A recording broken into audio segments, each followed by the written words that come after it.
You will dance especially for me today. Yeah. Yes.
Thank you. Thank you for joining me, and ladies and gentlemen, and everybody that is out there. Yeah, I welcome you all, and we are going to be covering some of the headlines and the topics of the day and the week, actually. As a way of just giving a kind of disclaimer or information, the conversations we are going to be having here today is not meant to discriminate against anybody. It's not meant to harm anybody. It's not meant to hurt anybody. It's just a conversation for people to educate themselves and learn, and also share their own knowledge of what they know.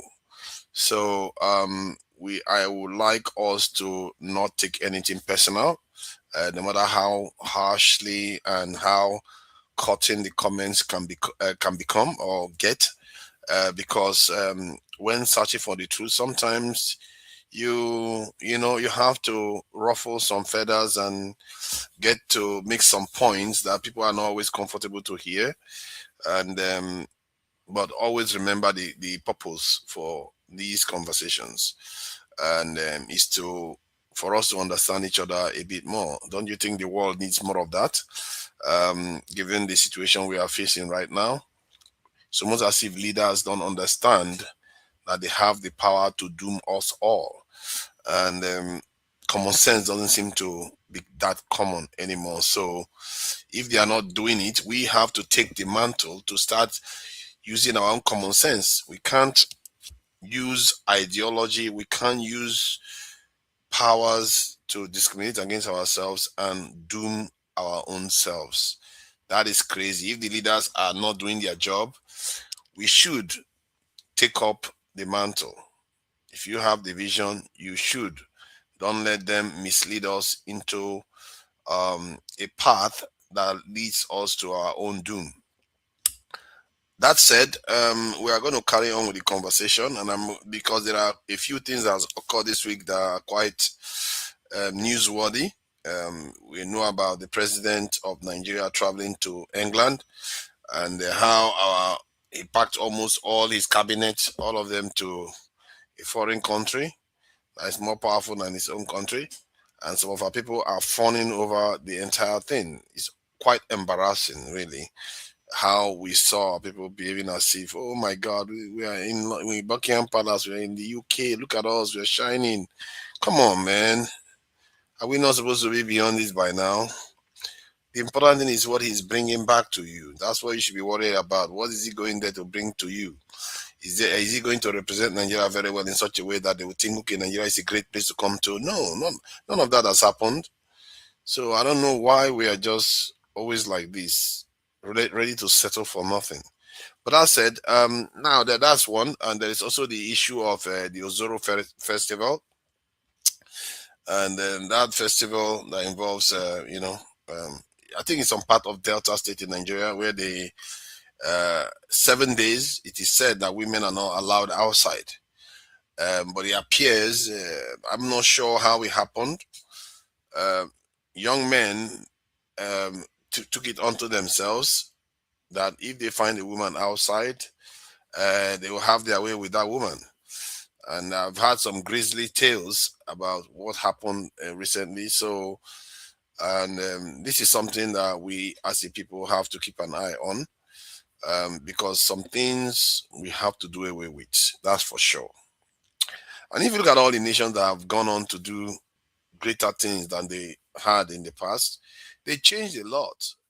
China is not the China that you had 500 years ago, even 300 years ago. It's not the same. Russia is not the same. You have to transform yourselves. And what we see in Nigeria today, if we are to change, many of our traditions has to move on.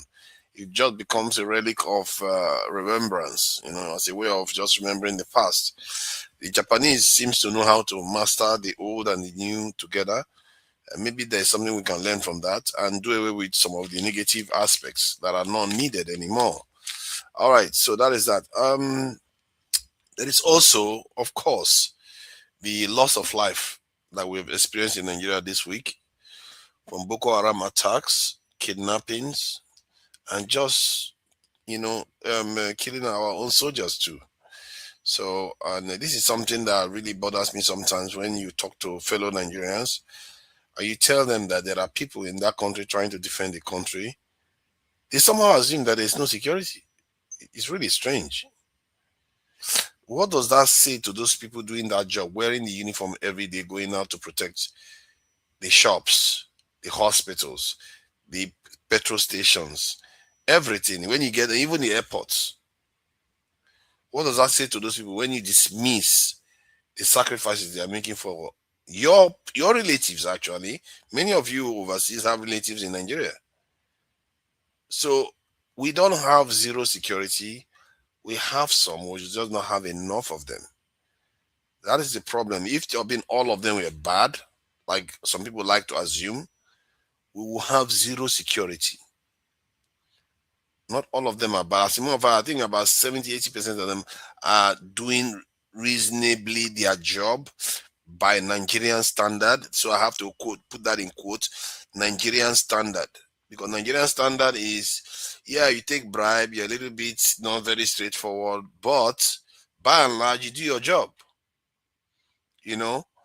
So that is the Nigerian standard. And if that is the case, at least 70-80% of police officers are doing their job in Nigeria. Maybe even more. The ones that are betraying the security forces, they are there too. But they're not that many. They are not that many. If they were that many, you will have zero security, I can assure you. If there are that many, they will compromise the other ones and destroy everything and there will be no institution anymore. So I really would like our people, when they are talking about this thing, to understand that there are majority of security forces that are actually doing the right thing.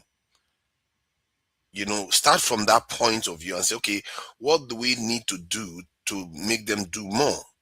And by and large, I've concluded that you need more numbers in that force. And some people don't like the idea of adding more because they fear that when you add more criminals, you add more compromised officials, and you add more Boko Haram sympathizers. But there are there now. They are there now. You have Boko Haram sympathizers in the military, the police, and everything right now. But it doesn't mean they are running the entire show. Most of these forces are still protecting people. So that shouldn't stop you from acting to add more into the security force just because you're afraid that there will be more, compromised individuals that are going to be recruited into the security forces. So that is the point on that anyway. I thought I should address because it's a bit exhausting when you hear that point raised over and over again. So then now we can go to the issue of international politics, because it appears that Trump would rather go to war than face Epstein file and the immigration issue that is having in his country. So I'll be playing some videos to share with you about some of the developments that have been going on with the Iran war. Israel, I don't know why we call it Iran war, even because it's US, Israel that attacked Iran. I don't know where people got the idea that nobody is supporting Iran. If I tell you, behind the scenes, most countries in the world are probably supporting Iran. And Russia is supporting Iran, definitely, because of the moves Iran is making now. This is about 20-something days after the war has started. Iran is still firing missiles. They fired missiles. I'll share the video. They are still firing missiles, and they've still got the Strait of Hormuz shut. These people are being supported, and man, I really feel bad for America if they go and start putting boots down there. Because if you want to put boots down, make sure you remove the regime. You have to go all out.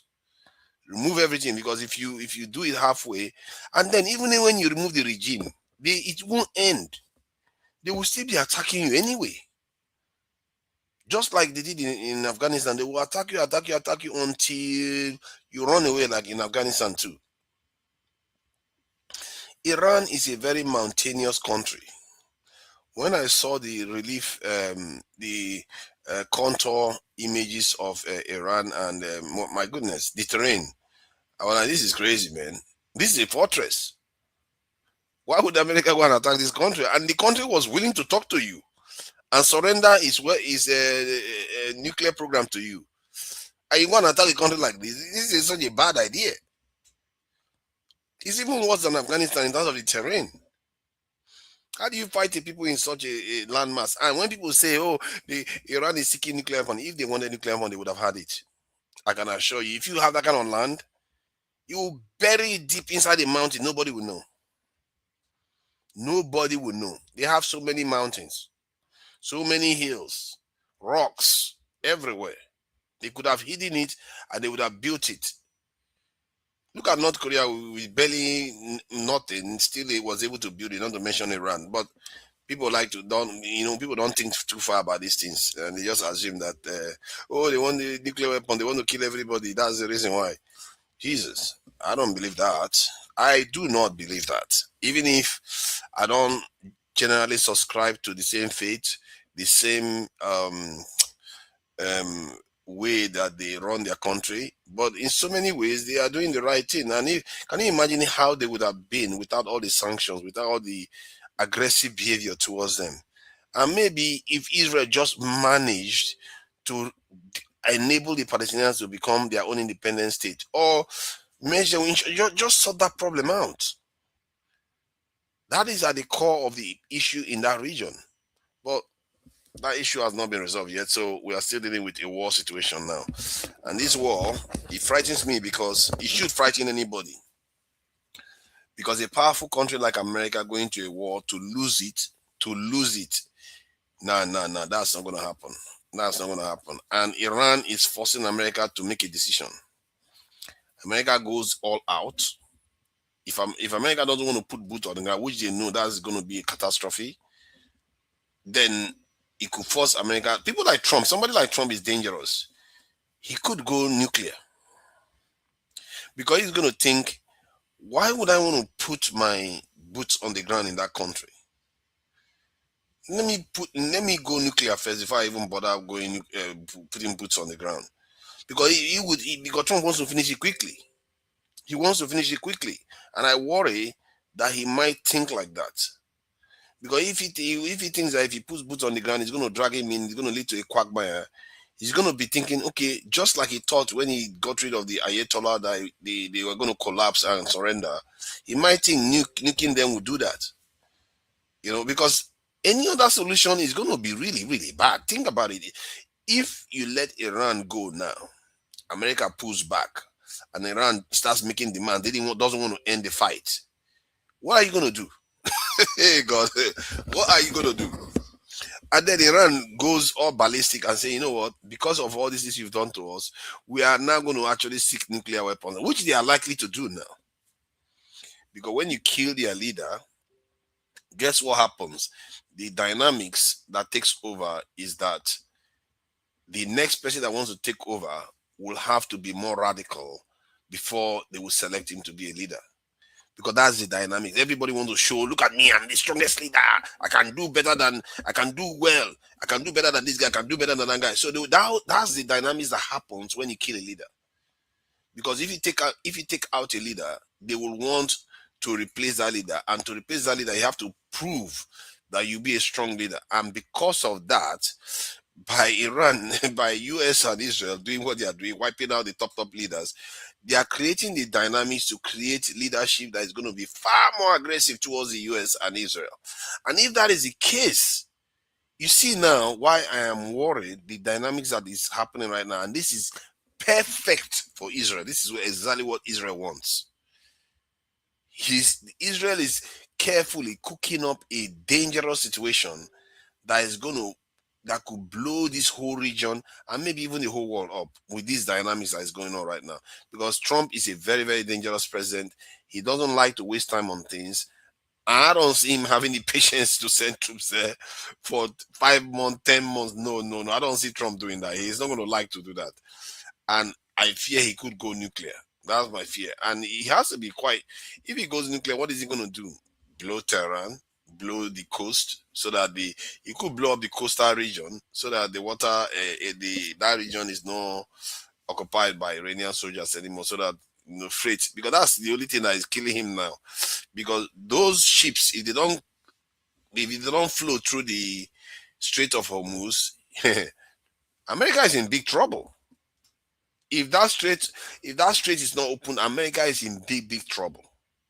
Because now America has gone and stirred the hornet's nest and it doesn't know how to close it back up again. Big problem. So this is not a very funny war. This could get very dangerous. And a superpower doesn't like to lose power. Superpowers don't like to lose. Except Trump decides that, you know what, I'm going to forge it. I'm going to say I've won and I leave. I don't see that happening. Israel is always doing these things whereby they just keep trying to escalate the situation. Have you noticed, has anyone noticed that Trump, whenever he's talking about these things, the video that Dr. Damage displayed where Trump was saying that the leaders of Iran, they kept knocking them out one by one. They keep knocking them out. And as they are knocking them out, do you notice that when he's saying that, even the ones that they want to actually take over, they end up getting rid of them? Who is doing that? Don't you ask yourself, who is doing that? Of course, it's likely to be the Israelis that are doing such things. Because the Israelis, their purpose is not to have a compliant leader. Their purpose is to destroy the nation, because tomorrow they are worried that even if there's a compliant leader, tomorrow what if that leader falls from office? Then another leader comes in and Iran is still powerful. That Israel doesn't want that. Israel wants a country that's completely dismantled, so that Even if they have good or bad leader, it doesn't matter to Israel. It's irrelevant to Israel. So that is why they keep trying to assassinate. Even the negotiator, they assassinate them. So that they don't have anybody to negotiate with anymore. That's what Trump was saying, that they don't even have anybody to negotiate with anymore because there's nobody picking up the phone to talk to anymore. So this is the situation they are in now. Israel has painted them into a very, very dark corner, and the world let's hope they figure out a way to negotiate themselves out of this one. Now let me just play some of the videos of the developments of the day. And I used to say that America needs war counseling. When I used to say that before, I used to say that's tongue in cheek, because how do you counsel a country from liking war so much? But let me play this video. It's going to give you guys an insight into maybe I wasn't so crazy after all. Iran. And I think the best thing to do, therefore, is to allow Trump to explain to you the very sensible reason that he decided it was the correct course of action. This is him today, explaining our totally legit reasons for getting involved, and actually not even getting involved, starting this war. Take a listen. We don't need oil. We have all the oil we need for ourselves. It's one of the great assets that we have. We have more than double what anybody else in terms of oil production. We're at more than double any other country. So we don't need it, but we did it. It's almost, you could say we did it out of habit, which is not a good thing to do. But we did it because we have some good allies there. We have some great Middle Eastern countries there, Israel there. So we did it for a lot of reasons. So I would like to reiterate, we did it out of habit. We are kind of like in the habit of just sort of like mass murdering Muslims. Like that's just kind of what we do. It's just like a habit. We've been trying to kick it. It's so hard, but it's been decades of this habit. Nobody's perfect, right? Like my grandma smoked cigarettes or something and it never could really kick the habit. That's the vibe he's giving us, right?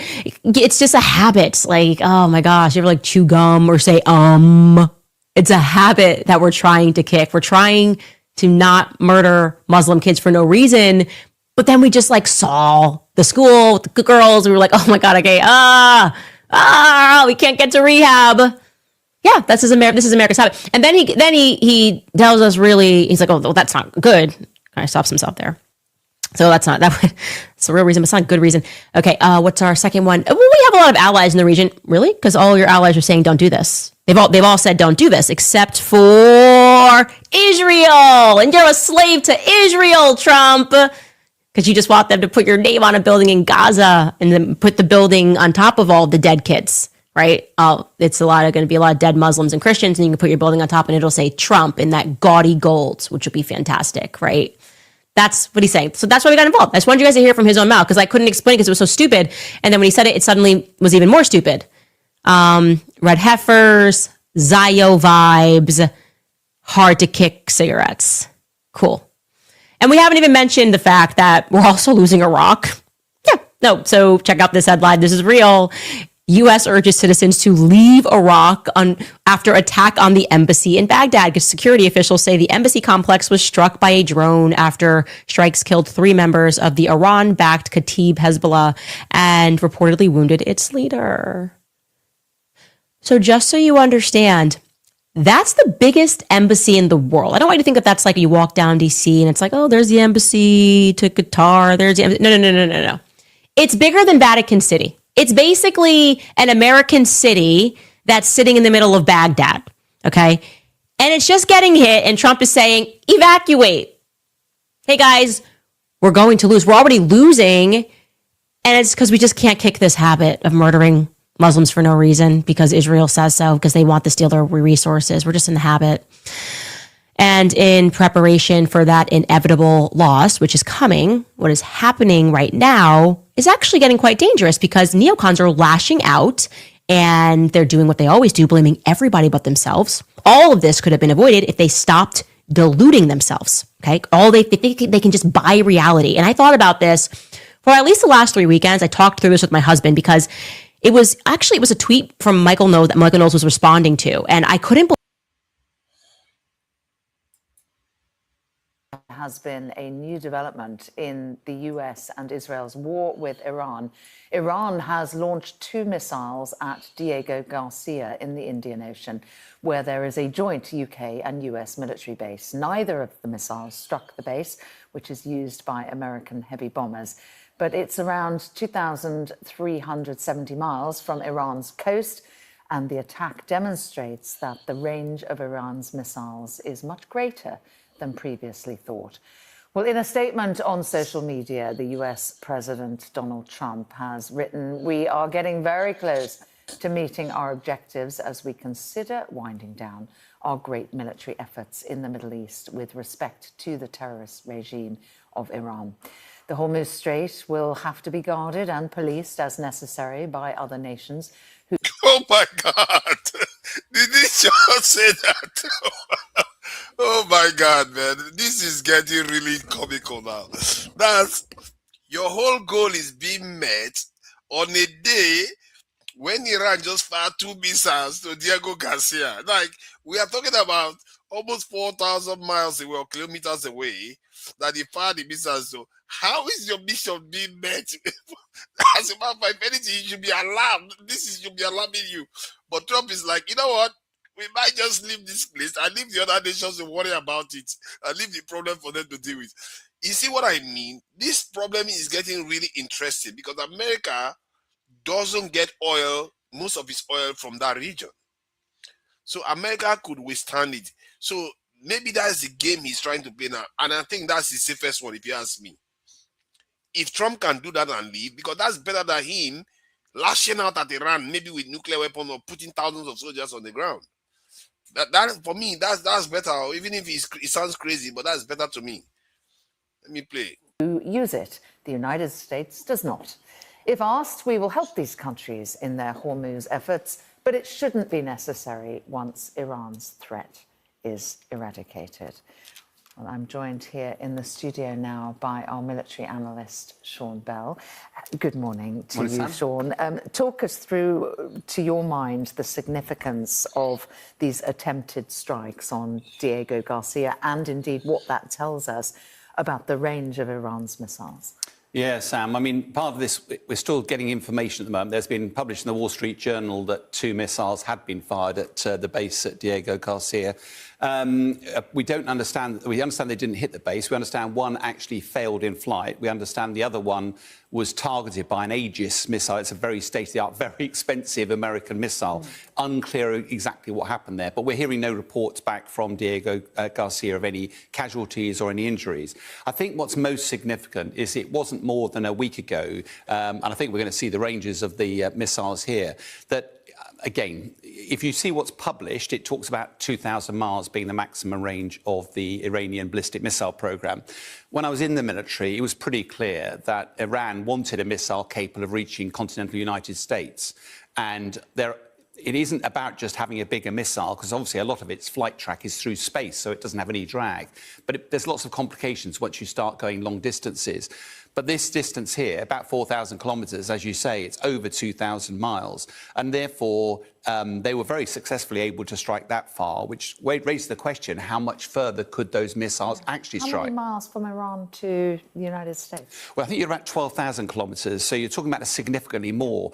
But as I say, actually, it's more about, once you get the missile into space, it's free flow, and then you've got to control it on the way down. So some of it is more about technology than it is about the size of the missiles. And it's been long declared that this was a capability that Iran had up its sleeve. I think what's interesting is the fact that they didn't actually hit their targets. It's also the news this morning seems to be making a big thing about this being a UK base. We have to point out, I think there are less than 100 UK personnel there. It's largely dominated by the United States. And given that the United States is the lead of the fight, the war in Iran, it's an entirely legitimate target if you look at it through Iran's lens. It does appear that defensive systems have worked. But as you were saying, expensively so, right? Oh, very expensive, but what price do you pay on protecting yourself? I think the other interesting thing is that there's a lot of political commentary about whether our government was right not to side with America. And you go, the worry is always that if you do, you become a target. If Iran does have missiles that are capable of reaching the UK, then we would be very worried because we have no ballistic missile defence capability in this country. And therefore, this morning, rather than being Diego Garcia, which America has been launching attacks from, if we were actually involved in the war, we could be having a missile winging its way to London. We could certainly track it, but we couldn't do anything about it. Interesting. Let's talk a little bit about the Strait of Hormuz as well. It was the Treasury Secretary told one of our colleagues that they were going to be sending US ships to basically escort the tankers through the Straits. Now it appears President Trump saying it's not our problem. I mean, what's your assessment of what's going on there and what it means for international trade? Yeah, I mean, I know there are lots of correspondents looking at the political sides of this. From a military perspective, I think it's very difficult to see how America extracts itself elegantly from this. I think it's very clear that America does want to do that. The conventional route would be you have to have a ceasefire. You have a ceasefire and then everybody sits around a table. I think we've tended to focus on how we get convoys through the Straits. It's probably worth illustrating what the Iranian threat is. They've got a whole load of missiles, anti-ship missiles. They're CM-302. Doesn't mean anything. The important thing is they're provided by China. I'll come back to that in a moment. There's also a load of sea mines. There's a load of these fast patrol boats, a lot of them unmanned, that can pack full of explosives, can make their way in, and some drones as well. And, of course, Iran has had this. They've known the Straits of Hormuz is going to be the focal point. Yeah. They've had 35 years to prepare for this. Underground make it really, really difficult. I think what's also interesting about the China link is whilst the Straits of Hormuz is closed, it's not actually closed. 100 ships have gone through since the start of the conflict. Yeah, some Indian ones as well. Indian ones, Iranian ones, but also Chinese ones. And you have to ask yourself, what's the role of China in all of this? Are they helping arm the Iranians in return for getting some of their oil out? OK.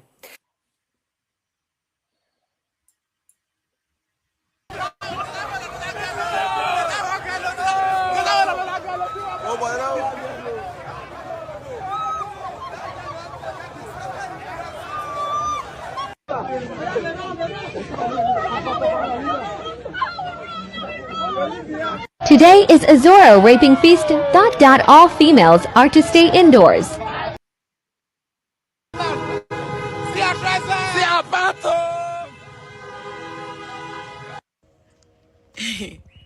I did the video, deleted it, did the video, deleted it, and I'm doing it again. Hell, what is this that I'm seeing? Gripping festival. Hey! Women are not supposed to come out for 7 days. Ozoro festival. They said the Ozoro Graping Festival in Delta State. Hey! 2026. 2026. Graping Festival. One video that I saw, it really broke my heart. The lady was crying. They were ripping off her clothes. What the heck? You see 14 boys harassing one lady. Jesus Christ. Jesus Christ. Jesus Christ. They are laughing. They are happy. Because I would have to do this video again. I'm really...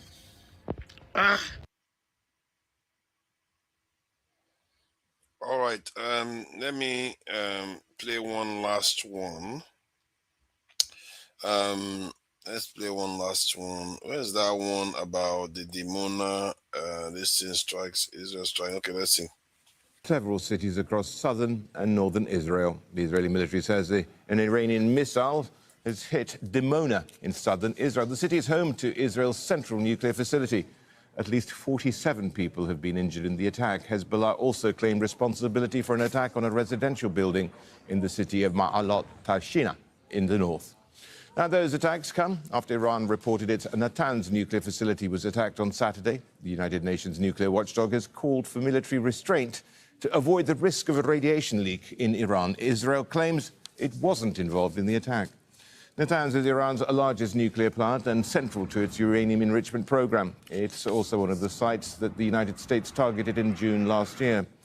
And US Central Command, meanwhile, claims that Iran's ability to attack ships in the Strait of Hormuz has been, quote-unquote, degraded. It says strikes this week targeted an underground Iranian facility used to store anti-ship cruise missiles and other weapons.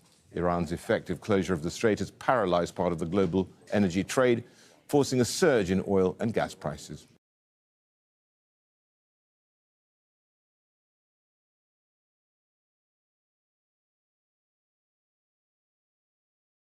Yeah, gentlemen, AY Jefferson, AY was here number 1. Jefferson number 2. Okwegolo number 3. Okwegolo is busy right now. Summoning his spirits, this thing to guide him through his submission today. All right, so you see, I think welcome AY Jefferson, and all the people in the chat, Light B2, OB, no, I see you there. And remember to like and share, because so that other people can be able to see the video. This is important. Please take a minute to go and like and share and subscribe if you have not subscribed to. And if you have not subscribed to True Niger, please subscribe to True Niger. I need a subscriber base, and that is very important so that you get notification whenever I am posting a video.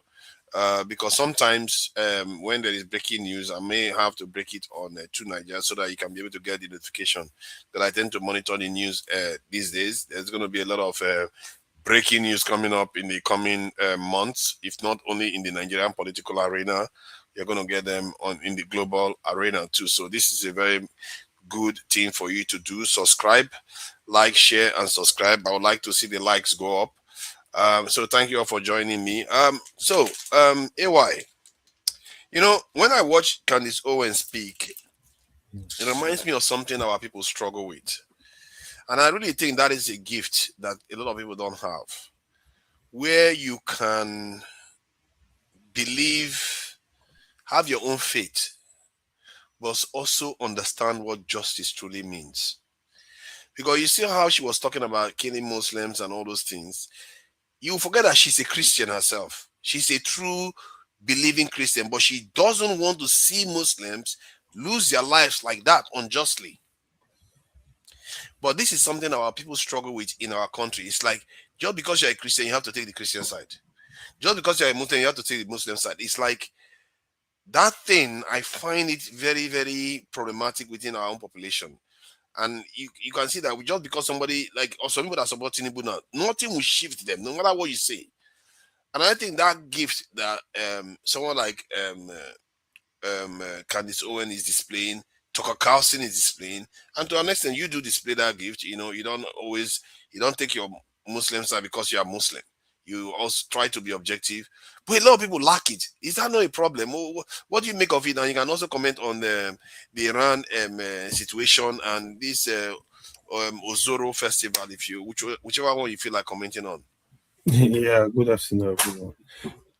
Yeah, I wanted to join earlier. I was listening to the Dr. Dami show a little bit. Where you have a point, to be honest, myself, I'm tired of the behavior of Nigerians when it comes to that. Because you go to different channels, they are always accusing you. When you go to different channels, you see Nigeria accusing you every time. Like, for example, you go to Hausa channel, they accusing you. You go to Yoruba channel, they accusing you. You go to Igbo channel, they accusing you. You go to Muslim channel, they accusing you. You go to Christian, just know you are doing the right thing. I'll tell you that for free. Just stand your ground. This is how delusional they are. Because it's just like what you mentioned now, people supporting Tinubu, for example. Sincerely, I don't have issue if you support Tinubu, if you support Peter Obi, whoever, if you support Okpewolu. I really don't have issue. If I'm supporting somebody, I will tell you I support somebody. It's just like, despite the criticism of Okpewolu, for example, I'm from the state. I know he's working. I know what he's doing. So I will start to defend him. I don't have anybody. I'm not benefiting from his government. The day he starts misbehaving, I'll go after him. So this is my position. I mean, you can support somebody, especially when it comes to national issues. This is where I have serious problems. The country does not belong to one person. This is the way we need to think. It does not belong to one person. You need to know that this is a country that belongs to your children, your grandchildren, it doesn't matter who is there right now. So if all of us do the right thing, all of us are going to benefit. If Nigeria was working, you don't need to be a president. You can go there, do your business, do your normal routine. You have a good source of income. You are able to do stuff. You are able to work freely. You have security. This is the way we are not thinking, because that is my fear currently going to 2027. Even the people that say, okay, we are in opposition, you see, that's where they stand. I feel a lot of supporters of these people, if these people have access to power, they are going to be dogmatic. They will not allow you to speak. That's why I cannot support any candidate blindly. I want to be able to criticize you when you are misbehaving. I can be president of Nigeria. I will never support any candidate blindly. The moment you don't want me to criticize you, either you are the president, either your supporters, then I'm going to have problem with you. If Nigeria really want what is good, what all of us should be looking for is not where the person is coming from, it's the intention of the person that loves Nigeria, because there is a lot to gain from Nigeria. This is what we are not getting. Some people are so dogmatic to the extent that you don't call other tribe, for example, evil human being. You see how you play different songs from different places in Nigeria. This is how Nigeria is beautiful. If you are not dogmatic, you are not delusional, why will you not love, for example, the Yoruba tradition? Why will you not love the Shekiri tradition? Why will you not love the Igbo tradition? Why will you not love the Hausa tradition? Why will you love the Edo tradition? Anywhere you go in Nigeria, if you are open, you will learn a lot. You will love a lot of things. But the moment you are dogmatic, you think, oh, it's my tribe or any other. No, the fact that you grow up eating amala does not make amala the best food in Nigeria. I had opportunity when I was working in Warri. That's when I got used to starch and bagasu. I really love it. I didn't grow up with it. If you go to the Yoruba, you see amala. If you go Uba, the first time I ate Uba was on National Stadium in Lagos. Kamachikwe, they were doing something that day. The former minister, she was minister then. My friend, we went there. I really enjoyed the Uba. So the thing is, if you go to the north, I mean, you see Tuo, you see every region of Nigeria is beautiful. So this is how we need to come together. The people that want to divide us, unfortunately, they are having their way. Now, Sheikh Tinubu has created the City Boy movement. Who are the people in City Boy movement? All over the country. The children of the rich, those that, however, had they got money. The poor people in those areas are suffering. They are pushing them away. They are more like forcing them, you must vote for my dad. If Sheikh Tinubu has been advising his dad in the right direction, this is what people need. The people are crying. The poor people are suffering. Sheikh is a young boy. You can push your dad to do the right thing in a way that you don't need to campaign. You are going to win the second tenure easily. Nigeria are going to no, this is what we have been waiting for. But right now, Nigeria don't have that confidence. But all you want to do, you want to gather Nigeria money, pop it into some people and said, oh, City Boy, stupid movement that, I mean, we need to, we are joking.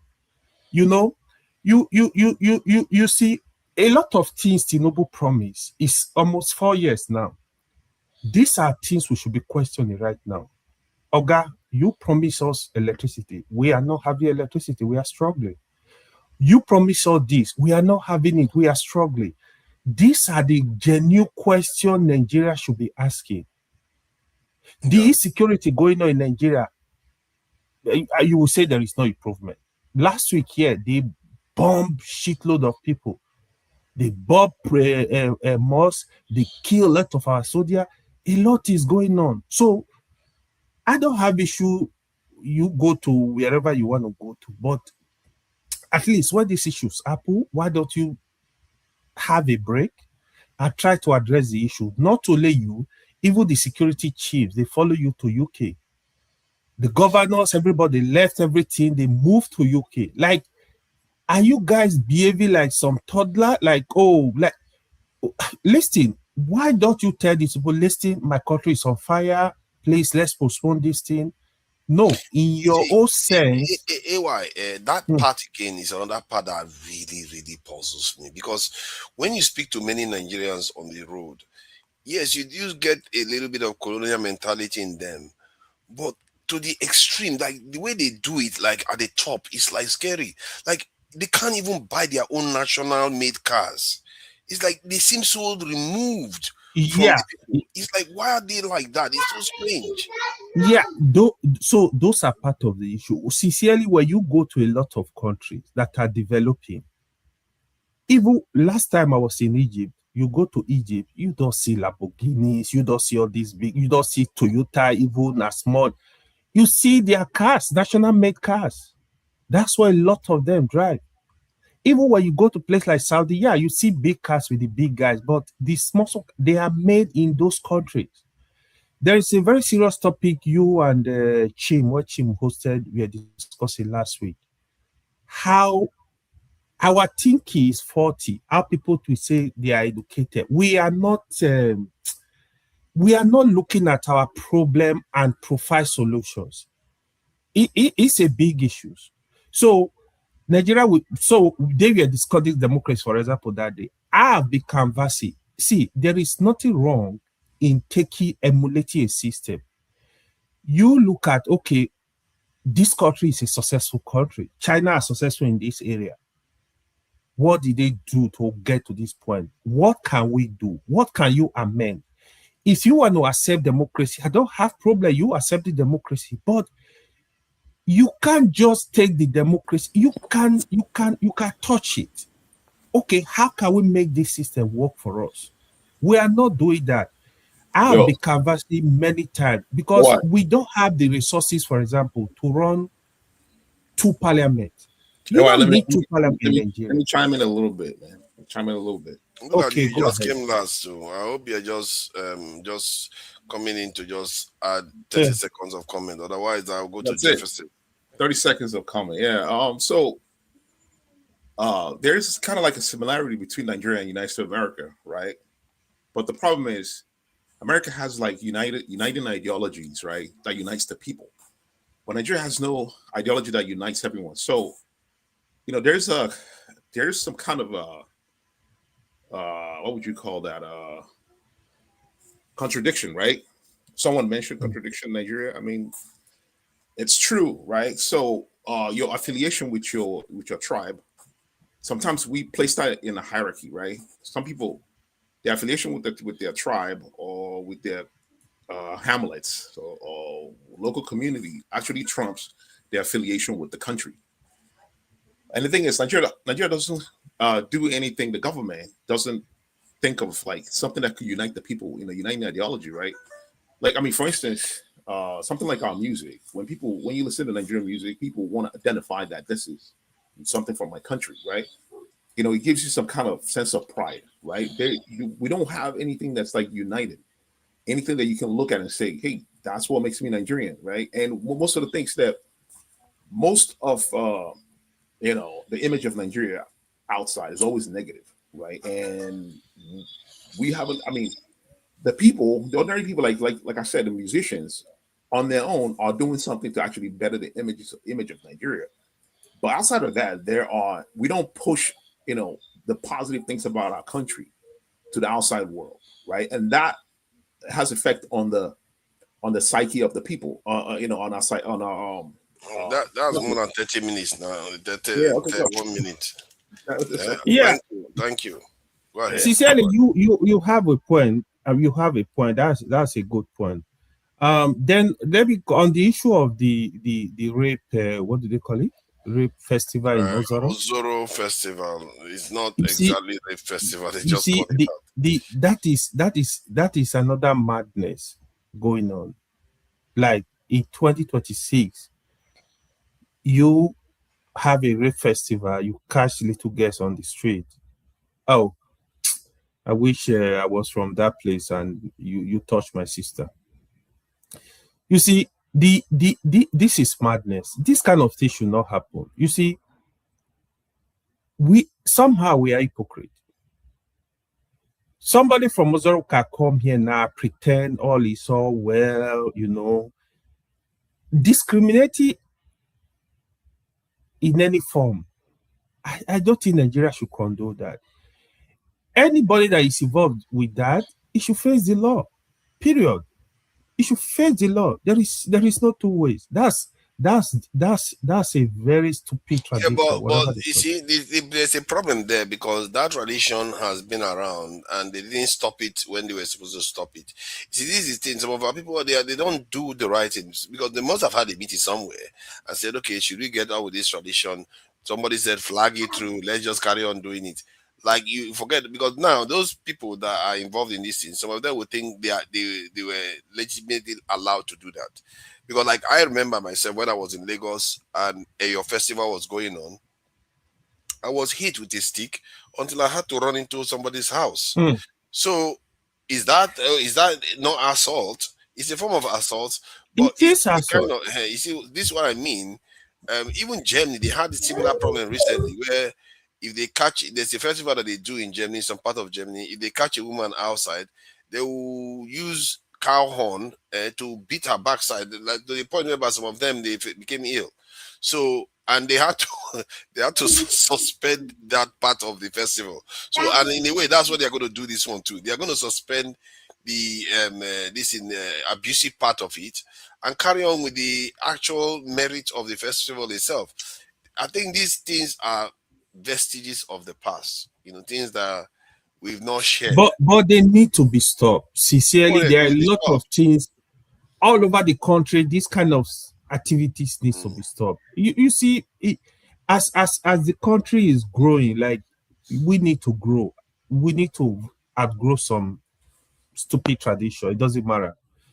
That is what I was just saying now. The fact that you are from that particular area, they doing something that is not right against your fellow human, you need to go after it. So this is where the hypocrisy come in. So even with our education, with our exposure, we are fine with it. We are not saying anything. Some of us even participate in those kind of activities. Are you sure? Okay. I don't think one person has ever said that they are fine with it. No, if people are fine, people will speak up. I know, like in my play, a lot of tradition that were cancelled. Probably because of a lot of things are not just right.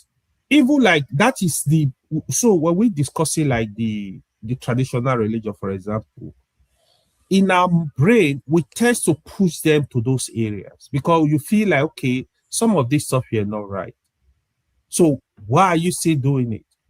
Actually, all over the country, we have this kind of issues. When you go to different tribe, different community, you hear this kind of weird stuff. For example, I'll give you an example. I know of a place that try to round up because I know of a place, for example, if your husband died, they will bathe the person and give you the water to drink. How do you do that?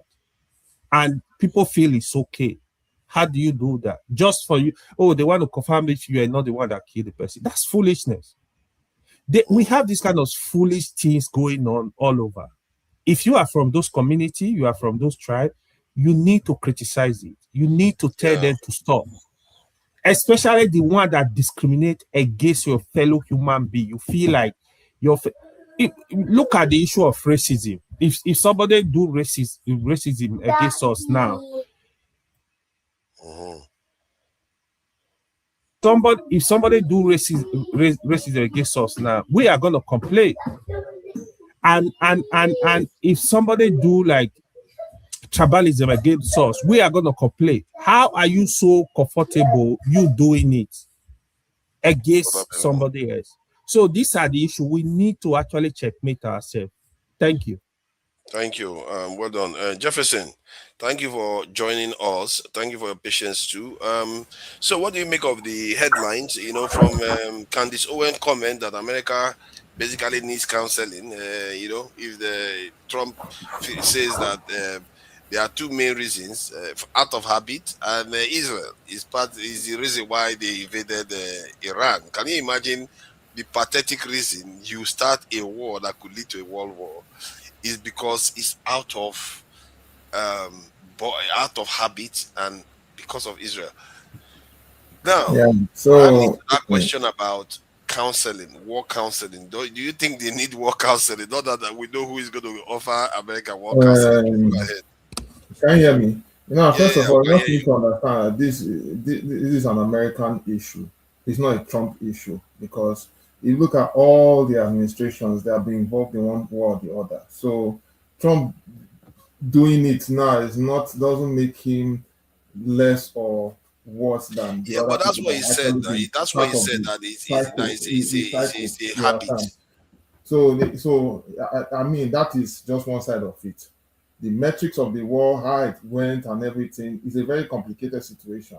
Even them going into the Iran to run fight wasn't just it's not with clear eye. It wasn't by accident.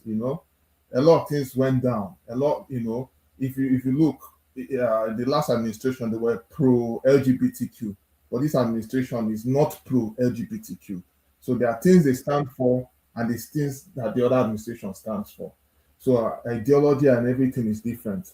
So that is where this administration, yeah, their mannerism and some other things they might be doing is a 50-50 situation. And don't forget to the same Candy Owens too was also rooted for this administration, and she doesn't have the best of views in terms of insight about how other countries' viewpoints and everything. Because when we talk about humanity against humanity, I think it's both sides. We need to tell ourselves the truth. Yes, America may have been going to other countries, invading and all of that. Other countries too have been guilty of terrorism, even whether they like it or not. So it's the hard pill that. Sorry, let's And so, slow no, down there. hold Let's on, slow down. hold on, no, no, no, no, Hold no. on, Let me hold on. finish Don't do my. that. Don't do that. Let You should be allowed to be questioned about your points. Can I finish my view? Which countries are you referring to that are That sponsoring you're terrorism? asking me which countries are No, involved in I want us terrorism. to be clear because so that we Okay. know where we are. You are asking me which countries are Yes, involved in terrorism. I would like you to, because No, America no, sponsored now Al Qaeda. because you are making it look like only America is the country that is just going to attack every other country. Are the only ones that are involved in terrorism. So other countries are exempted. Hmm? Let us go through timelines now. I They mean, Europe, seem like they were the part only of it. people that are doing most of the Uh, uh, attacking. Look, okay, even the issue of what they call it, the slavery we are talking about, the Middle East, they were involved. They didn't do it by That's true. themselves. Europe, the Middle East with Europe, with America, they're all in cahoots. So whatever is happening today is Yeah, not but by that's a accident. long time ago. That was even before It's America was a long created. time, but some things have not changed. Like for instance, in Arab nations and some northern part of Africa, too, they are still doing some things that are not right. That's Humanity true. against humanity. So let us pretend as if let not pretend as if we are not aware of all these things. Yeah. Anyway, that's a story. I don't really want to go into all those now because that was not. I want to go back to the Nigerian situation. You guys recognize it. This is Dudu Osun, and this is Aboniki Bam. The reason why I showed you this one, Dudu Osun, is this one of my favorite soap. There's somewhere I'm going, don't worry. And when I remember working in the construction industry, I was using locks to wash my hand after working with concrete. I found that this guy works far much effectively. And ever since then, I've been using it to shower. It's a personal thing anyway. I just wanted to share this with you. This soap is where did it originate from? The southwest of Nigeria. I'm an Igbo man. I use this soap to bath. Why am I saying this thing? In terms of the Nigerian contest construct, right? People always want to push some different narrative. But I can tell you one thing for sure.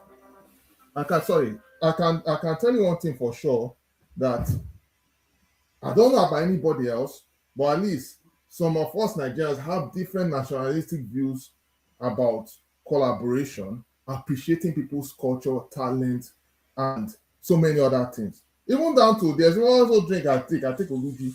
So there's a reason why I'm telling you, bringing you all these receipts. Most of us, irrespective of our divide, we still appreciate each other's culture one way or the other. One way in our own individualistic space. The reason why I'm bringing this out is we tend to always like, because for instance now election is obviously by the corner. People want to make their views. If you go on the social media, most of us are guilty about it.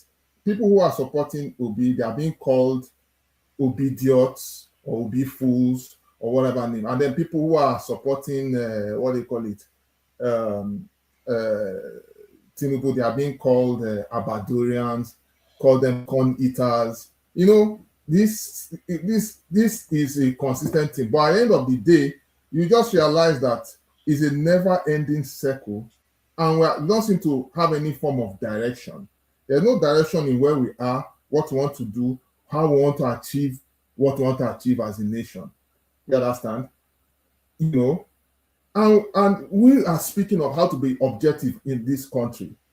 You know, as it is now, with the level of insecurity, it is robbing us on everybody today, because a mistake was done from a small circle and then it's spreading out all over the country. You know, but unfortunately, people don't want to meet up with the reality of things, and everybody is guilty. Everybody is guilty. You know. So, but what do you make of the? What do you make of the? What do you make of the? Hello, can you hear me? Go ahead. Yeah. What do you make of the president taking all his, including his defense minister, to London, the UK? Yeah, it was a very, very stupid. It was, to me, it was a very irresponsible of the government, because they were behaving as though they had never been to London in their life. I said something earlier in this show, and I'm going to say it here again. I want to make it clear. It is not all, what they call it, it's not all feasts that a big man will invite you to that seems to be appealing. Let me put it that way. There are some feasts that could enrich you, and there are some feasts that can destroy you. And unfortunately, I think Nigeria doesn't seem to understand that. They don't really understand the dilemma of what they were, because someone bringing you doesn't mean they really care. You understand? And maybe in the future we are going to understand that in more different context, because it actually showed how irresponsible our government is in terms of addressing critical issues. You know, there was no point carrying the whole world. It was just more or less like they needed a validation.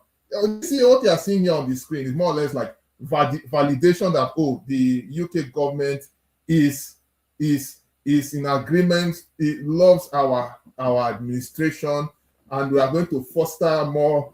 You know, it doesn't make it, to me. It's just a show. I'll put it a show of shame, whether anybody likes it or not. You know, and I want to address some things. Okay, the deals, whatever deals they got from the port and all of that, it just, to me, it just doesn't make any sense. And there's no, I don't see how it's helped us as a people. It don't help us in any way, you know. It doesn't show anything. All right. So, what do you make of the Ogoro? Have you commented on the Ozoro Festival? The Ozoro Festival. Okay, I also made my comments on that. The Ozoro Festival. So I think it was Paul in the other show was like, that this how they have, that you don't know the extent that this how they have been doing it, and some people that are doing this festival, most of them are not on social media, and I'm like, you are giving an excuse for grown men to be in the dark ages, to allow some things to happen. That's the way I felt about the whole thing. You are giving a pass mark to some people to say, okay, that this is how we have been doing it. We don't care what everybody thinks, but as if these things cannot be changed. In the Igbo culture and some other cultures all over, there are things that were done in the past that were wrong, that we have to call ourselves to order and say, no, no more. For instance, in some Igbo culture, they will call other person slave, they will call this, they will go and fight, they will even kill twins, they will, all manner of things, you know, and they will say it's culture. But if we forget to say, but we forget that it's people like me and you that made up the culture. If me and you can sit down and agree on something and say, let's make it culture, me and you can also sit down and agree and say, okay, let us cancel that culture.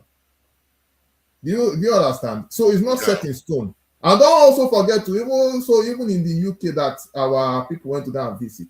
If you go and check their history too, they had crazy dark ages of terrible things they did in their kingdom that they dare not even do today. That, and also if you are wondering, even in France too, even in France, they had the royal family. Have you asked yourself where are they today? They were destroyed. But there are people destroy their own royal family because of some traditions and customs. Yeah, I agree with you on that. I agree with you on that point, because I think sometimes people are a little bit, whipping themselves like, oh, how could they allow this to happen? Yeah, I think it's one of those old things that we need to get rid of. Exactly. But we shouldn't blow it out of proportion and make it look like we are. We shouldn't overdo it. And anybody that's justifying it, if that be the case, all these people that were involved, let them bring all their daughters to. Let them bring their daughters and let them do them as they please. Let them know what it looks like. I think, for the life of me, I don't know how these sort of things can happen. Human beings are strange people, I tell you, because not one person is justifying it openly now, but somehow somebody allowed that thing to happen, which is strange. Exactly. How did they have their own how dangerous it is? You see, as crazy as everybody is doing their own escapade, right? You see, that kind of a thing is very, very dangerous, because you don't even know who you are going to engage with. That will just destroy you. You'll be destroyed for no just cause. Thank God they did not lose their life. Thank God. Let me bring Okwegolo on. Okwegolo, so I know you have quite a bit to say about some of the developments. Let me play one of these videos I just saw about Iranian missile. These people, they are not letting go. They go and get rid of their Ayatollah, but they are not letting go at all. Which one is it? Let me see. I think it should be this file. Let's see. I think it should be. Oh, it's not uploading. What kind of rubbish is this? Okay. Hold on. Let me take some things out. I need to take some things out. Goes Zorofex. Pardon? Simo goes Zorofex. Yeah. Let me see. I think it should be this one. I'm not sure. It may not be it. Oh my God. It says I've got up to 10 files. Do I have up to 10 files here? Let me take this one off. That the Muna facility was hit by an Iranian missile because, according to Israel, Iran, that Israel hit its. I don't know. This is not it now. Where is it? Okay, that should be it. That looks more like it. Telegram. Oh, forget about it. Just move on. Tell us what you think about this thing. Let me find the video. Regarding the conflict, where it is at right now, because right now when I check the news, it's talking about Israel's nuclear facility being hit, 40-something people injured. They also fired 2 missiles towards Diego Garcia today. This is 20-something days after the war started. One would think they shouldn't be able to do any of this again, because the Hexe comes out all the time and starts saying, we are going to kill them, we have destroyed everything. And every time they keep firing all this stuff. What is going on? Are you one of those people that said America is Thanos? What is going on? What's going on with your Thanos? Yeah, wait. Missile, Nigeria is too far for any of their missile for now. Let me look at that. Nigeria don't have any protection. We have zero protection. When we see the missile, we'll just be praying in the name of Jesus. In the name of Jesus. You see? And we'll swear it in Allah. That's all. Guys, let me start with. I'll come to that, but let me start with the real miser that is happening in the Uzoro matter. I am concerned the way the conversation around this Uzoro, what happened in Uzoro, not just on this platform, but look at headlines. I look at people who are having the conversation on this thing. It's disturbing because a group of boys allegedly or whatever that happened decided to rape a group of girls, and all we could see there is that it's the festival, it's the tradition. To me, that's more disturbing. We are diverting the attention from what is gruesome to any given society. We are looking for an escape route, now culture, now festival. No, it's not. It's not. I am saying that because from where I come from, we do the same thing. Now, the length of days when they do it now is different. We do our own like 3 days, but the last day from 10 p.m., let's say tomorrow is the last day, from 10 p.m. today to 10 p.m. in the next morning. Now they do until 12 p.m. At 12 noon tomorrow morning, women no go come outside. Now, why? Just Paul was trying to shed the light on that, and the same thing for our own place, because masquerade where would they see, right? Masquerade where would they see during the day where everybody they run for, we think all conspiracy theories in so many news around that, just to make young people fear, children fear. I mean, it's all part of the whole fun of it. Now, real human being, and be those masquerade. Now, parents, people husband, people brothers. So before they decided, the people that came before they decided to say that they allow women come out that period, because at that time, the masquerades, they actually come off of their costume. They actually demonstrate the place. So at that time, now only men, because as a girl, as a wife, as a mother, as a daughter, you are always terrified of a masquerade called Oduruku from Isan, in my own place, because of the mysterious story they told you about that as a kid, right? The stories alone are traumatizing. Then all of a sudden, you now find out that that same masquerade is your dad, now your husband, now your brother, now your father. It has effect on them. That's why the elders say, okay, between that period where the responsible come out their head, let women stay indoors. No be days, not hours. Right? Now, there's also a privilege to women. They understand that over time, some women, they give birth that night where the thing they happen. For that reason, if a woman gave birth to a girl, they will name her from our place, now Onyeku. That's a special name. Automatically, that entitled her to come out anytime where the festival they go on, regardless of whether the people come out their costume or not. She is seen as she's also qualified as a man, because she was giving birth to that night. Within that night, the women are not supposed to come out. Only as she has that privilege to come out. So there's so many things. I'm giving the story from my own now, because I know it's kind of related to that of Uzoro, but the way I see Uzoro, I think it go over days. So now, if man now decided to go out of the norm and violate a woman, a girl, no, let's treat that person, that accident, for what it is, rather than trying to rap, just like a Christian, like what we were saying earlier on, a Christian now rape again. I don't say, oh, yeah, but I don't think they are trying to cancel the festival, though. They're just saying that those practices. The festival should not be the first attack, nor the culture.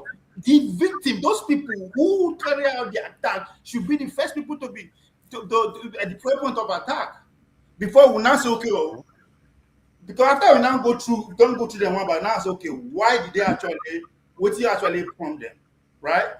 Now, if all the reason lead to because they use the name of the festival organizer that also should be treated.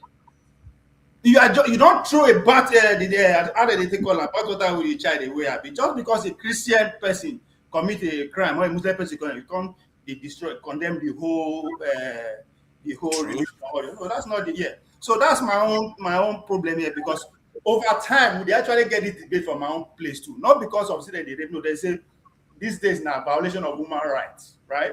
Would they get this debate from time to time? We say they would challenge. We could say yes. We see what you are saying. But you can with this festival, you cannot stop it. And because some people they allow women come outside, can you deal with the ripple effect of that? If you cannot convince the community that yes, there's a solution to that, then you lost the debate. I think when you are doing a festival, I'm not sure anybody would disagree with this, that the people that are doing that festival have a right to say, okay, women should not be outside, men should not be outside at the certain times. That is what festivals are like. They have different rules for them, but the assault is where the issue is. I think that's where people are.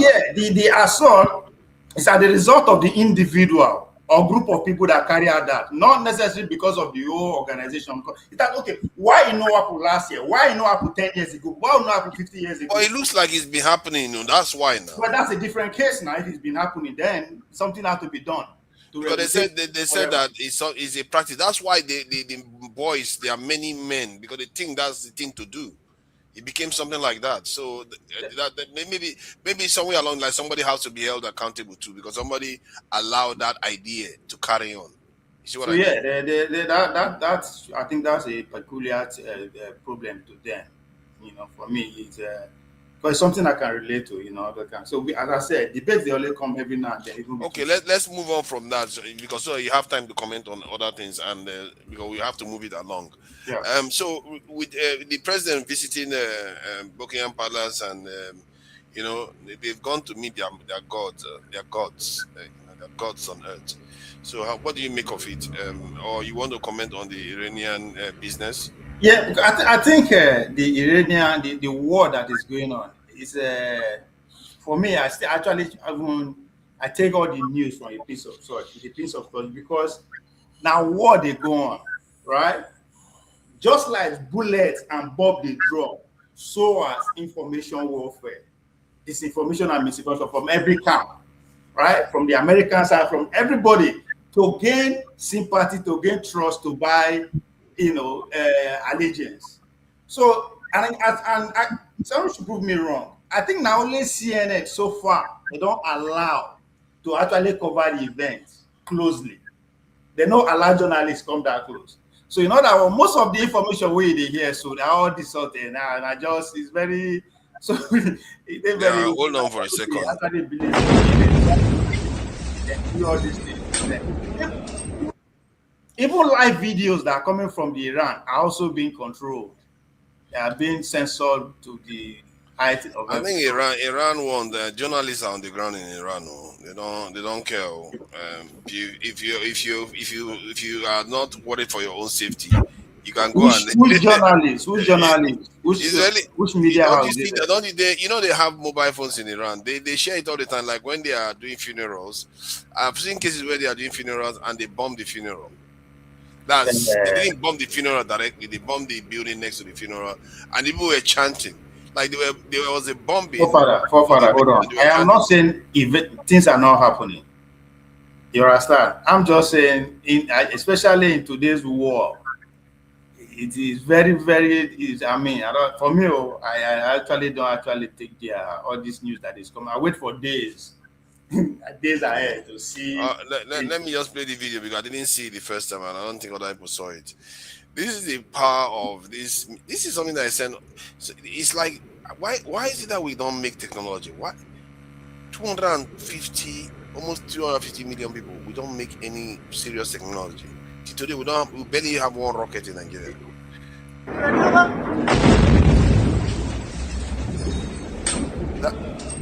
That is how people defend themselves these days, and we are like children in the world, and that really concerns me, because we are prayer warriors. I don't know why you did. I don't know why do you think we survive up to this, even though we God. My God, what are you talking about? You say that you make all this. So you want us to carry on? God has done his job. We should be taking over from God by now. Anything God cannot do does not exist in Nigeria. Forget that thing. No, we can't carry on like this. Okay, let me just round up with even the concern that you seems to be raising, but I think we are not thinking about it critically. We are concerned that we are glorifying, the Western world. Just we are using the royal visit as an example, how people are excited and all that. Like, you need to understand, people like you, right? For instance, who still have the traditional belief of how a masculine society should be, are not available as a role model. You know why? Because internet has taken that position away from you. The younger kids look up to internet to see their role model. And all the role model they see are people who display the Western. We are practicing a religion called capitalism. There's a reason why you don't see Rolls Royce, all those good things being advertised in local TV. No, instead they give them to the likes of Burna Boy, Whiskey, and the rest. Those are the role models. That's what they see. So it's not for you to before you criticize them, you have to see that as a problem. How you change it now depends on you. But good luck, because social media now is another level to that. So gone are the days that you look at the community, say, okay, this guy, this is the man I want to be like. This is the person I want to. No, that privilege is gone. It's taken away from today's children. It's been replaced by what? Social media superstars who are what they can call. Yeah, but you are not admitting that America is getting a bloody nose from the fact that 3 weeks after bombing and killing so many Iranian leaders, that Iran is not Venezuela. This is a different case altogether. Where do you, okay, let me just help you round up on this one so that we'll move to eccentricals. Where do you anticipate this thing is going to end? Until China economy collapse. That's not going to happen. Okay, let's carry on then. That's not going to happen. China is the one getting this oil through that this thing right now. Where is it? China? It's America's economy that's likely to be in trouble first. You wait until America is totally in control of Strait of Hormuz. Because now them they block, as far as I'm concerned, now them they block her now, not even Iran again. What makes you think that China will let them do that? Well, I mean, we see that's what the Soviet Union said during the Cold War. After many years, within happened. What did the Soviet Union say? The Soviet Union was closer to the Iranians, and look at that. The question is that they believe that their own economy and way of cultural way of life is better than that of America. Is that what you are saying? No. Yeah. I think on that front, I think China will be. I don't see China having a societal division kind of issue for the next 30 years. I don't see that happening. They are too. See, everything is about energy, right? No. You don't see what Japan did. Japan get 90% of their energy through that Strait of Hormuz. They have to go and make the sharp. Let me bring Seneca in, so we'll move it around. Otherwise, we'll get stuck with one only, because there's a lot to ask you. Seneca, thank you for joining us. I appreciate you. What do you make of these headlines from the Iran hitting the Dimona nuclear site in Israel? And Israel hit them yesterday first at Natanz in Iran nuclear power. It's like Iran is still doing it, hit me first, then I hit you second. That is a dangerous game to be playing, because you keep inviting punches first, then before you hit back. I don't understand that. Why don't you just take the proactive and hit? So, what do you make of this conflict, and where is it going? And maybe you want to comment on the domestic Nigerian issues, so you can do that. Yeah. So there was a bomb that was dropped near Dimona. It was based on the information that's coming out. It was a shelter, with maybe some scientists, and, I don't know, people that work in those nuclear sites. I saw the video. There were some wounded people, being escorted out the building. I mean, I don't know. I don't know what to say about it. It's war. It's conflict. I'm not a fan of war, right? I've said it here before. I think humanity can get to a point where war will become illegal. I believe that, but it's just I don't know how that's going to happen. I mean, we can extrapolate like the events that could lead to war becoming illegal, right? I think we'll get to that. Do you think we should start from sending America, to counseling, war counseling? War counseling? Well, the thing is, America's, I think, I don't know, man. Honestly, counseling. I mean, who are you gonna counsel the whole country? Switzerland could start it. Switzerland. You know what Switzerland did? I think Switzerland did something that offended Trump recently. I think what was that again? What did Switzerland do again? They say they weren't going to allow the airspace to be used by. They are not going to allow the airspace, but I think they did something financially too. Yeah, they're not. They're not selling like. I think they stopped the. They did something that is going to piss Trump off big time. Yeah, the procurement of some procurement of some stuff that could be used for on the war, like the military hardwares or whatever. They placed a ban on it. I think they did that during the Iraq War as well. Yeah, they are quite brave, I mean, who wants to go and tango with Switzerland? Good luck trying that one. If you go and try to tango with Trump knows better than to tango with them. Okay, then you don't like war, and did you see that video that I played of Candice Owen regarding the reason for the war? Okay, sorry, Switzerland decided to stop selling weapons to America. Oh yeah, that's what I was thinking. Trump was saying that the sales deposit surplus is too much. That is, you do something about it. Now in Switzerland, just slam them. It's like, how dare you talk to me like that? When I saw that, I remember you because you always use Switzerland as an example. That there should be. When I tell you, those guys don't play. They don't play. Sincerely, a lot of this country they really dealt with America this period though. Everybody is just turning them down. How long can they grandstand? How long can they hit their ground? Oh no, you see, Switzerland don't grandstand. They are Forefather, I don't know. Sorry, UCC. Forefather, I don't know if you watched the interview Tucker Carlson with the Joe Kent, the guy that just resigned from Do you know what he said? He said they asked them not to investigate Charlie Kirk. Charlie Kirk. They asked them to halt it. Yeah, even if there were lines to. They are evil. They know sorry. Well, now say the way when they talk, now make Pentagon they get more money, right? Now, as soon as Joe Kent resign, what did the Pentagon come out? They say they need 200 billion. Because according to now, they are losing the war. So I thought it was before that. I thought it was before that. Actually, no, it was before. My point is that according to now, they are losing the war. They will not win the war, so they need more money, right? So basically, whether they are winning or losing, sometimes winning means you need to spend more money. So when you watch that interview, right, bro, you will be shocked. These people are really evil. I think they know what happened to Charlie Kirk. It was inside job. See, Charlie Kirk was an obstacle to the Iran war. Obstacle. And then if he had moved away, one of the biggest danger was that he was about to move away and join Candice Owen. He was looking to join Candice Owen. And so that's why it was going. Carrying out rumor that they were planning on kind of being together or something like that. So that was like that would have been a very, very dangerous combination. Anti-war movement. Joe Kent said he met Charlie Kirk in the White House. Charlie Kirk told him, "You guys should stay away from Iran. Don't go to war in Iran." Charlie Kirk would have made a very, very powerful case, and some people believe that is the reason why he was taken out, because he was an obstacle. He would have blocked it, and Trump listens to him. He has access to the White House, so that was a problem.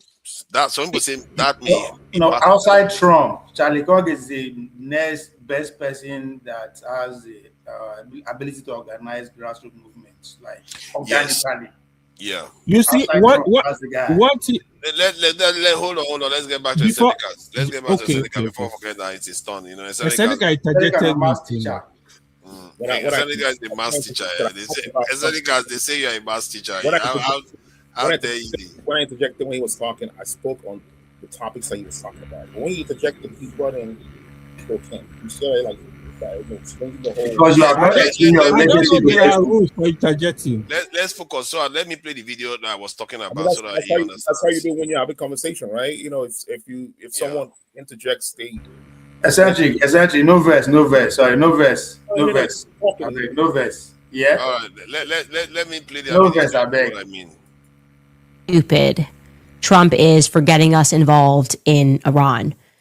And I think the best thing to do, therefore, is to allow Trump to explain to you the very sensible reason that he decided it was the correct course of action. This is him today, explaining our totally legit reasons for getting involved, and actually not even getting involved, starting this war. Take a listen. We don't need oil. We have all the oil we need for ourselves. It's one of the great assets that we have. We have more than double what anybody else in terms of oil production. We're at more than double any other country. So we don't need it, but we did it. It's almost, you could say we did it out of habit, which is not a good thing to do. But we did it because we have some good allies there. We have some great Middle Eastern countries there, Israel there. So we did it for a lot of reasons. So I would like to reiterate, we did it out of habit.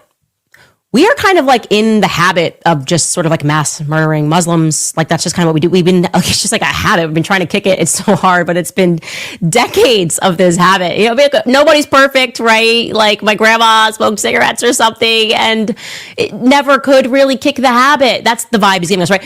It's just a habit. Like, oh my God. So that is, when I was saying this, I said it in a tongue-in-cheek manner before. When I said I didn't know it might become even more pertinent that America might need something to calm it down, because these are powers, these are real powerful nations that have won wars, and nobody can stop them from doing whatever they like. So it's quite an interesting situation to find that some other person is also touching on that point, that it's like an addiction. Trump literally said it, like it's out of habit. We just go out and start the war because we know we can. So I think Eccentricas dropped out. I'm sorry, Eccentricas, when you come back in. That's what once you are world power, once you are world number one, you have to have an enemy. If you don't have one, look for one. That's the rule of the game. You know this as a military analyst. You know that's Machiavelli's rule now. So why are you not shocked that they say they should go and seek what do you call them? Counseling from Pope? Yeah, but there are other things to fight now. There are other positive wars to fight, you know. But this fight where you just keep fighting things that damages your nation, you can't define their war for them. They choose what they choose. Fair point. Let me bring Ike in. Ike, I appreciate you for joining us today. There's not a lot of good news to share. Almost every week we don't have a lot of good news, from the suicide bombing, Zoro Festival, Tinubu going to shenanigans with and all these people with Buckingham Palace, and now we have a war that is raging out of control. So I don't know which one you want to comment on. Welcome, Ike. Go ahead. Yeah, good evening, everybody, or good afternoon, good morning, depending from where you join us today. First of all, let me start with the culture. Every Nigerian, we have cultures and traditions that we cannot run away from. But the ones that are bad, we need to make sure that we refine it to make sure that, it stands with the new realities of life. We cannot run away from our culture and tradition. I was an Igbo man before I became a Christian. And there is nothing wrong with my culture and tradition. Even though when this part of the world, when you put on a Nigerian attire, people admire you. Whether you put on Yoruba attire or Shekiri or Igbo or Hausa, whatever culture tradition you put on in Europe and America, people admire you. They fall in love with it. And people of the world has fallen in love with our cultures and tradition. So we are not going to discard it, but we can make it better. We can make it to be better for everybody. Culture and tradition is part of, driving economy to countries of the world. So there are people who travel from so many parts of the world during the New Year festival or the masquerade time in their towns and villages and and states. So it gives us a lot of things. It makes the world to know truly who you are and where you are coming from. So I am not one of the people who say discard cultures and traditions.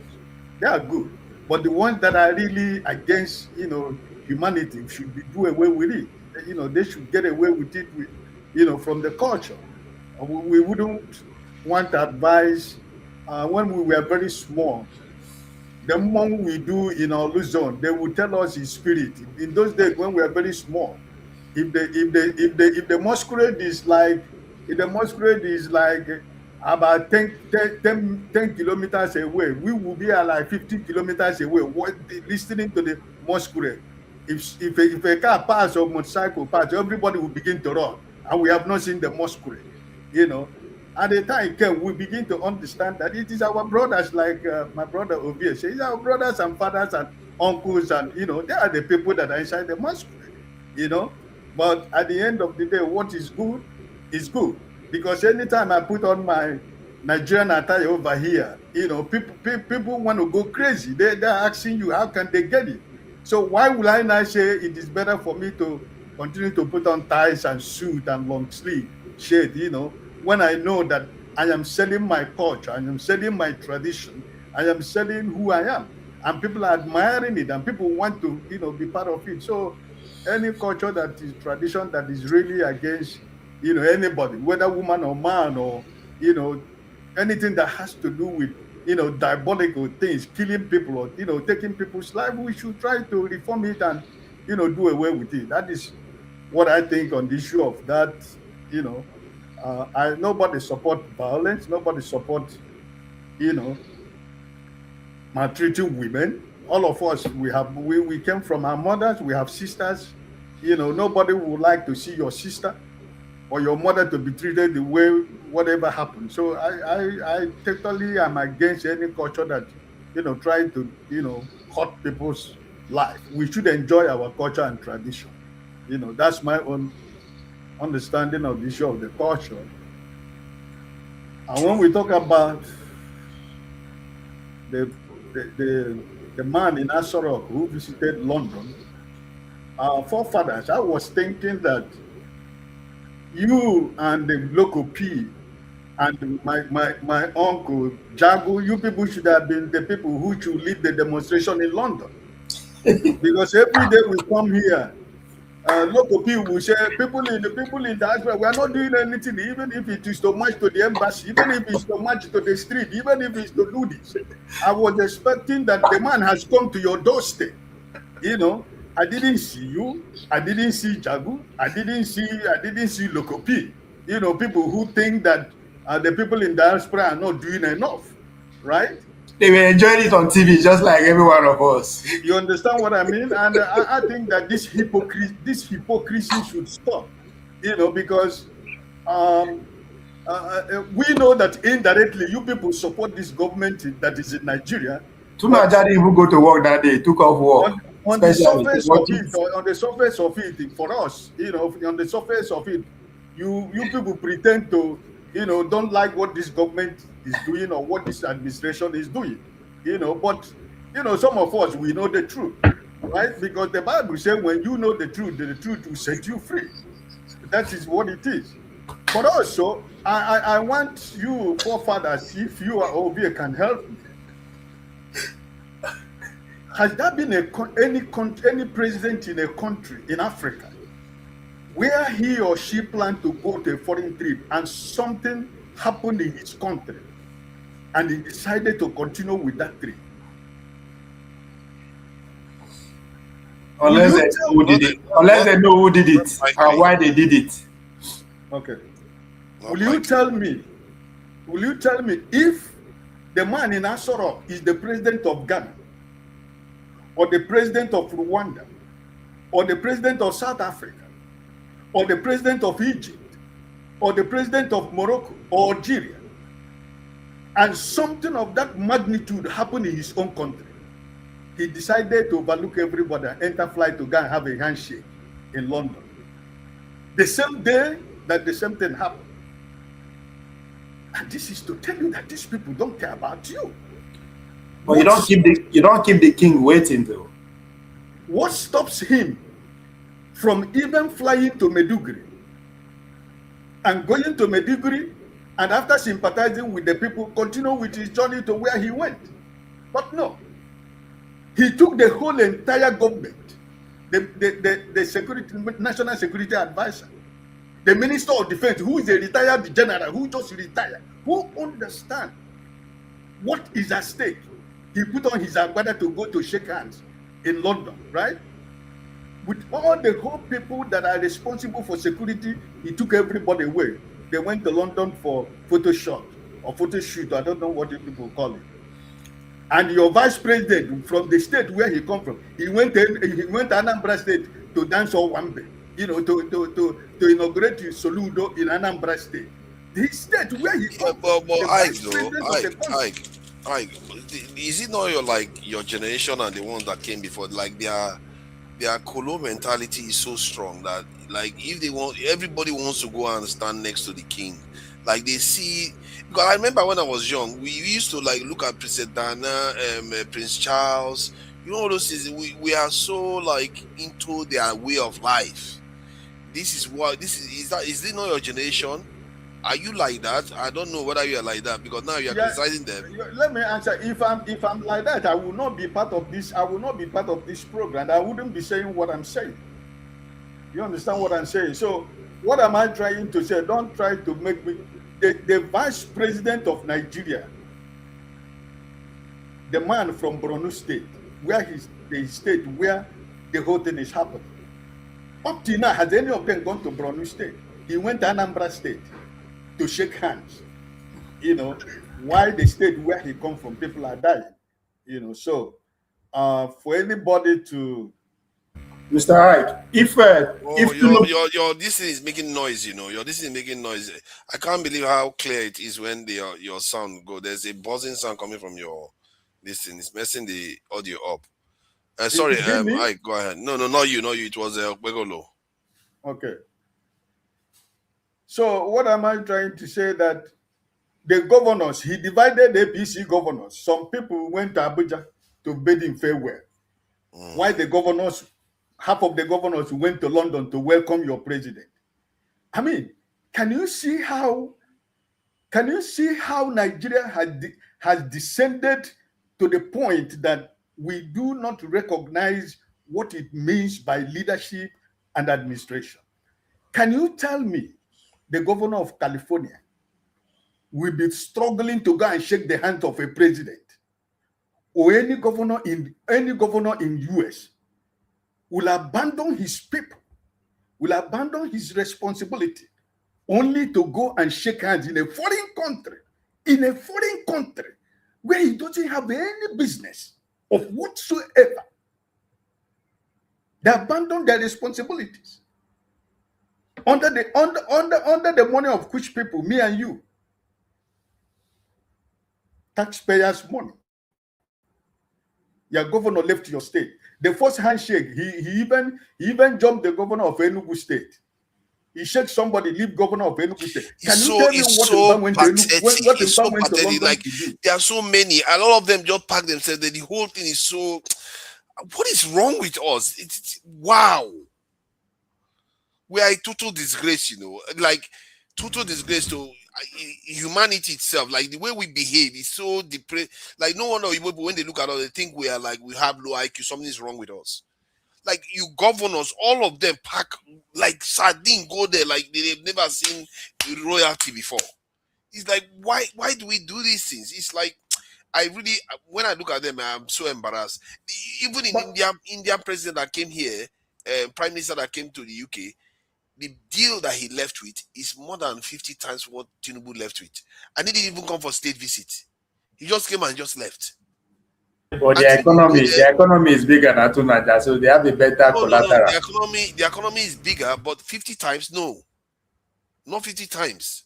Do not be deceived. A time is coming when they will tell us really what they did in this, what they claim they signed in London. You know, because like these people that their work is all about conspiracy. Their work is all about, you know, propaganda machinery. They will tell you so many things. You know what they went to sign. You know, in few days we begin to unravel what happened where he went.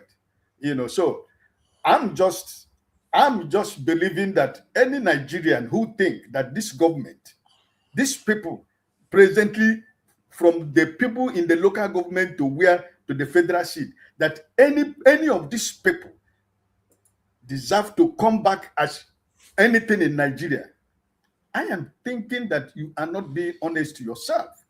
You know, so I just felt that, look at the people who study body language. Look at the man in Asorok with the Prime Minister of Britain. You can see the people who study body language will tell you he was sitting like a houseboy because he wasn't sure of what he didn't know what he went there to do. And at the end of the day, you will discover, to those who study body language, will show you that Stemmer is not interested in what he's talking about.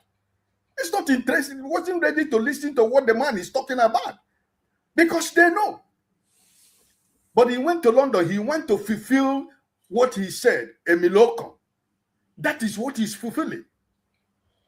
How many years is King Charles? Is any of you live in London? How many years is King Charles' forefathers? I think it's somewhere around 80-something years, 70-something years. I'm not exactly sure the precise age. The man in Asorok is how many years? How many years did he say he was?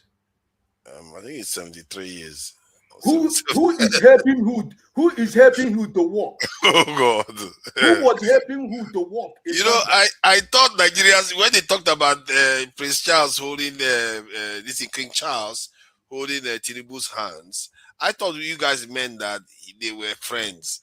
I didn't think that you guys were saying an old man is having an old man, our own old man. That is, oh man, that is sad. If that is the case, it is automatically the carbon copy of what happened in Turkey. You know, so I just feel that you know, like what I said here last sorry, Mr. Hyde. Do you think? For me, don't you think that what happened in Turkey and what happened in London is quite different from the way he moves whenever he's in Nigeria? Or that means they see like no, but it's true. Let me tell you, my brother Obobolo, listen. The only thing that is remaining for the man in Asorok in Nigeria is to people to take him by car inside the mosque. Where does he go in Nigeria? Does he go anywhere? Anytime he's traveling, he's going to France. Where does he go? Where does he go? You know, so the only thing that is remaining for the man in Asorok is that when he wants to go to mosque, somebody will carry him like the thing they use the horse, the British people are using. They will use it and drive him inside the mosque, you know. And that is the man who told you that it's about 73 years, you know, or 70-something years thereabout. A man who didn't know where he was born, how many years he was, the school he went to, we don't know. We don't know his family. We don't know his friend. We don't know his brothers. We don't know who he is. And that is the man sitting at the seat of power of your country. And you think everything is fine. You know, you see the way he was sitting. You know, so I'm just, you know, after 2023, I was trying to give up Nigeria, but I decided that I'm not going to give up Nigeria. But anybody who think that these people, presently these people that are there, they mean anything for you. Ribadu is preparing for 2031. He's no more interested in what is going on in your country. He said that these people that are killing us, they are his brothers. So if you think that Ribadu is ready to work for you, he's preparing himself for 2031. You know, but like as I said last 2 weeks or last week again, I said that this present man in Asorok is going to emasculate the North politically. He's going to use their heads and hit their heads on the stone and they will be fighting themselves. You know, from 2027 to 2031, they will be fighting themselves. Because the greatest opportunity the people, my brothers and sisters from the north has is this 2027. If they don't make the right decision for themselves, thinking that this man in Asoro is going to hand them power, give it to them, I just hope that they will understand. Finally, before another person speak, Ovie, there is. Can you tell me where do you have city boys if not in the east? Do you have city boys in the Edo State? Do you have city boys in the west? Do you have city boys in the north? Do you have city boys in the south side? No. The city boys you have is in the east. And why are they in the east? You and I know already. And one of the programs they went to London is to see how they can bring Senator, what is he called? Senator, what is he called? Model, right? Senator, so that they will use him to do campaign for 2027, you know, to get 2027, right? But I've always said here, if God keep all of us alive, and by magic or by miracle, City boy that America, nobody is. Tell him, City boy is not America. Okay. Yeah, so you be agent now. You don't invite me. You are a bad friend. So if in any way, City boy is not America. We don't waste time. They come there, come do something. No days of this today. Mr. P2B is on the ballot in 2027. If APC think that they're going to get 10% of vote in the Southeast, they don't understand the people of the Southeast. 2023 was just testing the microphone. It's all these city boys. They will bring whatever they give them. The people of the village boys will get what they bring from the city. So I just want us to know that what is happening in Iran. There was something. But Mr. Ag, you don't understand what is going on in the east. The way you are talking, you don't understand what is going on in the southeast. Hold on, so that we can move on. So that let him finish his submission, then we can get around to Masca and back to then Jagon, then Uzo. You know, yeah. Please go ahead, Ike. What is happening between Iran and America and Israel? There was something Dr. Damages was saying when in the morning or in the afternoon when they were having the first program. And I think that for my brother, forefather, Jide, and some of you should be able, because there was a pertinent question or a pertinent statement Dr. Damages made. I was rounding up. He asked a question. Can you tell me any country that is supporting Iran in this war? From the Middle East to Europe and America. Can you tell me? But your friend, Esterica, no, not Esterica, what is he called? Two Niger something. I don't know what he said. All of a sudden, Jide said, Jide said, no, and when it's my turn, I'm going to tell you, China and Russia, they are supporting Iran. Are you deceiving yourself? Are you really being honest to yourself? Even the whole Arab country in the Middle East, no one is supporting Iran.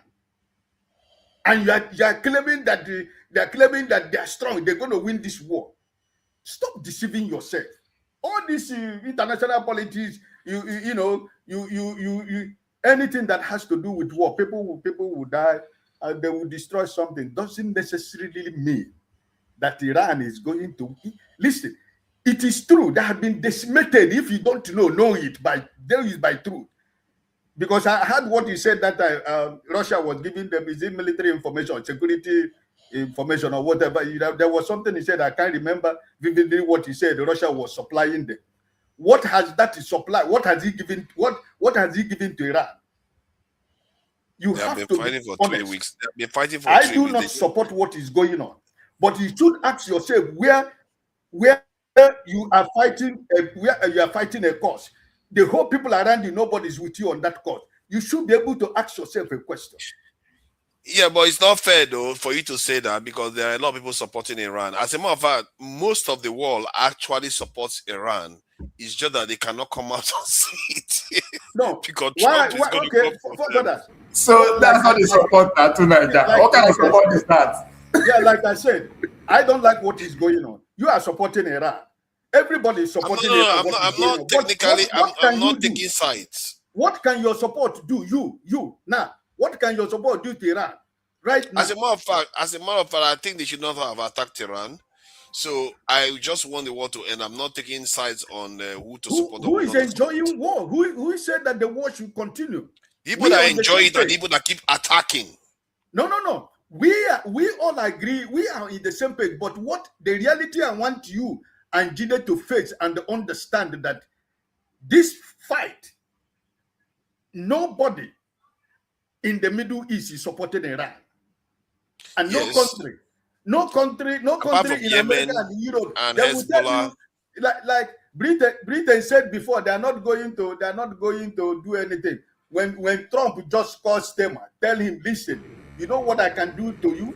You know what is the songs of Britain right now? So forget about all this. We don't want this war. We just want it to end. Mr. I, when they asked Trump if he's going to agree to ceasefire, he said no, we are bombing the shit out of them. How can we be bombing the shit out of them and say we want to ceasefire? So some people are enjoying it. I just played the video. Just let me play this video again just now. It looks like you're completely in a totally different world. Let me play. My brother Maska can start. I'll finish. Thank you for joining us here on Sky News. Well, there has been a new development in the US and Israel's war with Iran. Iran has launched 2 missiles at Diego Garcia in the Indian Ocean, where there is a joint UK and US military base. Neither of the missiles struck the base, which is used by American heavy bombers. But it's around 2,370 miles from Iran's coast, and the attack demonstrates that the range of Iran's missiles is much greater than previously thought. Well, in a statement on social media, the US President Donald Trump has written, "We are getting very close to meeting our objectives as we consider winding down our great military efforts in the Middle East with respect to the terrorist regime of Iran." So I'm sharing that because some people were under the impression that Trump is thinking of winning anything. He's thinking of bailing out. He said he's going to leave it for the other to sort out the Strait of Hormuz. Father, let me correct something. Father, that video, I think the bigger question there is that not be that same Diego Garcia Island 9 UK refused to allow the America to use the takeoff. So you should be more concerned that is this an attempt to actually force Britain into the direction? No, because Britain later on gave America permission. Yeah, but now America has used it to attack Iran already. But now this is their territory. If you listen to Kemi Badenoch and led the party, this is their go-to area. Yeah, it's their territory, but because the UK gave America permission to use it, Iran has already said, if you use your territory to attack us, we attack you back. We attack you. They've already said it. That's so what I mean, it's a matter of time before. And I don't know why people are picking on Iran. Every time they attack Iran responds relatively proportional. That is how to do it, for father. I need to correct. Let me. You attack me, I attack you back. What did I do that you keep attacking me? Let me correct. Let me hold on, Fafa. Let me correct. I don't think you know the politics of Middle East. You need to understand the politics of Middle East even before now. The idea of some of you supporting Trump madness, I don't know where it's coming from. The last time Trump invaded Venezuela, kidnapped a city president, you were here supporting Trump. Today, he is going to another different country that we are not fighting America to invade the country. You are also supporting it. You need to stop. We need to stop. If you are looking for justice, seek justice everywhere. Don't select justice. You should not be supporting this kind of foolishness. Why? Nobody has the power to support these people. We are just analyzing. We're analyzing, yeah, but technically we need to speak to issues, right? I know he's just being. Don't have power doesn't mean you don't have judgment. Yeah. So the Iran, they are ready to fight in the end, man. They are not giving up. It's not Nigeria. Iran, they will fight. America are gonna run away. Trump is just running. He has been running his mouth for past 2 weeks. Oh, we've degraded, we are what's that is English, big English grammar. Obliterated, degraded, whatever. He want to run away. Look at the new development now. Even right now, the Syrian military, they are coming back. They want to attack Syria. So you are opening up a lot of who wants to attack Syria? Syria, like the military, like the Assad military, they want to push back to the government now. Even so Netanyahu has been telling Syria, Julani, to come attack Hezbollah in Lebanon. So this war is the only good thing now. The Arab are not involved in the war.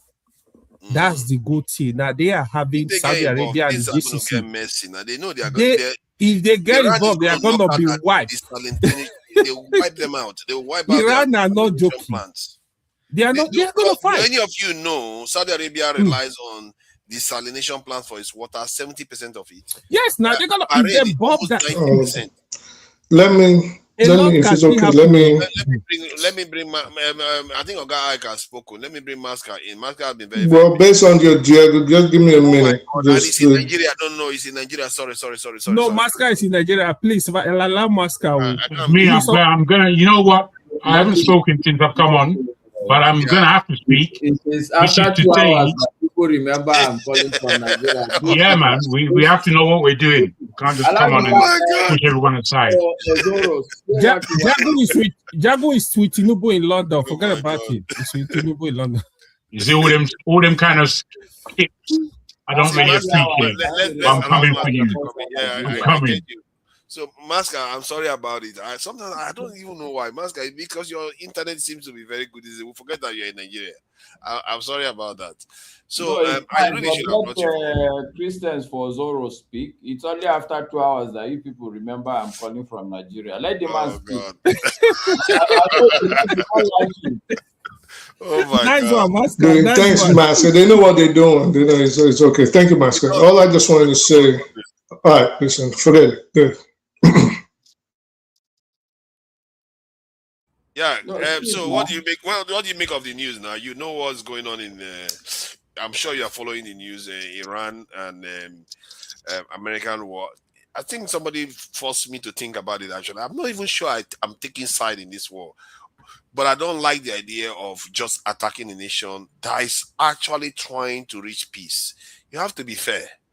Iran has tried. They even signed a peace deal with a kind of agreement with America, and Trump threw it out because Netanyahu wants a hot war, and he's been looking for a way to destroy that country, and he wants to destroy the country. It's not about regime change, because his fear is that even if you change the guy that is at the top, that person tomorrow might fall, and then some other person that is strong will come back, and the country remains strong. So he really wants the country to totally be decimated and weak. That is what Israel truly wants, and I really consider that quite evil, actually, because you don't want any country to aspire and grow properly, except they are subservient to you. That is not good. So from that point of view, I'm not in support of what Israel is doing, but neither would I want Iran to just defeat America. America is democracy, and I don't know why I don't want that. Does anybody know why? I'm not sure. I don't know why I don't want Iran to defeat America. Please go ahead, Christian, and explain it to me, because I can't understand it myself.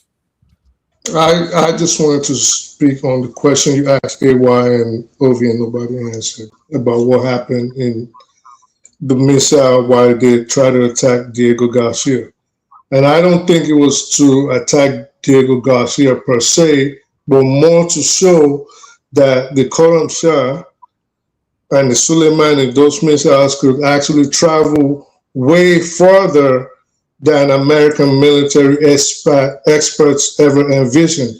They thought those missiles had a range capacity of 2,000 kilometers, and now they've shown that this could travel way across the Indian Ocean, over 4,000 kilometers. That was what I just wanted to put on the table for you guys to at least understand. But your question is what? That America, why is nobody supporting Iran, or what? I didn't get the question. I think Ike was trying to refer to what Dr. Damage was saying, that nobody supports Iran. I was like, but that is not accurate. So if you want he said he asked questions. How many countries are supporting Iran? And nobody was able to. Yes. As far as we know today, Iran. As far as we know today, I'd say Russia, China, Yemen. We don't know if North Korea is on their side. We don't know. We don't know what games Turkey is playing behind the scenes, and we don't know what games Iraq is playing behind the scenes. So, but as far as we know, no country has openly come out to say they are in alliance with Iran. What we just know is based on the lead up to the war. There were flights, transport planes coming in, Chinese transport planes coming in and out of Iran. Now, what they were bringing in, we can at least assume that it has something to do with defending Iran, maybe surface air missiles. We don't know. Telecommunications to link up with the Baidu satellites, more than likely. And what we also know is that Russian planes were coming in and out of Iran in fast fashion. And we also do know that they have Russian technicians and scientists working in the nuclear facility in Natanz. So to say Iran has no support, I think that would be foolhardy. Iran has support, but there was something one forefathers said, and this is why I think nobody's coming out openly. You said Iran should hit harder or take a preemptive, or to take preemptive action before they get attacked by the United States or Israel. And I think, again, that would be bad war strategy. In war, we know that he's not an expert. They should escalate, because it looks nah, like the man. other side is I call that. No, why you can't? You're not gonna escalate. Okay, so see, what Iran is doing is what other nations have never been able to do against America and Israel, which is win in the public sphere. I mean, thanks to the internet, people are more enlightened about what's going on, because we're seeing a lot of things happening in real life, the action, like the bombs you shown, people getting dropped. What they've been trying to bait Iran, do you really believe if Iran, with all its intelligence networks all over the world, if it wanted to start knocking off Western diplomats or Western officials, you think it wouldn't be able to do that? Or Arab officials? It would easily do it. But that would lead it to fall into the hands of the propaganda machine, which is to make Iran look like this despicable, hostile, terrorist state. Sorry. Did you say that Iran would not want to attack Israeli officials? Listen again. I said Western officials. Okay. Or even Israeli officials, at least prior to the war. Even now, do you think every Israeli official is walking around with 10 Mossad agents guarding them? No. But if Iran was to take out, for example, an Israeli scientist walking on the streets of Hanover or Malaga, how would the West frame it? Now they would fall. At this stance right now, people will not see it as a big deal, because everybody knows Israel has taken so many of their own people. But no, it doesn't. Well, then you're judging public opinion wrong, because they will turn against Iran like this. The world will turn against them.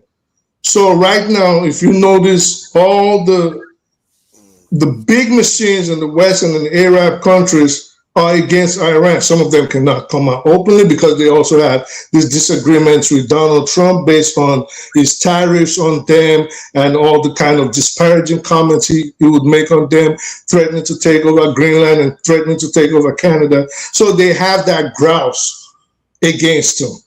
But still, they are assisting them.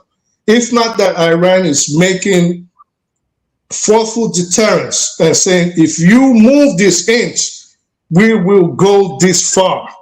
So, for example, France wanted to send a frigate to the Straits of Hormuz. They bluntly told the French, we're going to sink the only frigate you got. Simple and short.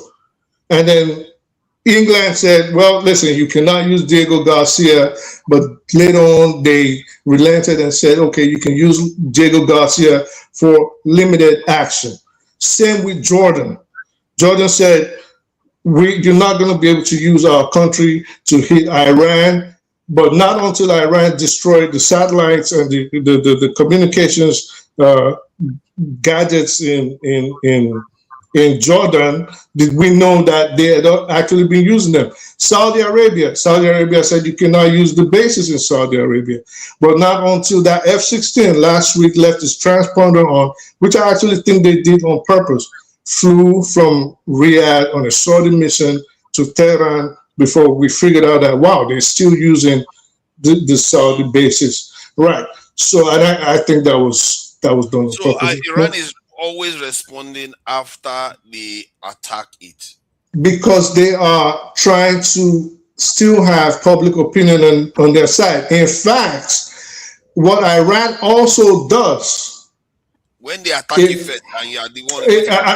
In fact, something else Iran actually also does is they also file to the United Nations before they hit certain structures. So they will inform the United Nations that based on what they did to us, we're going to hit them back. These facilities they have are located within civilian enclosures. And they're doing this smartly because one day, believe it or not, one day we're going to have a Nuremberg-style trial based on everything that is happening now. And Iran is properly documenting, and they're probably saying we are not the violators. What's that? I don't think it's going to happen. They are destroying the world order. Oh, we will. Listen, I guarantee you this is the same way Milosevic thought. This is the same way Samuel Taylor thought. This is the same way Rommel, all the Nazis, they all thought about. They said, well, nothing is going to happen. But one day there were bombs falling over Berlin. One day they were all in handcuffs, and one day they were all standing trial and having to take cyanide pills just not to face justice. Same with Saddam Hussein. Same with all these other people. So you always think there's no end, but there's nothing new under the sun. At some point, every actor, every participator, everybody that was involved in everything that is happening is going to have to pay for it. And we're going to see. So from what you are describing now, I must say, Iran seems to be acting like a responsible adversary. Adversary. They are doing. It's like you got to move it on, man. I got a lot to say. Man. So Master gave up his space, and I allowed it because I knew some intelligence was going to come through. However, I got a lot to say. Because it's not that I gave up my time, or I said. Now you give up time, now you're behind me, Joe. Me, I know you're going to give up time. It's okay, I can come behind Jago. No, okay, so that's how all these things start. People decide they can do what they have to do. I keep telling my son, look, you have to remind yourself. Don't be a why not person, be a why person. Why would Jago want to go in front of me? Yes, so now so Masker. But everybody. Thank you. There's two of us. That's two, bro. And it's not from my tribal, so this is not tribal. I get it. So, but I'm a bit worried that this is what the Ayatollah did when he was doing past two fatwa against building nukes, and all because this is war and this is about weakness and strength. If you keep doing this, the danger is that you could destroy your country. And if this regime fails, what the consequence of it is going to lead to the destruction of that country. Let me have to be careful the game they are playing. Let me explain something to you. America and Israel cannot bomb Iran into submission. They know this. Iran knows this. They cannot kill all Iranian government officials and force a regime change. They can't finish killing them because they have a structure where everybody knows who takes over if this person is eliminated or is not in position to carry out their responsibility. So it's not going to happen. But what Trump and them are waiting for right now is an excuse. I'll tell you right now. It's an excuse to end the war quickly, and the only way they can do that is to use a nuclear weapon. Period. Iran is not giving them the opportunity to have a reason to use it without probably causing or invoking the ire of the rest of the world, or causing a nuclear fallout where now China and Russia and maybe North Korea and Pakistan openly come out and say, now we're going to use ours too. So everybody is playing the escalation game, and Iran is not trying to escalate. They know they have two madmen right now, Netanyahu and Donald Trump. If you notice one thing they're doing in the press right now, they're trying to condition everybody into believing this whole theory of a tactical nuclear weapon. People will say, well, you know, it's a tactical nuclear weapon. It's not going to kill. Everybody's an expert in tactical nukes. But guess what? We've never seen a tactical nuclear weapon in action. What we do know is that it is a nuclear weapon. To that effect, we know what happened in Hiroshima and Nagasaki, and we know how much carnage and destruction it can cause.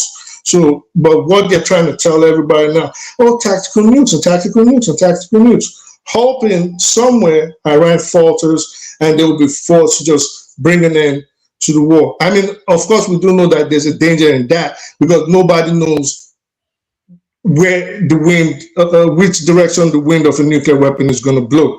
So we have to always also notice how they try to subliminally prime people for certain occurrences that they want to happen in the future. If Iran should, for example, start bombing obvious Israeli military installations, which most of them are situated within civilian populations, the world will turn against Iran. Why? The world is very hypocritical. They know the truth, but they'll say, well, CNN has been saying it and Fox News has been saying it, so it's got to be true. They know it's a lie. You get what I'm saying? So Iran knows, and it's a game right now. They can hit a lot of. Shin Bet is in the middle of Tel Aviv. Shin Bet headquarters, the Mossad headquarters, is right there in the middle of downtown Tel Aviv. But can they hit it without causing civilian casualties? You know, that's the danger. And the first thing to die in a war is always the truth. Now, who can win the propaganda game? For the first time in history, America is losing the propaganda game. Israel is losing the propaganda game. Even that's why you see them, they're busy buying up PBS, Larry Ellison and David Ellison. They're buying TikTok. They're buying CNN, not PBS, CBS. They're buying all these Viacom and all these other stations. But our generation, the new generation, is not listening to mainstream media like the boomers during Vietnam War, like the boomers during the Gulf War and Gulf War II. You know, they're not listening. We want on the ground news, and yeah, so they're losing right now, and that is the game I was playing, and they're being careful with it. Argati and all those people are doing a phenomenal job. Professor Mamdani, what's his name? Is it Mamdani? Mamdani is the mayor of New York. It's Marandani. Professor Marandani. So they're doing a phenomenal job of, you know, that guy is good, man. Quelling all the propaganda against Iran. And Iran is losing on the battlefield, yes, But long term, it is winning because of the harm it is causing the West, their machinery, especially on the media side. Thank you. Very good analysis. Yeah. Should I go to Masca? No, Jago, let Masca. Now Masca is in Nigeria. Fala Bale, Jago. Me first Farabale. Jago speak. Let's hear what Jago has to say. You see how nice Masca is. Masca is a gentleman.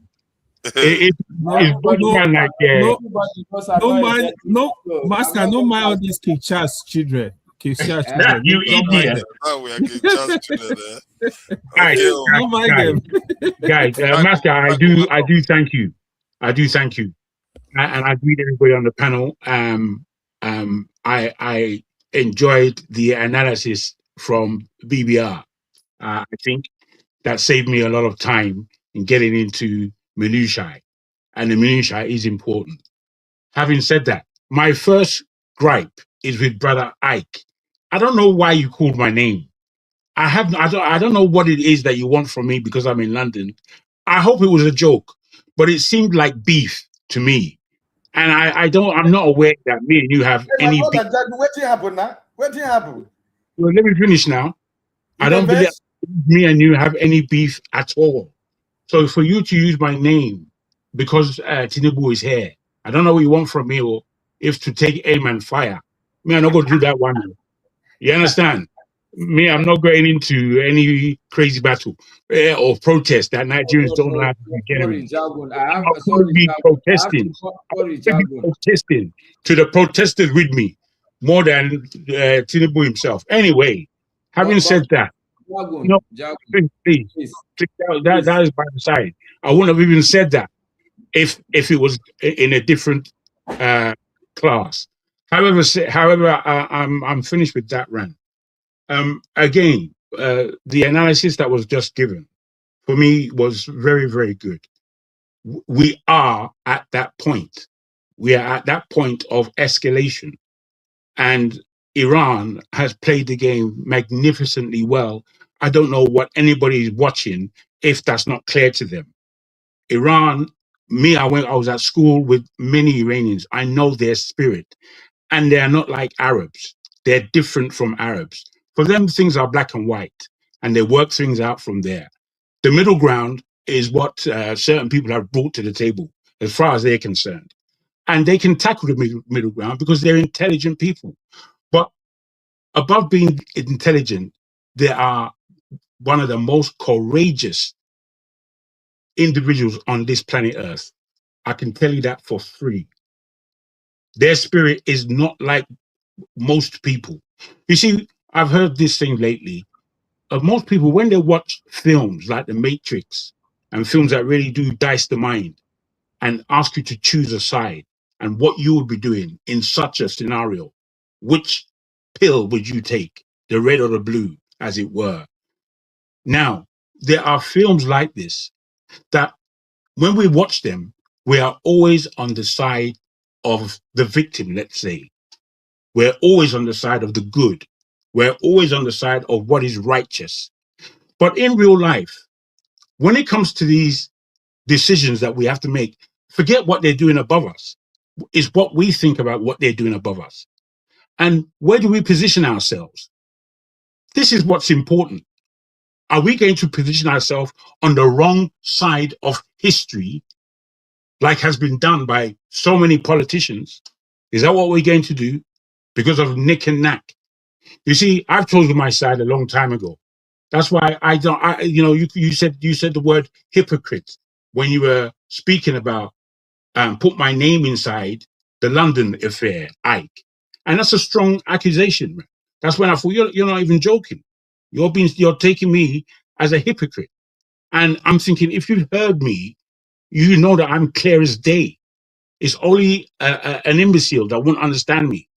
So I go on to say this, that what has taken place in Nigeria under this craziness or Zoro festival, if we don't know how to just quickly castigate rubbish, people are trying to make a sense of it. You can't make sense of that. kind of sense. Oh, this tradition, this what rubbish, man, rubbish. Me, I'm not flim flam, flim flam. That's how you accept corruption. That's the acceptance of corruption. What we saw there was completely ridiculous. I couldn't even believe what I was looking at. And then I couldn't believe it was Nigeria. I couldn't believe it. And I couldn't believe it because there was the person who sent it to me was a friend of mine. She's from Ghana. And her flag was above it, the Ghanaian flag. So when I was looking at it, I was thinking, is this what's happening in Ghana? I said, mentally, I'm thinking, this can never happen in Nigeria. Then I become clear that this is actually Nigeria. I mean, what we saw was horrific, nonsense. It was animalistic. It was what these both people are doing in the West that we are now trying to encourage and call it a festival. I mean, this is what I'm talking about. Our people are stupid. Our country is full of Malay nonsense, waste of time, waste of ethic, waste of life. We waste everything in that country, down to life itself. We can just kill someone and forget about it. That's where Nigeria is. And you want to now start balancing or corrupt, whatever it is, festival. Ridiculous rubbish, panku, nonsense. Can't believe it. I've got a lot more to say, but I have to give grace to Masca, as I'm brought up with that. So we'll let Masca continue. I thank you. Yeah, welcome, Masca. So what do you make of the event so far and everything you had? Okay, I'll first start by saying that the first thing we should learn from Iran is that we should, even on this panel, have some sort of mosaic structure. So now that you are eating, who should be taking over from you? You are there now. You are talking. No, like this. You don't need to take over. Who is eating? Is eating? Yeah. And he's criticizing Tinubu for going to London to eat with the king. Anyway, secondly, also, I want to go back and support my brother Ike and pick up on my other brother Jagun. See, Jagun, it is okay for us to pick on you because there are times you come and say, we're all stupid. Yeah. Now, the old president is in your backyard and we are looking for what you will do. I won't do something stupid. Okay, fantastic. So just let's hold it there. So don't expect any other person to do anything stupid also. Are we okay there? Can we all agree now? I don't even understand your... No, okay. So if you are saying that going to protest there or do anything in the president is something stupid, I am saying that any other person... No, I didn't say that once. I didn't say that. Whoever style it is to go and protest at this present government, let them do it. That is not my style. I'm not about to be told what to do in any level of protestation that I'm thinking.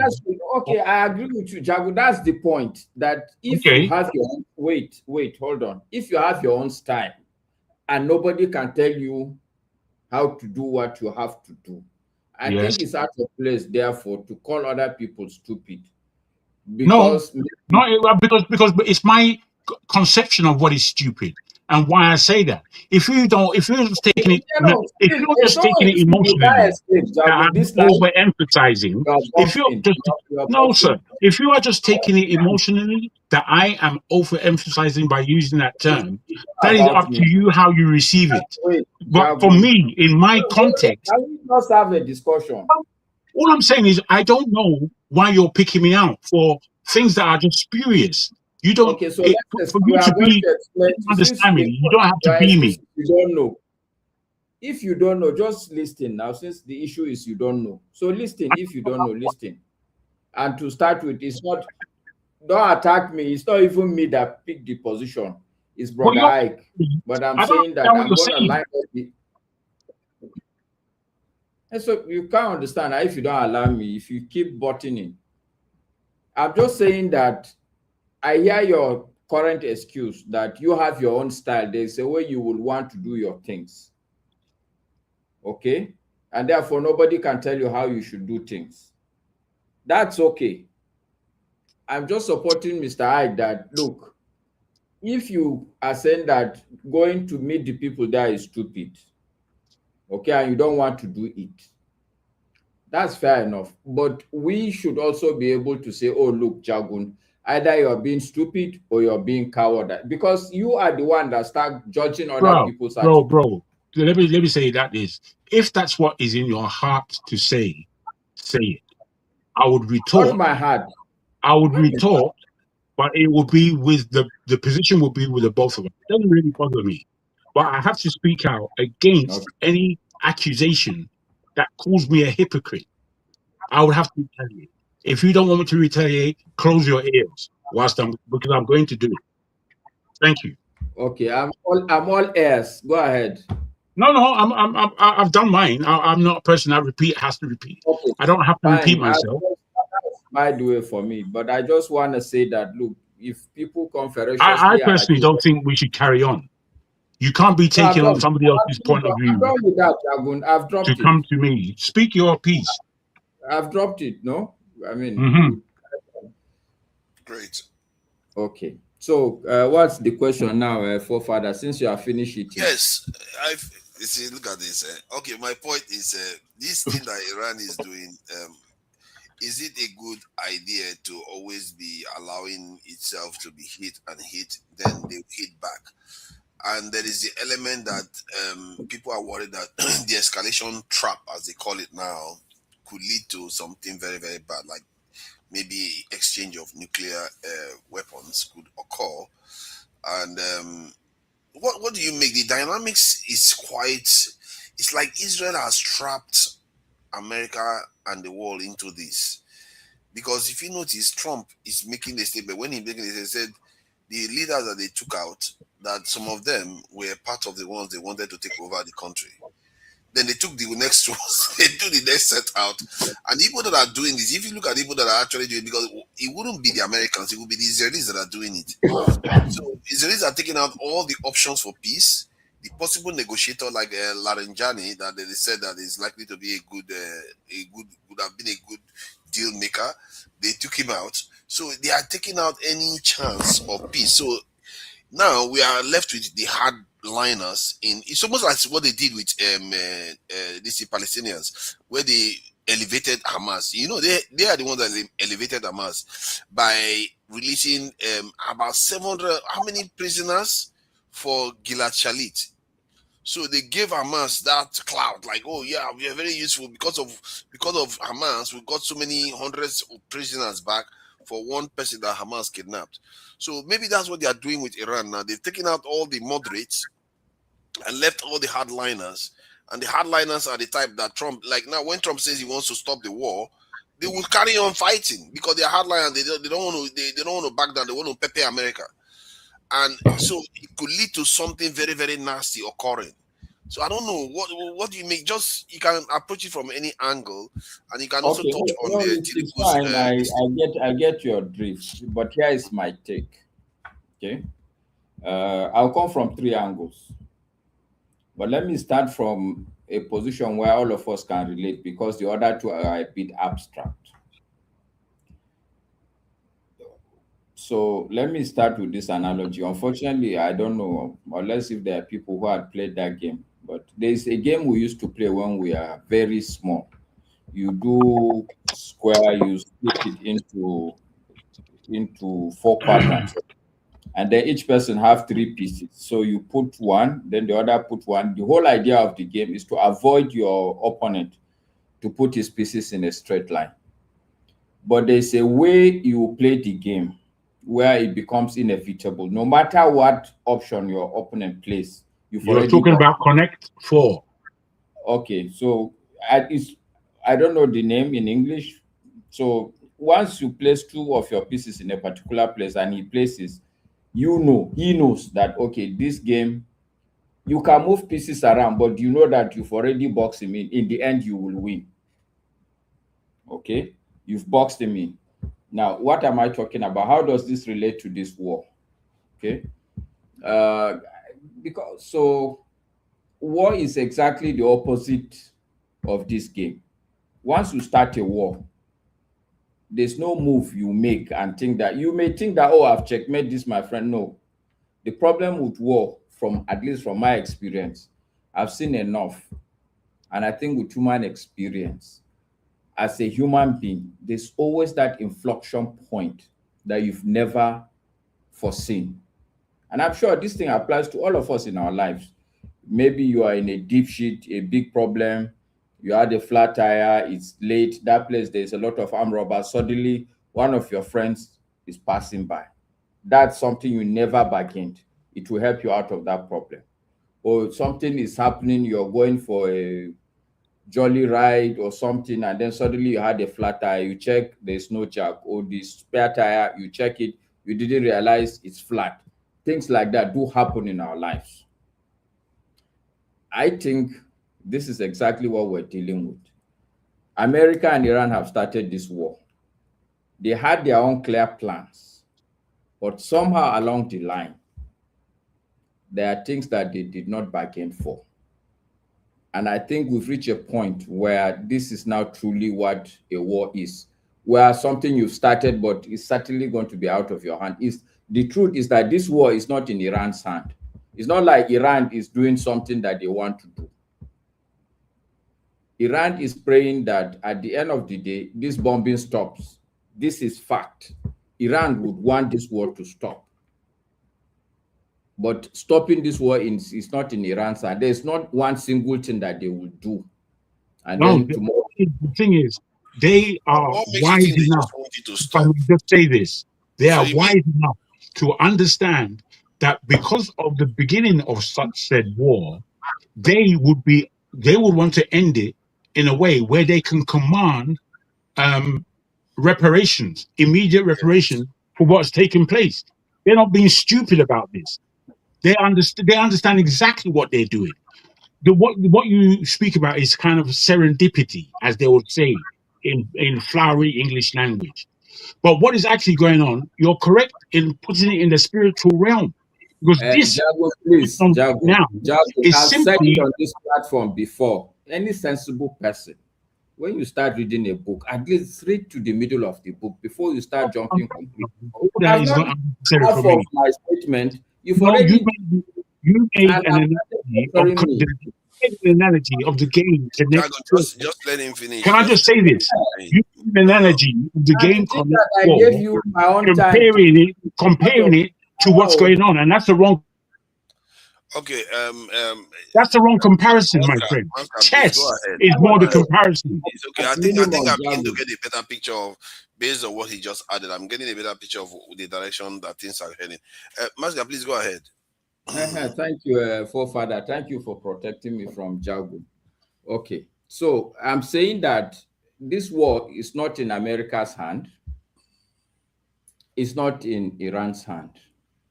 I think at least these two countries, America and Iran, they are looking for how this thing can stop. What I don't know is whether this is what Israel is looking for. Okay? And like I said, I'm going to come from three angles. That's why I'm not happy with Jagun. Somebody who says it's coming from three angles. Yeah, I've started just one. Why do you say what you don't know is what Israel wants? Don't you know what Israel wants? Okay, so I give a very simple example. Okay. My understanding of the war is that it is a calculated war. What I know is that America is not bombing anywhere they see. For starters, they are not bombing civilians like that. We may think that that is what they are doing, but the truth is that that's not what they are doing. If they want to do with bombs, they would level half of the country. Because right now, they are free. They can fly in and fly out, but they are not doing that. Even the facilities, the energy sector, whether it's schools, they are not bombing carelessly. So the example I want to give you, there is this power plant. You know how many hospitals they've destroyed? No, it's okay. You can't. So the truth is that Iran as a country is still functioning, whether we like it or not. What I'm simply saying is that the attacks are calculated. They would decide this is the target we want to hit, and they go for it. It's a targeted strike. Nobody can argue with that. They decide what they want to. They decide what they want to target and target. So the simple example I want to use to show you that I'm not sure America's interest and Israeli interest is the same is the attack on the power plant. Is it power plant or gas plant? Gas field, yeah. Okay. Are you telling me America doesn't know of that gas field? Why haven't they attacked it? And why are they telling Israel don't attack that place? And why Sorry, would Master. Israel...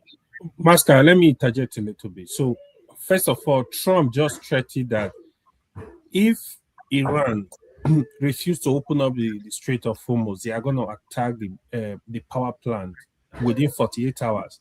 I understand. Let me say this. Let me say this too. What you are saying, you are right, but what we are also saying, Iran are not pushover. See, when you here is the fear of America. Let me tell you the fear of America. When you escalate the war, Iran are going to escalate. Look, okay, go ahead. So, but I will respond to what you're trying to say. Okay.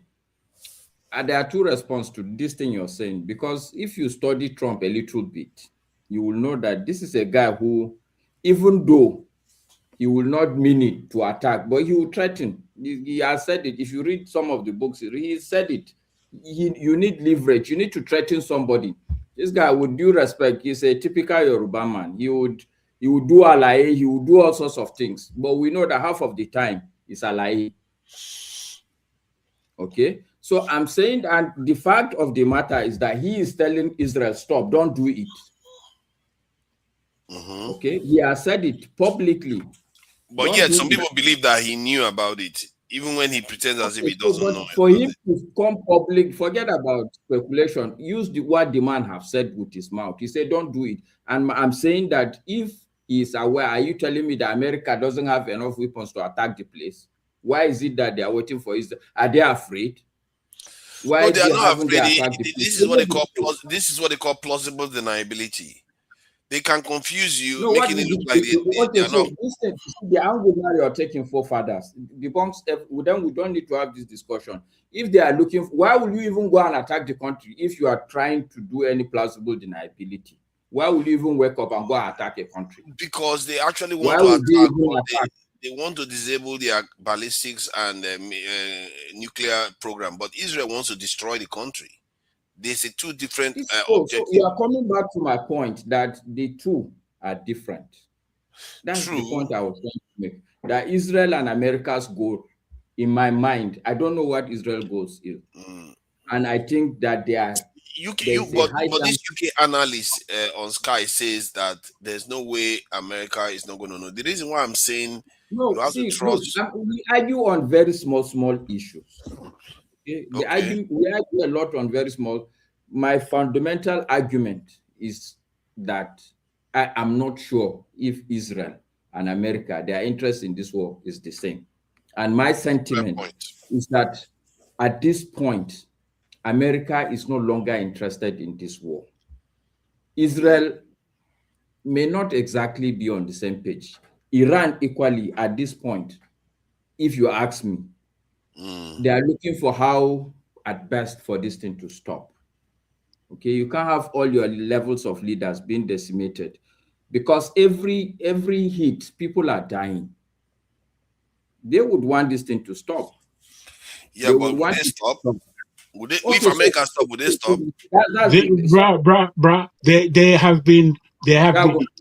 Trump is secretly having conversations. He's secretly having conversations with the Iranians. You know, my time was small. My time was small because forefathers wasn't here to interject and see what I'm saying. So my time was small. But for what you're saying, Master, I don't know what I can't really understand where it might even be coming from. What we are seeing. Wait, my brother. Wait. What we are seeing here is a country called Iran that was not a threat to anyone by itself. Yet they were bombed by two countries who, correctly you said, have two different agendas as to why they're going in there. However, the lead on that was Israel. So the lead in it and the wanting to drag it out, if they possibly can, for their own benefit, is there. Whereas Donald Trump, who is easy to manipulate, if you look at Donald Trump at all, you're calling him a Yoruba man. I see nothing of the like. Maybe that's your bias. I don't know. But as you're saying that, I'm looking at Trump and knowing that all you have to do with Trump is cuddle up to him, agree with him when you don't agree, do this for him. And then when you put an argument to him, he would respect that because you backed him. My response to that one, so please. given that, I don't see, honestly, I said, I don't know where you're coming from. Nobody, Iran, dragon of all people, not tell me where I should come from.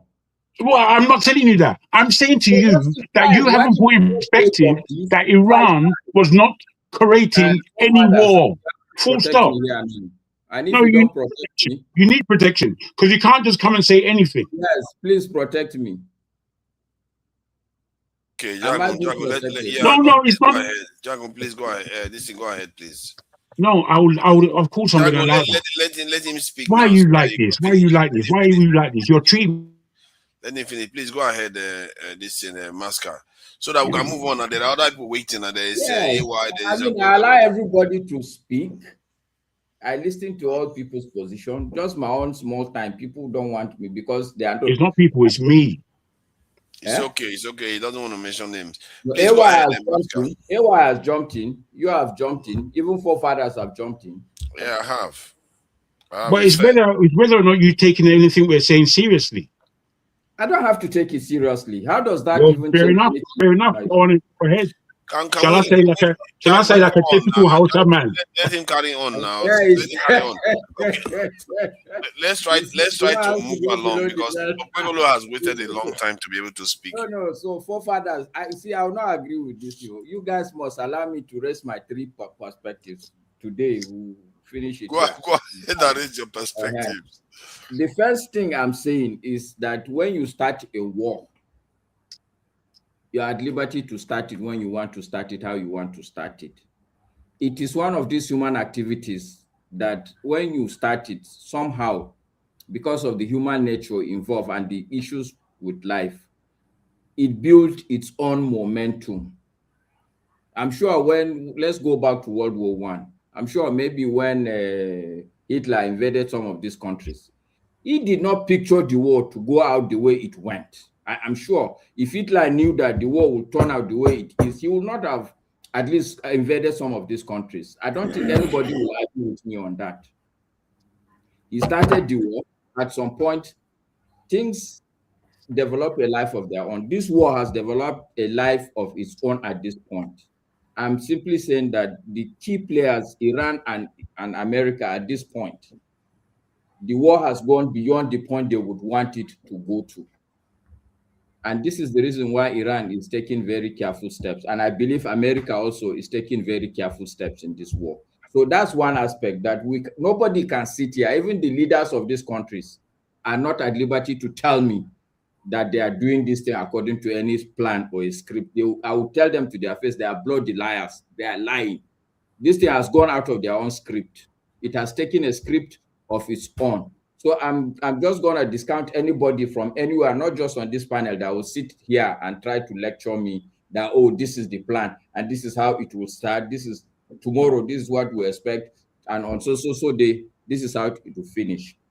That's one angle that war is like that normally from my experience. It takes a life of its own. And we should all be praying that this thing should come to a very conclusive, probably very early end. I have also found myself in a war front where it starts like a joke. Before you know it, by afternoon, by night, everything has gone out of the place. You can see all these things. You can't sleep. So I know how it is. The second perspective, I believe that we should also discuss or look at the war from. I think there's a lot of angles to it. I used to think that it's just a geopolitical issue, but I've seen that there are deeper issues to it. There are things that are beyond simply oil, beyond economics, things to do with, I won't even call it religious belief, because they are just, in my mind, beyond religious beliefs. There are angles people are looking at this thing as if like it's ordained by some God or something, that this thing is a necessary thing to happen. And once you begin to ascribe things to human events, then you'd there are actions that people take that are unexplainable, that are not logical, which is, for me, the biggest fear I even have with this war as it is today. Because I am seeing a lot of predictions, for instance, discussions about destruction of mosques, building of temples, greater Israel, Armageddon. Even in Islam, there is now people discussing about the coming of the Mahdi and stuff that, ordinarily on a good day you say is conspiracy theory. But when you look at the way things are actually developing, you would sit back and begin to worry a lot. And for me, the last angle also is the only positive angle. I think that I hope it prevails. The angle of the fact that there's so much technology, there's no way, I'm praying, I'm hoping that there's no way single narratives will prevail. People are asking questions. Already I'm beginning to follow the American political discourse. I'm seeing that there's a lot of divide, even in the far right. A lot of people are beginning to have to ask themselves pertinent questions. People that before don't talk to each other today are interviewing each other and are agreeing on a lot of points. And for me, the important point is that it looks like, hopefully, reason will prevail at the end of the day, not from our leaders in the world, but from the greater populace and from the greater discussion. And which is, for instance, what we're having here. People we are openly discussing the issues, disagreeing, but ultimately, in the end, I hope and I pray that we'll agree in a good place. Thank you. Even though I took so much time, but I rest my case here. And this is what I'm saying. I'm sure our forefathers would be out of service for a while. So maybe, I don't know, Jagu, maybe the way we can put you in check is to make you the leader now. Maybe I don't need checking, but really, I thought that my memory, I thought AY was the person next to speak, to be honest. No. Okay, so but nobody seems to be around. So I want to clear up a few matters with you, and we may as well take up that time. Did you use the word malice? No, I didn't say malice. No, nothing to do with malice. I just wanted to take up some things with you, because the position that we're all badly in is that we are 2 or 3 steps away from the brunt of what's taking place right now. So we, as you said, you're somebody who's seen war. I was born in war. We could actually look at this as it being that far away from us, for us to analyze what's going on in terms of what we think as human beings about other human beings dying. That's the basic of it. And then what causes this to be the present case? This is how I look at things as a human being.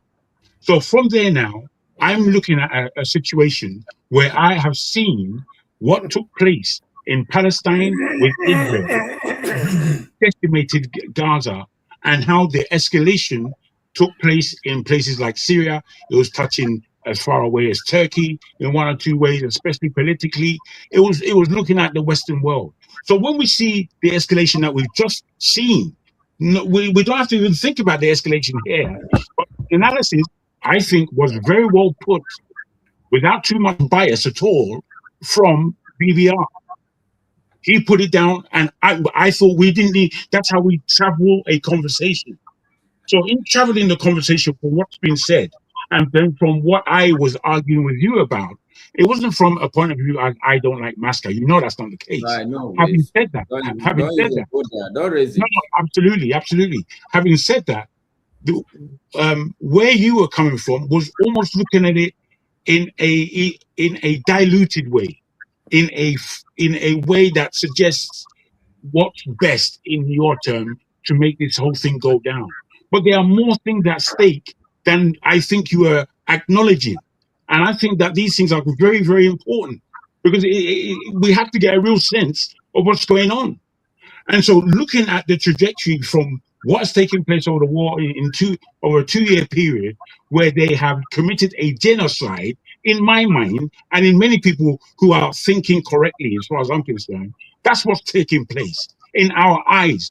And we felt that we could do nothing about this. So this, in actual fact, can happen to anybody else in the world. That's the fact. Yes, What we're looking at. Wait. We listened to you for a time. I'm saying that this position that the world is currently in tells all of us that we are the same human being as those people over there. And this can come to a town near you soon. And if that's not alarming enough, wait. Because I'm not here to muck around and use flowery words to make sense of nothing. This is why I go back. Listen, this is why I go back to Iceland. Now on YouTube, you are not going to muck around. But when the reality, yes, listen, when the reality comes to town, you are nowhere to be found. The thing is now, you're derailing my conversation because that's got nothing to. You said that we ended that already. That's what you said. But now you're bringing it back. And I'm saying it's got nothing to do with this. Say something. Please listen to me. Please. What I'm saying is with the escalation that we've already seen over the last 2 years, we could make accurate sense of what it is that these people actually want. And they want a new territory. And that's what Israel wants. Let me complete what I'm saying. How can I not ask you one question? You are not being fair. Okay, go for it. Okay, so when you say they want, who are you referring to? I'm referring, as I said, Israel and America have two different agendas. I began with Israel. Okay. Yeah. So we all agree with Israel and saying what Israel's intent is. Their intent is to destroy Iran, put a government there that allows them to take up this amount of land, and they're going to do that with America backing them over the whole region. That's what they want. Okay, so Trump, unfortunately, has been. What you are simply saying. Wait. Let me complete my position. So that we can. I want to make position as clear as you possibly could of the time that you took. And whilst I did interrupt you, I interrupted you with what I thought was valid. I didn't interrupt you for a very long time. You went on, and you ended on what you thought. After these 10 seconds, I will not interrupt you again. Okay? I'm trying to interrupt you because I think we all agree with each other, and we shouldn't have this debate longer. Don't worry, we shouldn't have this debate longer because other people would need to come back the second round. And the reason why wait, what it is right now? Okay, don't interrupt again. Now, after 10 seconds, like I said, I won't talk. Now we can see that there are 4 people here, and I know the people here are listening. And as they listen, I feel confident that both of them would have their things to say about what we are saying and about their own objectivity.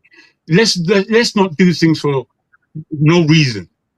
Let me just round up that because we here as men have recognized the last 2 years of escalation where they have killed over 700,000 people in Gaza. I think that number is very small. I think it rises way beyond that figure. We've seen that happen, all of us, and we are seeing the geopolitics that's taking place. Given that we are people of some kind of mindset that calls ourselves intelligent, let's understand that. We can't just forget it and then come to Iran, and there again, Iran is assaulted first. The 12-day war happened. It calmed itself down. This war had no reason to take place, given what they said, given what Trump said. So the war does take place, and America and Israel go in at the same time. Now they've been held for far longer than they thought, because they thought that this is going to be a pushover, and it's not a pushover. We find ourselves in a position with Iran versus Israel and America, and doing a damn great job at holding it. Secondly, I would say that yes, of course, they don't want people dying. They don't want to see the strategic thing that you were talking about, which is bombing a girls' school of 70 72 girls died. And that was a girls' school, and I knew what they was aiming at, because that girls' school was of the school of the intelligentsia of Iran. That's what they bombed. So we have to understand that this is what's running. If we understand that this is what's running, what is the position of Iran, who are being assaulted in this way? The position of Iran is to make sure that they're defending themselves to the hill, but what they're not going to allow is any bullying. We will go to our last man if that's the case. However, this is what we're going to hold, and we're holding the Straits of Hormuz, and we're holding the Arab nations who have not spoke up for one thing that took place in Palestine. We're holding them as our enemies, because we have seen the rubbish that's gone on in Palestine, and it's not happening here. It's not happening here.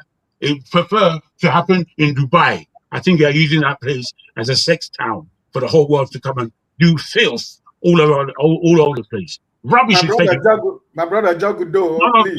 Please, I would allow you, my brother. Ejo, please. I'm speaking from my own point of view. You may disagree with it. I understand that. However, it's mine.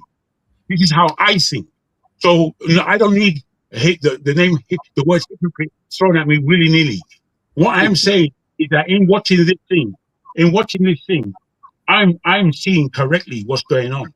And the thing where I tentatively agree with you when you were giving your analogies, Master, is that this thing called war moves in its own way, and that way is spiritual. It's not just going on your person.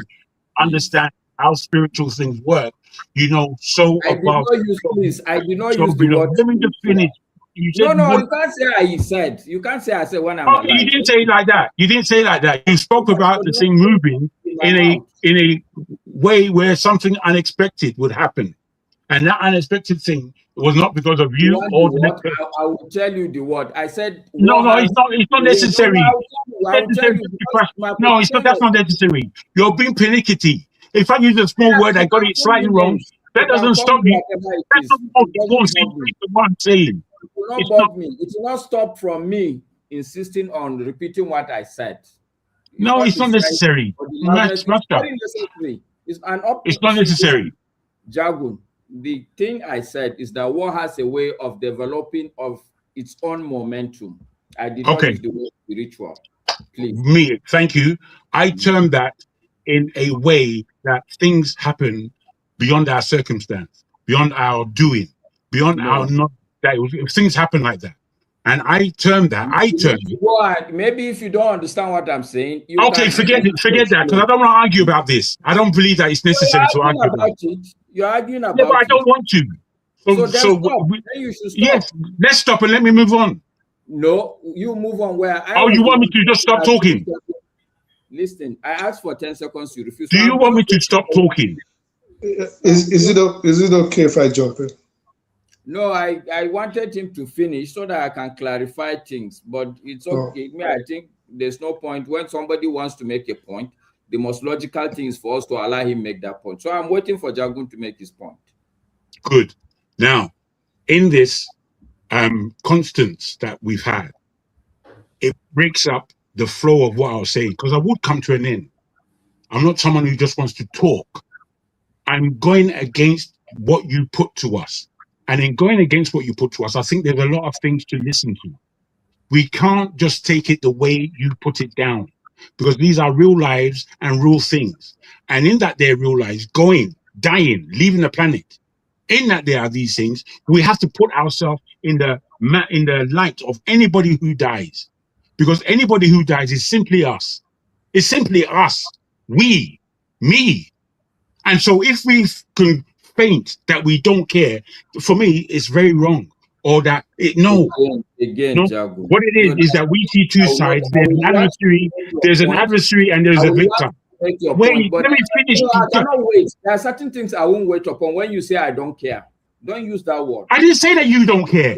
I didn't say that once, bro. You're just raising things unnecessarily now. It's becoming very unnecessary. It might be unnecessary to you, but I'm alive. You can't say that we raise issues the way as if we don't care. I do care. I'm just putting. Hear me out. You don't always have to think it's you I'm speaking to directly along. There are four of us here.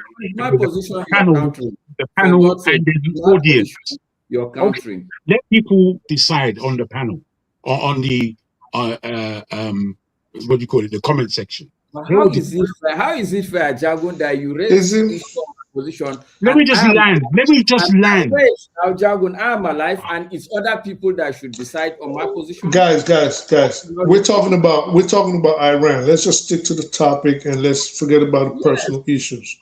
So thank you. I think what was just said was accurate. Do you agree? Do you agree with that? Do you agree with what was just said? That what? Let's talk about the topic on hand. If it's about Iran, if it's about world topics, whatever it is, let's stick to it and let's forget about the personal beef. Come on, let's do that. Good. I think that's good. I think that's good. I think that's good. Where I'm going now, let me land. Let me just roll it up. Let me roll it up. I think it's for me to finish what I'm saying. And in finishing, we see with the way I was broken to pieces, we see that what's going on in Iran is a excellently strategic ploy on their front, both militarily and in terms of being in the right. And the whole world, as has been said by BBR, the whole world can actually look at it and see that what they're doing in Iran is unjust. As much as the Western media would like to put it across easily as though Iran is the aggressor. That's where they're coming from in the West. I'm not coming from that point. I'm in the West. I'm looking at it, but I'm looking at it the way everybody looks at it, through the net. And the net gives me a lot, and I know how to do my research on the net. So in this, I see people that I know as Iranians, friends of mine, who I know what their spirit is. This is exactly how they behave. And they're showing the world, that they are not a rollover. They're showing the world that they are an independent nation. No matter how you see their leadership, they're telling you that they are an independent nation. And as such, they are going to defend themselves. And they're going to do it in a just fashion. And that's what they've done. Anybody who wants to disagree with that is up to them. But I would think that they're crazy bonkers if they're going to disagree with that. I lay my case. Okay, you're done, Jagun. So, of all that you said, I didn't see any of my points that you actually countered. And let me rewind back. Forefathers asked me a specific, very specific question. That given that the way Iran is responding, do I think that they are being very calculated in their response? It has nothing to do with what Christians said. And I didn't join to either support Christians or go against what Christians say or what AY say or what any other person say. I try to think that I'm an independent thinker. And sometimes I waited for forefathers to ask me the question because I think that he is trying to discuss the issue so that we can get various perspectives. And when he asked me that question, whether I think Iran is being very careful, I told him that I'm going to come from 3 different angles. And the most important angle, you agreed with me. My key angle is that there are 3 players. I know that 2 of the players really want to see this to come to an end. There's 1 player that I cannot say for certain this is his objective. You agreed with me on that. So I didn't think you would go in a tyrant and saying a lot of nothing. I think that Iran, I'm not going to go into the angle of whether... You should ask somebody else if I was saying a lot of nothing. I think I would, if this is how it's going to go, I'm not going to be party to deny other people the chance to speak. People should then go ahead. Thank you. Let me jump. Based on your question for fathers. No. Don't say let you jump in. You're not jumping in anything. What do you want to talk? If you want to talk, that's fine, sir. Go ahead, go for it. If you have something to say, go for it. Have fun. Forefathers, at least if you were living, you would have said, okay, AY or Jago or Maska handle the program, or Christian for Ozoro handle the program until I come. you know, because at the end of the day, my brother Jagu took over, and I mean, at least he would have allowed my brother Maska to finish. You know, we are here to learn from each other. We are here to, you know, agree, disagree, learn, you know, and at the end of the day, it's not personal, right? I think personally myself, concerning what Maska said on this war, I 100% agree with Maska. Why? Because he said America and Iran will want this war to end, which is true. But he doesn't know what Israel really wants, which is true. Because if you are being honest to yourself, I think you will agree with this, that we don't know what Israel wants. But as it is right now, Iran and America would like this war to end. And there is a particular comment Maska made here, which is very true, which is in open. There are certain places Iran want to bomb. America told them, don't do that. And that means that America, whatever they are doing, is a targeted, you know, whatever they are doing in Iran. They are not just going there to bomb everything. So we should recognize that. I'm not saying that you should agree with me, because it's an opinion. This is my opinion. If it is in the National Assembly, I concur with what my brother Maska said, which is the fact. Because I don't know what Israel wants. But America and Iran can go in tomorrow and decide, okay, they want to end this war, and this is how it's going to end. Right? For example, I give you an example like what Maska said. When Russia was going into Ukraine, they were thinking that it is a war of 24 hours. Where are we today between Ukraine and Russia? Has the war ended? No.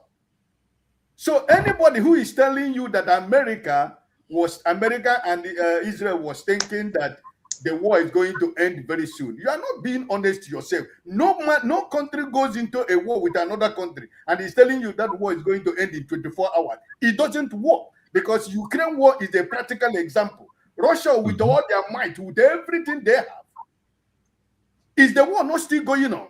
The war is still going on. So do I want the war to continue in Iran? No. But Maska, I agree with my brother Maska. What does Israel want? And it is only America that will tell Israel, listen, we want this war to end. It doesn't matter whatever you are looking for. It got to stop. And that's the only way Israel is going to stop. So that's my point. I'm agreeing with Maska. I'm not trying to go into another conversation, but I want to agree with my brother Maska. And why I'm agreeing with him is that to push that point for you to understand, it's not about maybe you want to make your own point that I will agree with your own point. No, but it's a very simple explanation that he gave, which everybody who followed what goes on about war in a country will understand that is a fact. In as much as when the war involves more than one or two countries, it becomes a situation where you cannot decide how the war ends. So I just want you to say, I'm not telling you to agree with me, but this is my own point on this issue of Iran. I believe what Master said. We know what Israel and America and Iran, they can go to the table and say, listen, let this war end. But what does Israel want? I raise my case. Israel wants a Syria. They want the government to fall, and they want to dismantle any capability that country has to challenge them. That is what they're looking for. Support the diaspora voting. Forefather, sorry, just 1 minute also. I want to reiterate my last point so that it will not look like as if I'm not aware that this thing is bad for everybody. I'm very much aware. I'm an economist by training. I know the impact this thing is happening on a lot of places. I have my boss. I spoke with him 2 days ago in his country. I think it's either Bangladesh or Sri Lanka, one of these countries around that place. He told me in his country today, there's no car that will enter the filling station and get more than 15 liters. The government have declared holiday for workers. So I'm very much aware that it's not only Iranians we are talking about here. I'm well enlightened in some of the things that are happening.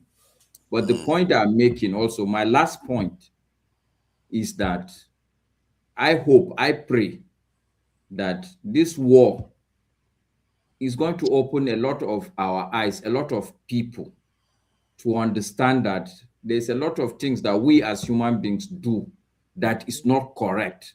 And we need to start having these discussions and arguments. And I made the example that I'm beginning to follow the American political space, at least the discussions. And I'm happy to see that even in the far right, I said that even in the far right, I'm beginning to see discussions where people who are very far right people are beginning to step back and ask difficult questions. I also said that I've seen people who are on different sides of the divides, but today they are interviewing each other and they are agreeing on a lot of things.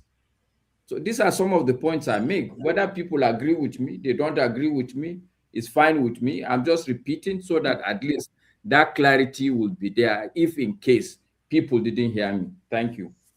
All right. Support Let that. me add something. No, let me add something before he Is he speaks. there? I don't know why he's not answering. I think that BBR to speak. I think it's for him to speak next. Let me add something. The next minute he's going to start looking at me funny. Father, let me add something. No, for real, for real. I think it's AY, please. Because the people that stayed online having a conversation with myself, it was myself. Jagun, wait, let me just put this. You're just being a rabble guys, let me add something. Jagun, I don't know what's wrong today. Jagun, just hold on. Oh, okay. Let me add something. Let me add something. Yes, the point Pascal raised, like, oh, both Iran and America want the war to end. I kind of agree with that, but Iran will not stop this war if there is no concrete agreement.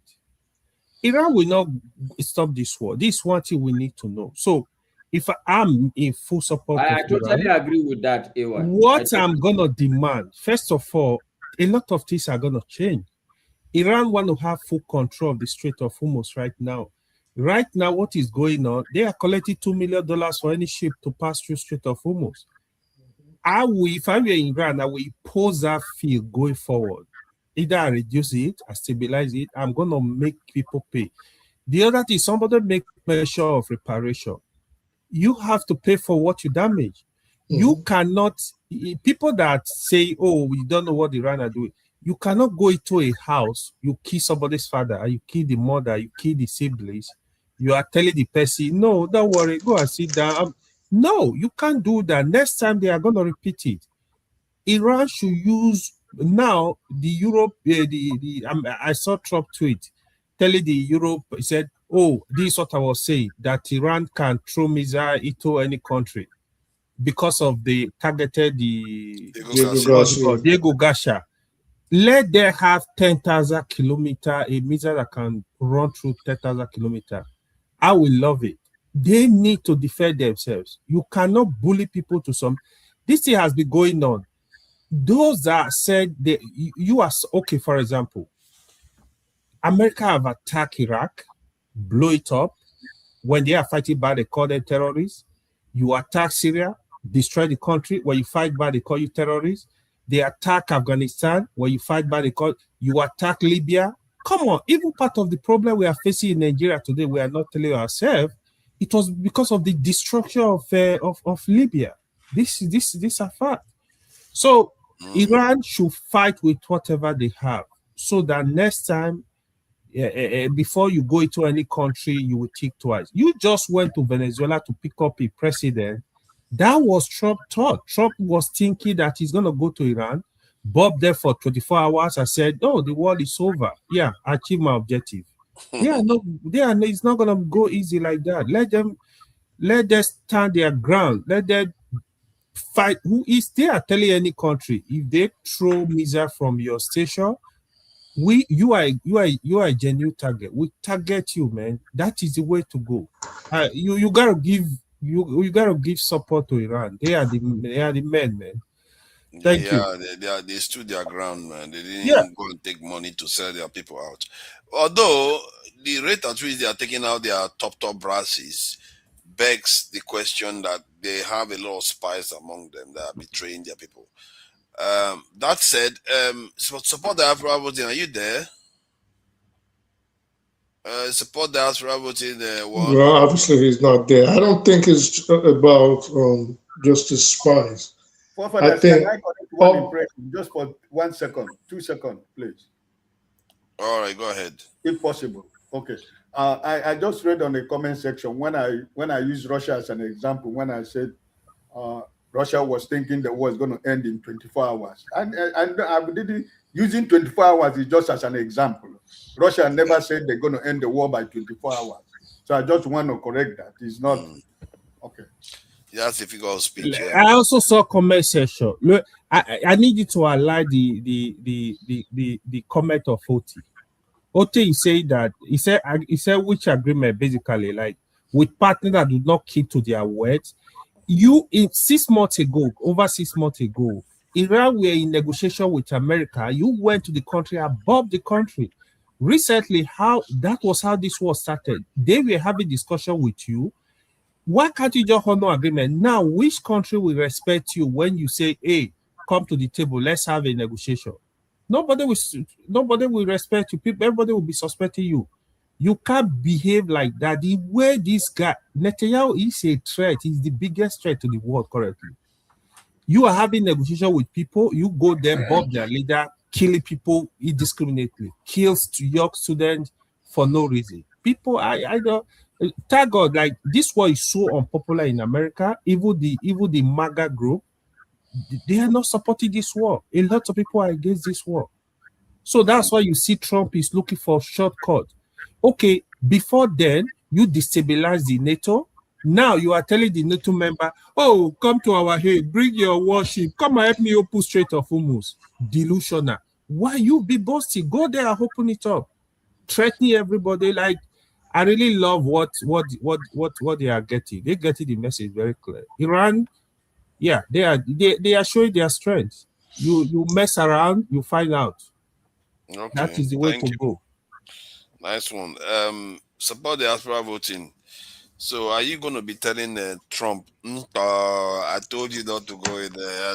So now you are stuck in there. You are stuck with Iran wahala right now because Iran is in no mood to just say, you know what, America, you stop bombing us, so we'll go home. No, Iran is going to fight this thing until they get, because first they will want to demand a kind of pound of flesh for America attacking it first. They will not just want to go home because they know if they do, within 6 months, a year, they will be back again. So they want to make sure they don't do that again. So what do you make of this Iran issue and all the other stuff that, Ozoro Festival and Tinubu's return from, Buckingham Palace and all? So you can comment on either of them. In short, any of the top news items. Go ahead, please. Anyway, hello everybody. How you doing? Hope you're doing good. Yes. Which should I start from first? Okay, like the Trump you said, well, it's good. Sometimes if you are known to be a bully all the time and your matter don't take for granted, they know the plan you take. So to get to a time where one pray. We let's plan, we have a sense of a tortoise. Let's plan with this guy. If we don't deal with this guy, or let this guy get some heat of the moment, he will always come back doing this thing. So we don't care. We've seen that these people, no matter what, if there's peace in the world, somebody will always instigate them to pick on us. So what we'll do now, since they're the only big bully in the house, let's make sure we take something from them, even if they think that they're going to win the war, but let them lose something that they cannot afford to lose. If it's peace, disturb or whatever. So at next time, if there's peace in the world and somebody asks them to come and strike us again, they're like, no, the last time we did it, even if we were defeating them, but we didn't like what became of us.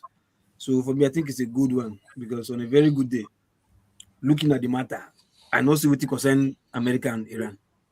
I don't know what it concerns the two of them. Every time when there's always an issue in the Middle East, before you just come from nowhere, uncle, those senior bra, come and start shooting the train, whatever. And who knows? The difference is I always tell people, the drones coming from America in Iran, where are they coming from? Are they coming from US or they're coming from neighboring states? You understand? Because on a very good day, the Americans, whatever they are receiving, both Israel and American missiles, they are saving Iran. Those ones are coming from all in the Middle East there. So hence where some people are shouting that why are they bombing Dubai or bombing Qatar? You like these people base are there and some missiles are coming from there. So why would I shoot you too? Since all of us, since you are joining them to shoot me because you think they have base there, you allow them to put your base and they're shooting me from your house. And we'll scatter everywhere now. So I think it's a good one. So at least if this thing happens to them, so at next time there will be peace in the world because they're always the one escalating this thing. If Israel is doing their thing now, by now at least Israel will not stop, because I see they meet them so sort of. But now, because they know hand can never meet them, they have bases near where they are fighting you. Their base is always close to where they are fighting you, so they will not do anything. So I think this is a wake up call for them to do something to make America think twice before they do something the next time. Then for Zoro, this one for me, Ozoro thing is the festival itself is not a bad thing.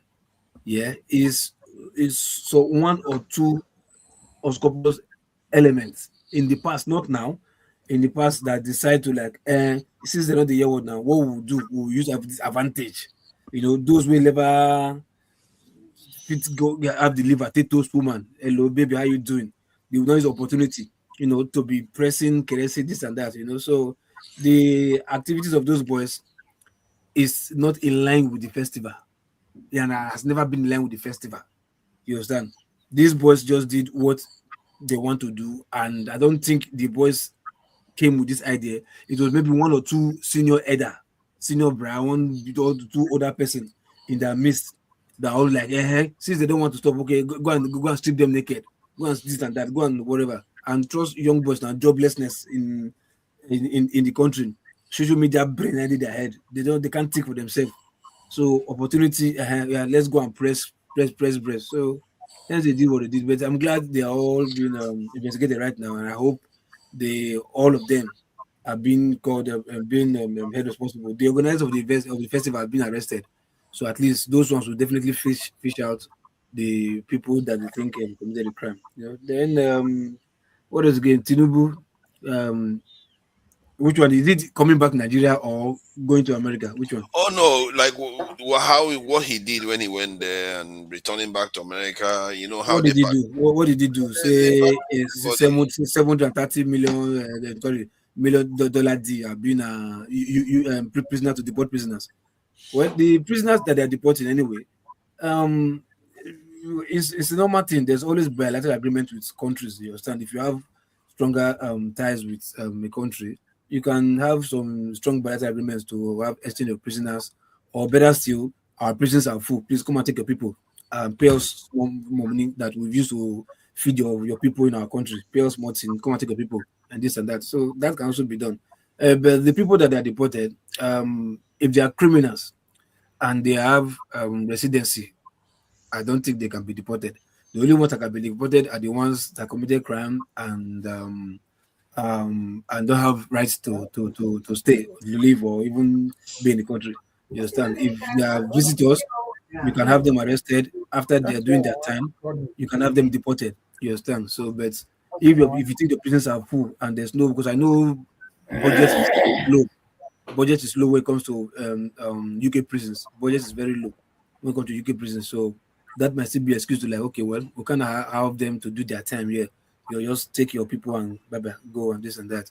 Then for the loan deal that they say they signed, I know it's a World Bank loan that they say they took, and although it's not paying me anyway because it's normal, because if it's Chinese, they do this with Chinese Chinese companies all the time, So this time, whatever they say they're going to build, I think it's ship. What's it called?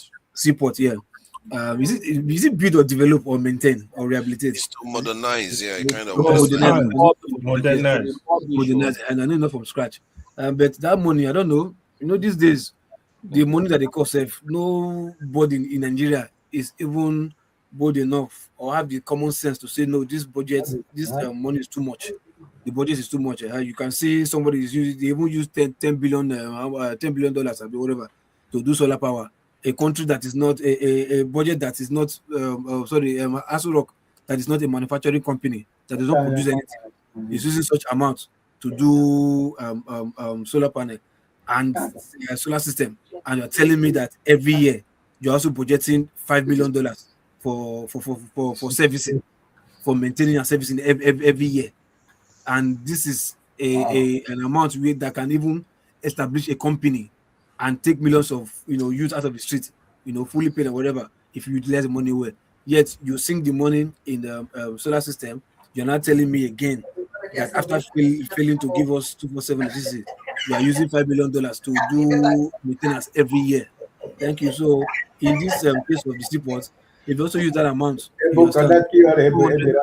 something for to modernize.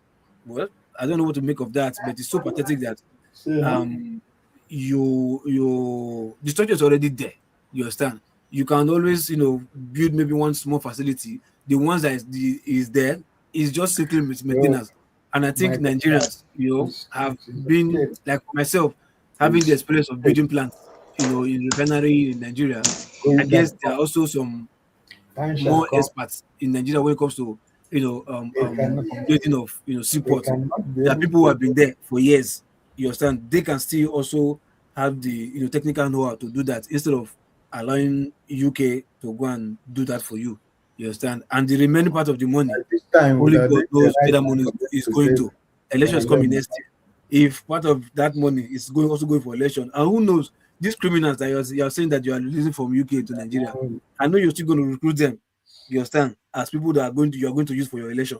So it's just so painful that you hear this irritating thing every time, and you have Nigerians who are so dull, docile. You understand? Even in the diaspora, because it shocked me. As bad as terrible as Nigeria is, look at the number of non-entities. And I don't know why I did not get that information. If not, I don't mind if it's one man squad. I would have gone there myself and be rebelling everybody. I don't care if I'm the only person standing alone. You understand? I was shocked when I saw the video. Like, where did this happen? Like, these people got this information, and they got there shouting the money who can stand there. They went to a conference room, as many as they were still saying the same thing. Money to stand. I was like, when you have a country where there was 3 bomb blasts, simultaneous bomb blasts in the country, you took the NSA's defense minister and yourself, even the vice president is nowhere to be found. The governor of the state nowhere to be found, and you left the country. You didn't see that as part of emergency. You understand? Like I said the last time, this is the same state where you have troops from so-called war power.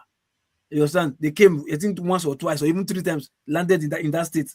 Where are those people at this moment? Did they go back, or they are there secretly breeding or siphoning something or extracting something? But Nigeria and Mumu, we don't think beyond our nose. We don't see beyond anything apart from social media, drama, banter, gossip, saga, politics, nonsense, and fuck it, man. You understand? It's just so terrible anyway that Nigerians are still, even especially the ones in diaspora. I've been saying this, no wonder I've been shouting diaspora word, and nobody's even coming out to even say anything because everybody just so. In fact, I think everybody in diaspora say they're like Nigerian politicians, because judging from the crowd that came out that time. So if these people are here and they can also come out and they know that there's no light in Nigeria for the past couple of months, darkness, and they came to see, yes, or your mother shall stand. And they also are aware of the news that the triple bomb blast in Maiduguri. The president is there with his so-called security chiefs. They are there. Not all of them, but the NSA and the Minister of Defense. They are there with him. They are still shouting, carrying flag, or mother shall stand. It just shows how Nigerians, let me not say black people, so I don't know insult all of Africa, but Nigerians as a country, as a people, whether at home or abroad, we are just a bunch of non-entities. Sorry to say. We're a bunch of non-entities. Because we can't be here telling you and discussing everything that we think we have sense. And yet, in the same diaspora, that we think we have sense more than those in Nigeria, we'll still be seeing these people coming out, having their way, having their say. Because on a very good day, in the eyes of the world, Nigerians in diaspora are loving what this guy is doing. In the eyes of the world. Can't tell me that. Nigerians in the eyes of the world are loving diaspora, in the eyes of the world are loving what Nigerians, what the present government is doing. Hence, they came out, you can see videos everywhere. Nobody, apart from, I think I saw a few videos of people representing IPOB, whatever, they came out to do something. Like, that wasn't even enough. You understand? I'm supposed to see not even anybody in IPOB, whatever, not to see massive because it's IPOB, because if they come out now, nobody wants to listen to them because of they've already been branded terrorists or whatever. So, I mean, Nigerians who are really, really pained, not even of Igbo extractions, at least other tribes are there. nobody can even come out to like, man, what nonsense is this? That's why when I saw that video, I was pained. How come I didn't know? I know, man, okay. If I'm the only person there, at least stand, blast them loud. Like, you can't be here doing what here? With what? Yeah? The money we just stand. Are you not ashamed? You hypocrite. You are here. Your people are dying in Nigeria in their numbers. They are suffering heat. The one that know nothing, no work, no nothing. You understand? Even the UK, I think the economy is dying gradually. The economy is dying gradually. I'm looking at everybody. A time will come, yeah. Maybe going back home will be the next option. And they look at the laugh. You understand? Especially those who do not have skill. You think you are doing hourly work and you're happy packing shifts. By the time I meet you for collapse that way, you're going to say, oh, if to say my country good enough for there. You understand? Or I know the things okay. The people in Nigeria, they are putting less pressure on me because if the country is good in Nigeria, there will be less pressure on you over here. You understand? But you think you are doing here. Meanwhile, you are thinking you are making more money to send to people at home to make them feel okay. If Nigeria is good, either you are there or here, at least there will be less pressure for you here. They know people, everybody at home, they are doing okay, they are well fed, taken care of, everything is good. Then whatever money you are suffering any year, you can still relax, travel, take care of yourself, pamper yourself a little bit. But instead, you are working, the work you're working, you are still thinking of how to take care of people at home. You understand? So, man, brother, Nigeria said, man, you guys are just a bunch of disappointments, man. Just Nigerians. Because I don't want to say black race, because I know some countries in Africa that still do it, that still trying, doing well with infrastructures or whatever. You understand? But Nigeria as a country, all of us in diaspora, so we are just a bunch of hypocrites. We don't have balls just to come and make matter and shout for ourselves. I better pass my neighbor. Who are you? Are you shut up there? You are crazy. I will deal with you. I'll beat you. If I see you, if I catch you. That is the only thing we are good at doing. We can't even come as a collective to like, look, this country is not good. It's our own. It doesn't belong to anybody else. It belongs to us only. We are seen day in, day out. This is getting worse. We come out all the time and do just to make mouth. Nothing else we can do. And we allow people, both at home and diaspora, because of their own selfish interests or tribalism, bigot or what nonsense, they are here championing this thing all the time. Every day. The more we keep talking, we don't even act. You understand? They came out now in support. If they were supporting online now, that would be better. But they came out, which is action. They came out and show support. If we also came out, show like, look, this is not nice. The country is not good. If we come out, at least people will still hear. But now they are coming out now out there, showing the crowd out there. What the media will show you, yes, look at Nigerians in abroad. They are happy with Tinubu, this and that. Look at in UK. Look at the welcome they gave him, this and that. They can, because they came out, they acted. They didn't type online on your mother just stand, welcome Tinubu. They came out. We are here only talking. For me, where the issue is not necessarily all the pageantry, which I consider quite dangerous, the way they pack all our officials and all kinds of people there, because we don't value our people now. You send them anywhere, let them go compromise, it doesn't matter. But at the core of it is the kind of stuff they bring back. What he brought back was modernization of seaports. When Indian Prime Minister went there, came to the UK, not even on state visit, he took away more than $60 billion of trade, research collaboration with the UK of R&D in AI, 6G communication. We are currently on 5G.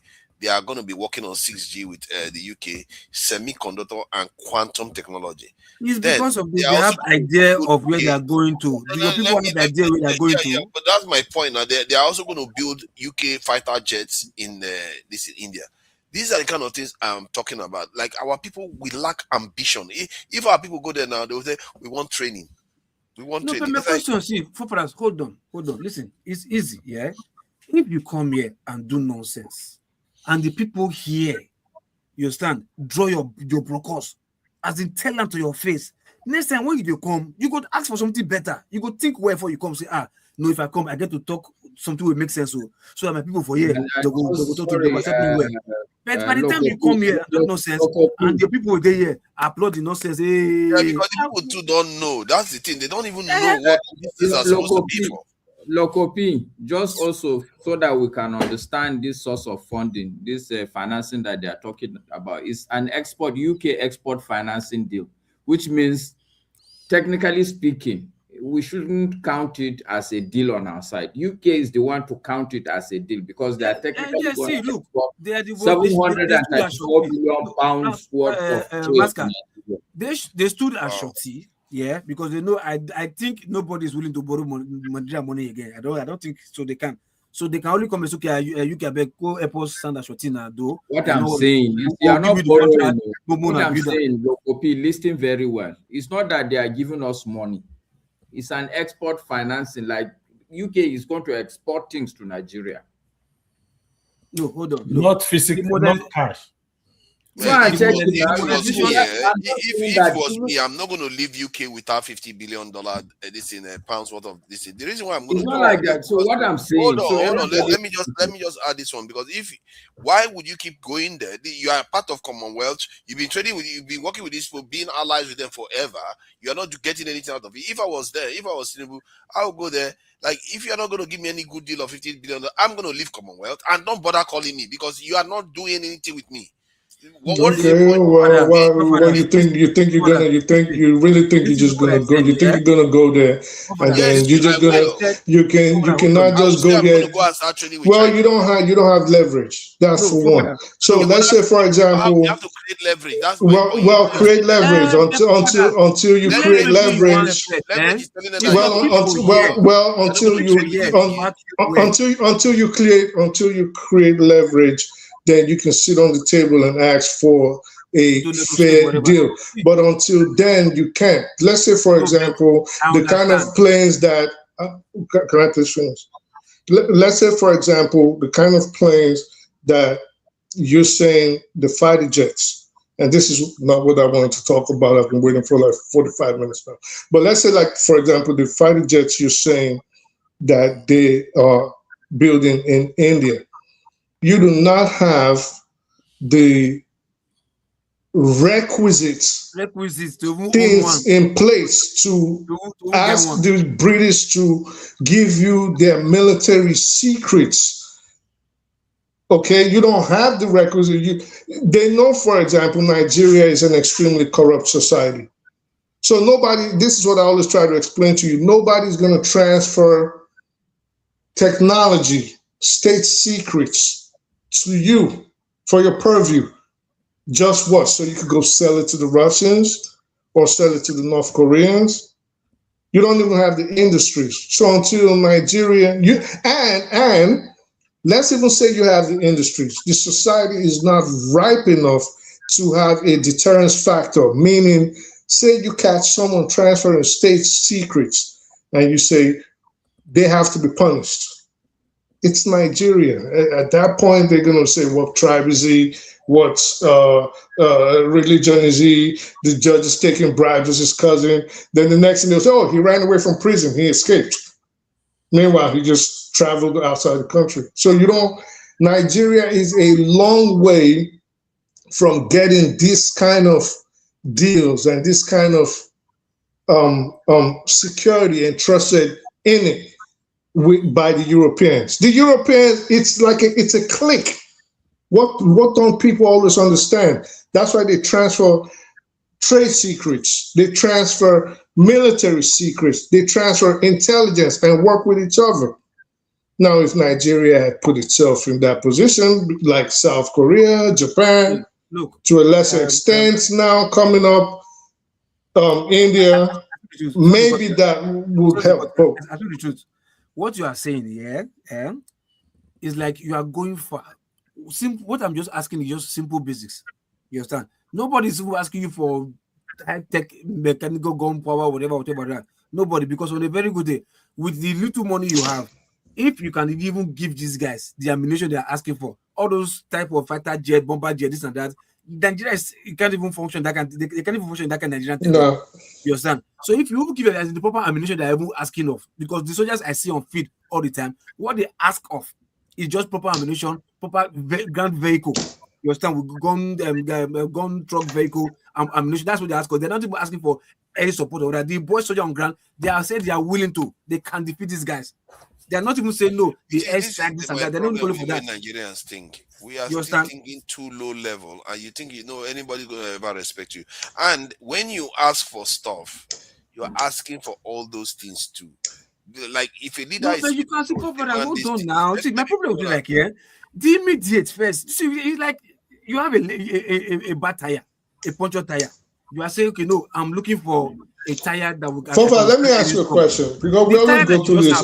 Just patch the tire first, yeah. Patch the tire and take it to the let me ask you. Okay, you know what? Let's let him what you are finish. describing is an easy problem to fix for a leader that actually wants to do the right. If a leader is ready to demand that kind of stuff of so the then why can't we hold them to not do the right thing? That's Simple what one first. I'm just. It's a kind of idea whereby if a leader is in that space of mind where he is going to make that kind of demand from the UK, certain rifles for soldiers will come by default, manpower, all those things will come by default. Exactly. But let's pretend you were Tinubu. All the deficiency you're asking for is going to be part of the demand. Let's pretend you were Tinubu. Let's pretend you were the president right now. Yes. Tell us what you would have demanded and what you would reasonably walk away with from the UK government, assuming you were the president today. You see, what I would demand for is one, obviously I would have taken care of the home front in terms of all the other basic lower level security. No. Hold on. Then I will be like Tinubu. Hold up, don't get antsy. Hold up. I'm not going to be like Tinubu, so I have to say that. Hold up. You start telling me about corruption and all that stuff. I'm not telling you about anything. Just hold up. You're the president today. Don't give us suppositions. Because this is what you said. You said, if I was the president, you don't. The president, not Tinubu. And can I land? It's okay. Let's not muddle up the conversation because you're uncomfortable with my question. Just relax. You're the president right now. With the situation on the ground, we're not talking about if wishes were horses, my grandmother will ride and beggars will ride. We're not talking about that. You started with your nonsense. You're telling us, don't muddle. You're not going to muddle up the conversation. Just relax. You started with your nonsense again. I will shut you off if you carry on with this nonsense. What nonsense? No, don't be like that. Insult you. No, how did I insult you? Insulting and saying I'm all kinds of things now. Let's go to the question. No, don't be like that. Take your time. He said if I was, hold on. He said if I was Tinubu, I'm not going to be Tinubu. He wants to spike the question. He wants to spike the question. I am not Tinubu. If you want to say I'm Tinubu, why would he say I'm Tinubu? I'm not Tinubu now. Of course, I'm not Tinubu. No, I did not say you're Tinubu, and I know you. That's what you said. Listen, this is what you've been doing. Listen, I'm not going to get into the shouting game. If you know this, if Chinese told me to be quiet, can I, sir, can I finish? Yeah, quiet. Let's give him chance. You haven't attacked. Let me finish. You haven't attacked anybody on the show, but each time I wanted to talk to somebody, I kept quiet. Because I'm not interested in the game. So let me ask the question. You're not going to run away from it. Let me ask you a question. I did not insult you. Everybody knows I didn't insult you. You're not going to run away from it. Come true, bro. You said you said the president should have asked for XYZ, demanded XYZ. If it was you, you're now leaving England until you get XYZ. I'm not saying you're the president. I didn't insult you. I said, let's not do the whole if wishes were horses thing. All I'm saying, can I land, sir? Let me land. Like, why do you guys love this interrupting thing? So the simple, it's very, let the other person land. So it is not about suppositions. Again, if wishes were horses, beggars will ride. If Tinubu had everything intact, he wouldn't have to beg the government of the UK for anything.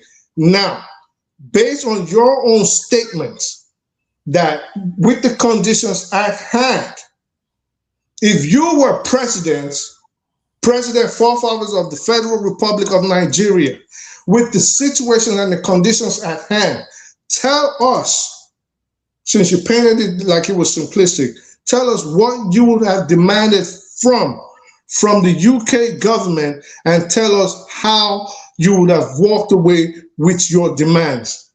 This is all I'm asking. Okay, so my own demands would be like, for one, I will put it from the point of view that we have been partners since you amalgamated Nigeria. So I will look at it from the point of view that, okay, what is the point of doing business with you if we cannot achieve certain goals? So I will change the whole argument and say, you know what?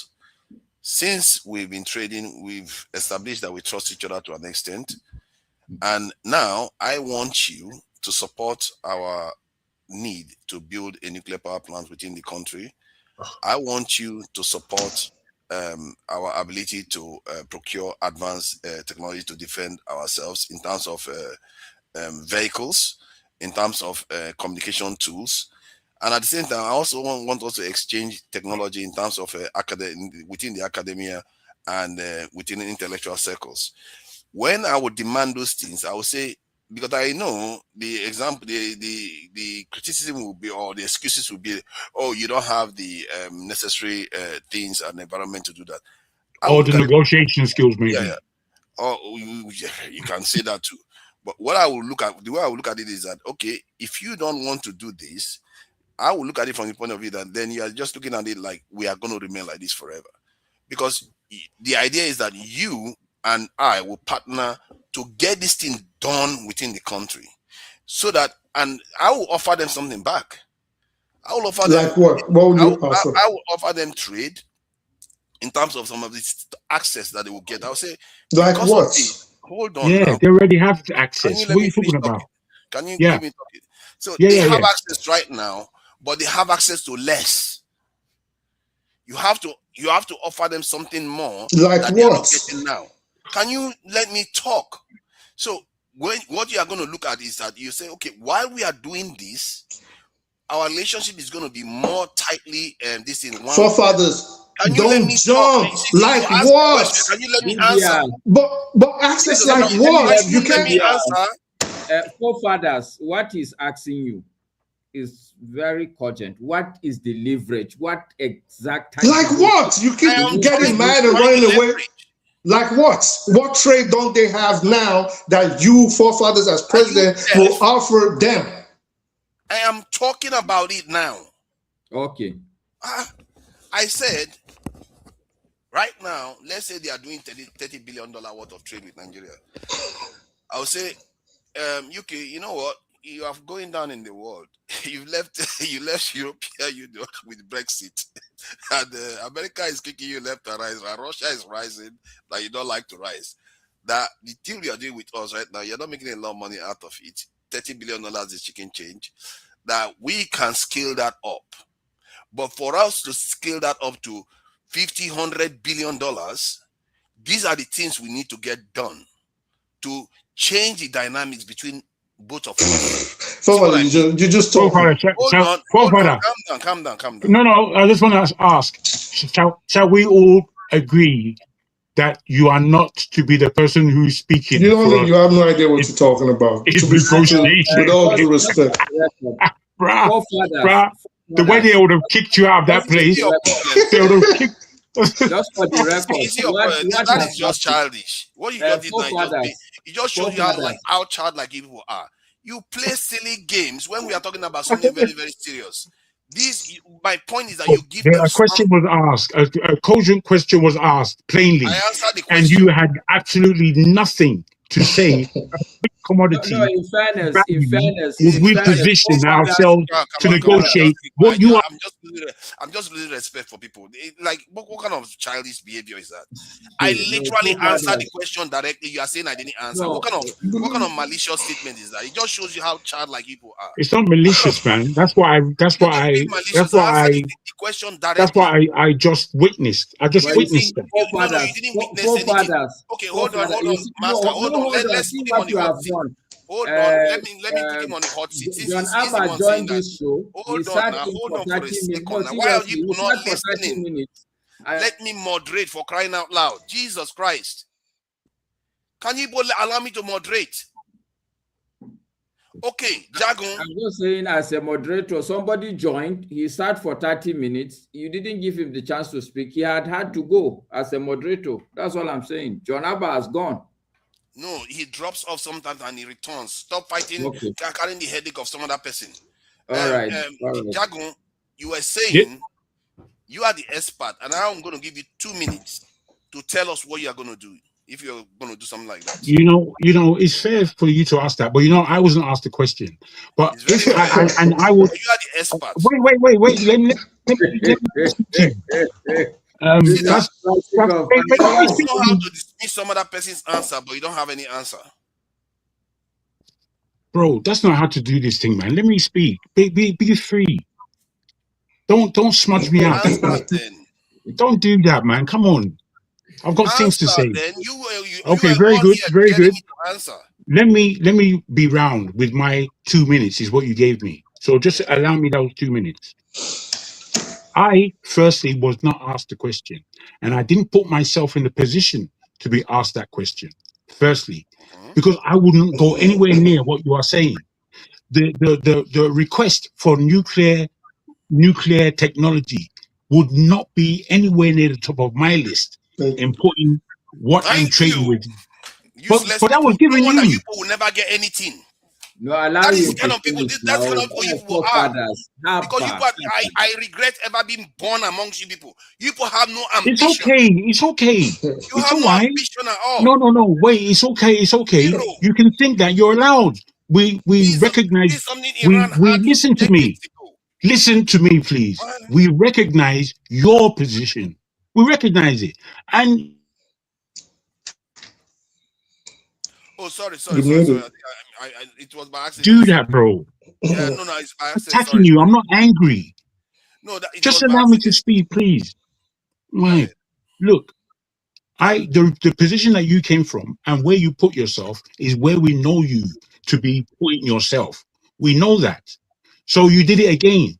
And then when you was asked a certain question, to me, you did not answer it. My answer, if I put myself in your archaic position, would be rather to look for the minerals that Europe would be looking for in order to have some kind of value that I'm offering them for my Haiti request, and letting them know that we will trade less with China if you do X, Y, and Z. I will go down that road. That's what I would do if I put myself in the stupid, idiotic position. No, Jago, but the thing is, what would you ask? Where I'm coming from, I'm more interested in that. It would be nowhere near there. Because I would know that my country, the way I'm thinking, my country would need the balance of military control over a wider area than just Nigeria alone. Yes. To make it secure. That would be the line I'm going down. Listen, forefathers, I did not ask the question. Bro, let me land. He's asking me a question. From that position, I would be looking to do heavy trade with Burkina Faso, Mali, and Niger. And in our military joining, we would look for the most aggressive ways to clear up that whole West African region. Okay, good. But that's okay. So let me no. Hold on. Sorry, BBR. I just want clarification from Jagun, because I'm lost for a split second. I hear him very well when he said what he will offer to the UK, some type of important minerals, and I hear him when he said he would ask for wider military control. Am I correct, Jagun? No, the military control I would use really to answer, not to answer that question of myself, but to put myself in the position that our forefathers put him in. These would be my requests. And I personally, for security's sake, for me knowing that I'm not going to get from Europe what I'm necessarily wanted to ask for, if I'm going down nuclear route, I would be looking to bring my security budget to a level that's higher than now, but much less than it would be costing for nuclear. So in that, I have a strategy for that, for the West African region, in where you understand? Okay, but still, Forefather, you didn't. Wait, Master. 1 second. You guys love to talk. Let Master go, because Master. Forefather, you did not answer the second part of the question. I know you want to shut me down. No. You have your time to ask your question. I will answer your question. No, sorry, Jagun, please. So, what is it that you are going to ask from the UK? What will they give Nigeria in return? That's what I'm interested in. Well, to be honest, I would be, if I'm the president of Nigeria, I'm not really looking to go to the UK for anything. What I will be doing in the UK, if I'm of the Nigerian president, is bringing the Nigerian community here together, because there is so much money in this community, but it's not circulating in the right places. They don't know what they're doing with business. So I'll be looking to speak to our people here and telling them how to galvanize this whole marketplace. I'll be letting them know. Wait a minute. You're asking me a question. I'm answering it in. Okay. No, it's the way. If I'm the president of a country, these are the ways I'm thinking, not you, the next person. But the I'm being question mean. he I'm not asked you asking. was about whether you were like Tinubu, No, you are in co-fathers, let London, him answer and my what deal are question. you He going to can ask? answer your question. Go ahead, Jagun, please. Based on what? Based on what? Master, are you the moderator now? No, I No, asked you for permission. If you want the don't question give me answered. the Well, it's go all ahead. right. Unless you want someone else to speak, because I'm. It's not my turn to speak. You understand? I'm waiting. But I you know where this how this happened. So I'm saying that there's a way that the Nigerian community here would be able to head up the whole black community in such a way that the money that we put out into this community comes back to us as the majority.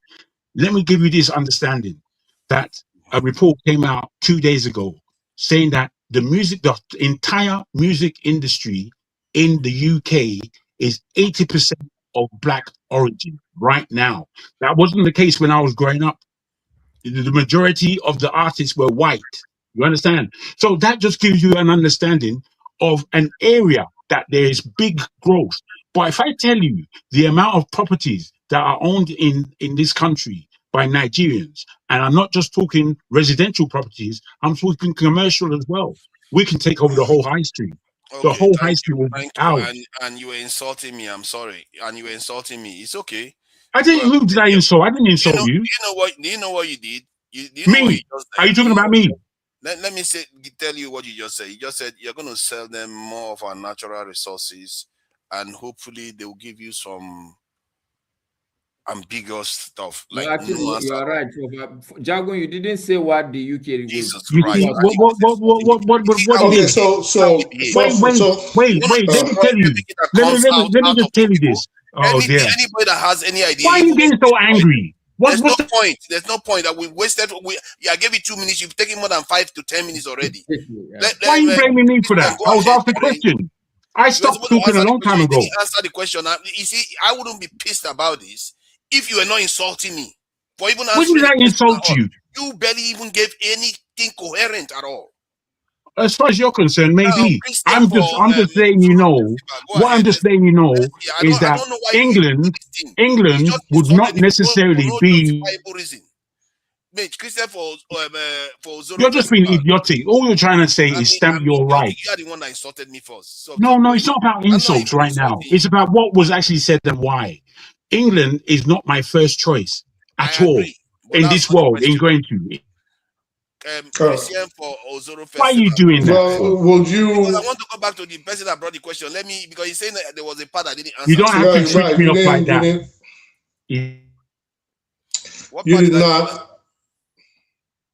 You did not answer the second part. So you've told us what you're going to ask for.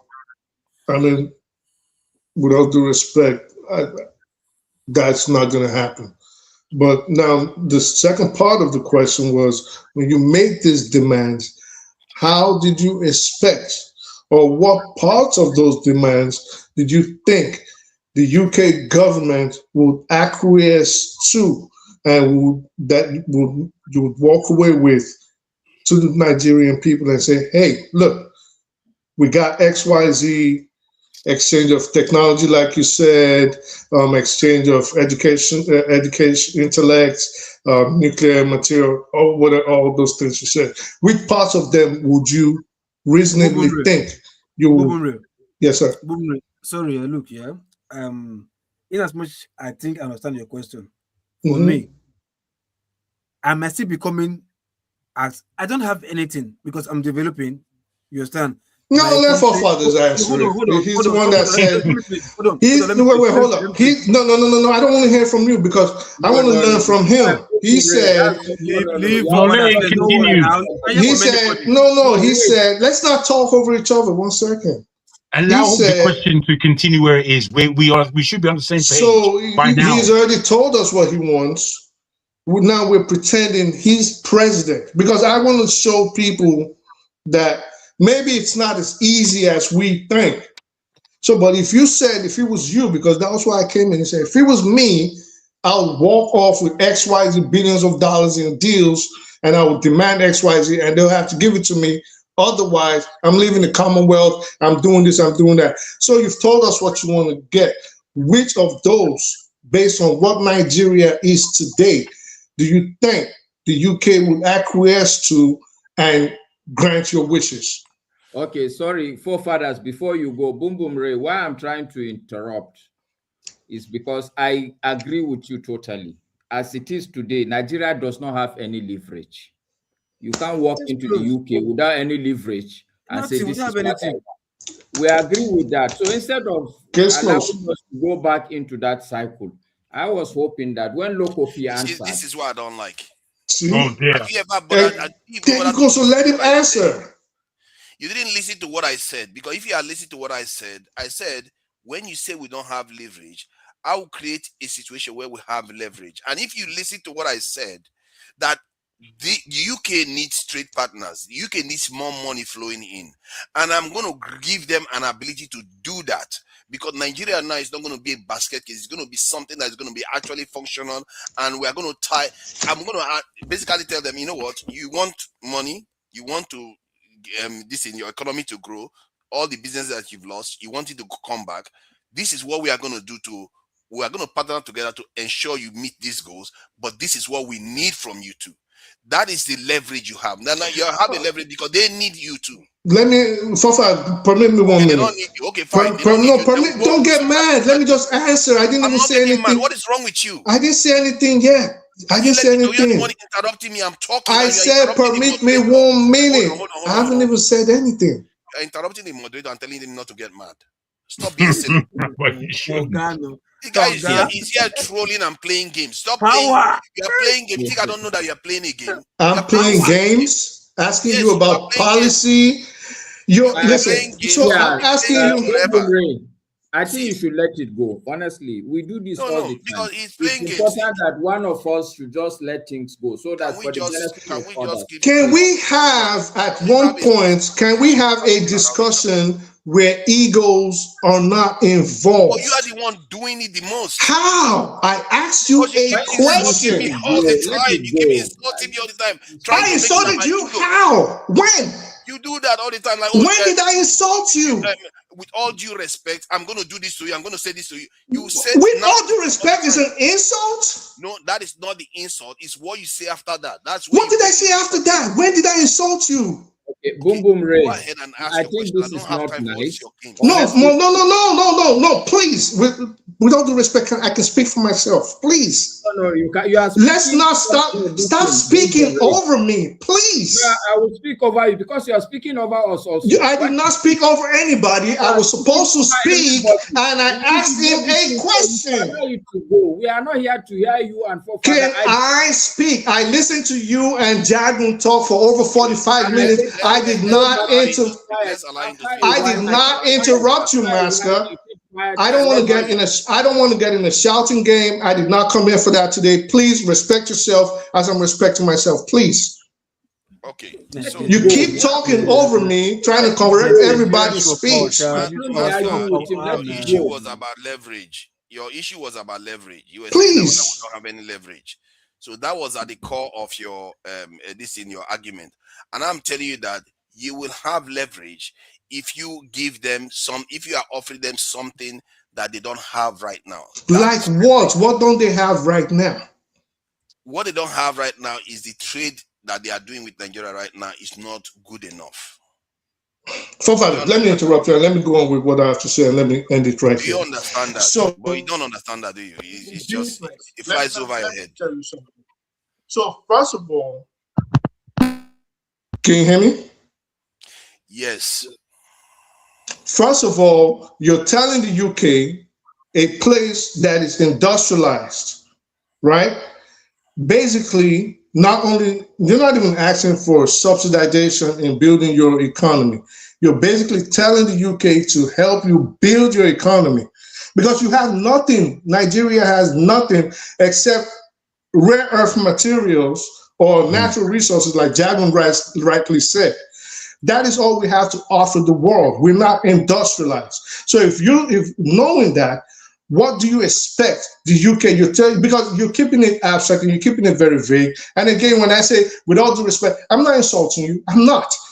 You're keeping your positions very abstract and very vague. You're like, well, I'll just tell them if you need money to build, then if you want to make money, why would the UK want to come to you when they might as well go to a semi-industrialized society like Vietnam or Thailand? Why would they want to come to you and say, oh, we need your naira, but you don't have the industries to build it? But, the president has come to us and told us, like, if we need money, then he can help us here. So they have to build their industries. You have no leverage. It's my point. I'm just going to end it there. There's no leverage. Everything you say, I agree. We all wish for these things. But to think it's very easy that the president is just going to go to the United Kingdom and you maligning him and saying, well, if I was a president, I would have gotten this. They're dumb. They're this. Can you finish so it doesn't look like? So you're my line. Everybody else talked for like an hour. I didn't even get. So you're my lining the president, and I'm not a supporter, but I'm just saying, sometimes we have to elevate the course of our discussion. If everything we come on here, Can I ask you a question? See what you said. All right, sir. Go ahead. That is, let me just ask you a question. What if you are this big guy, you are a good businessman, you make a lot of money, you're a millionaire already. Then I told you that, you know what, I'm going to come to you. I don't have that much, but I have land, I have potential. Then I told you that, can we do business together? Because I'm going to help you make, let's say you are a 10 million man rich, and I'm going to help you make extra 2 million. Would you not see that as a leverage that I have? No, not if I have someone that's already better established and I can get it cheaper and easier from them. You cannot get that 2 million again. You will lose that 2 million. Why can't I get the 2 million? Because it's 2 million that comes from me. If you go somewhere else, you get it for some other person. No, it's not. Okay, so are you saying Nigeria is the only place? Are you saying Nigeria is the only place the UK can get these products from? No, it's not. So if you're asking me, it's not oh my God, why are you going on about the land that you mentioned is a product? I do business, so the land you mentioned is a product. It's basically a product. Not one place cannot give you everything. Sometimes because Nigeria has certain raw materials here already, when you and your location and everything gives you a little bit of an advantage. To go to Vietnam is on the other end of the world compared to this thing that Nigeria that is here. But it'll be cheaper for the United Kingdom to manufacture goods. I made it simple. I simplified it for you.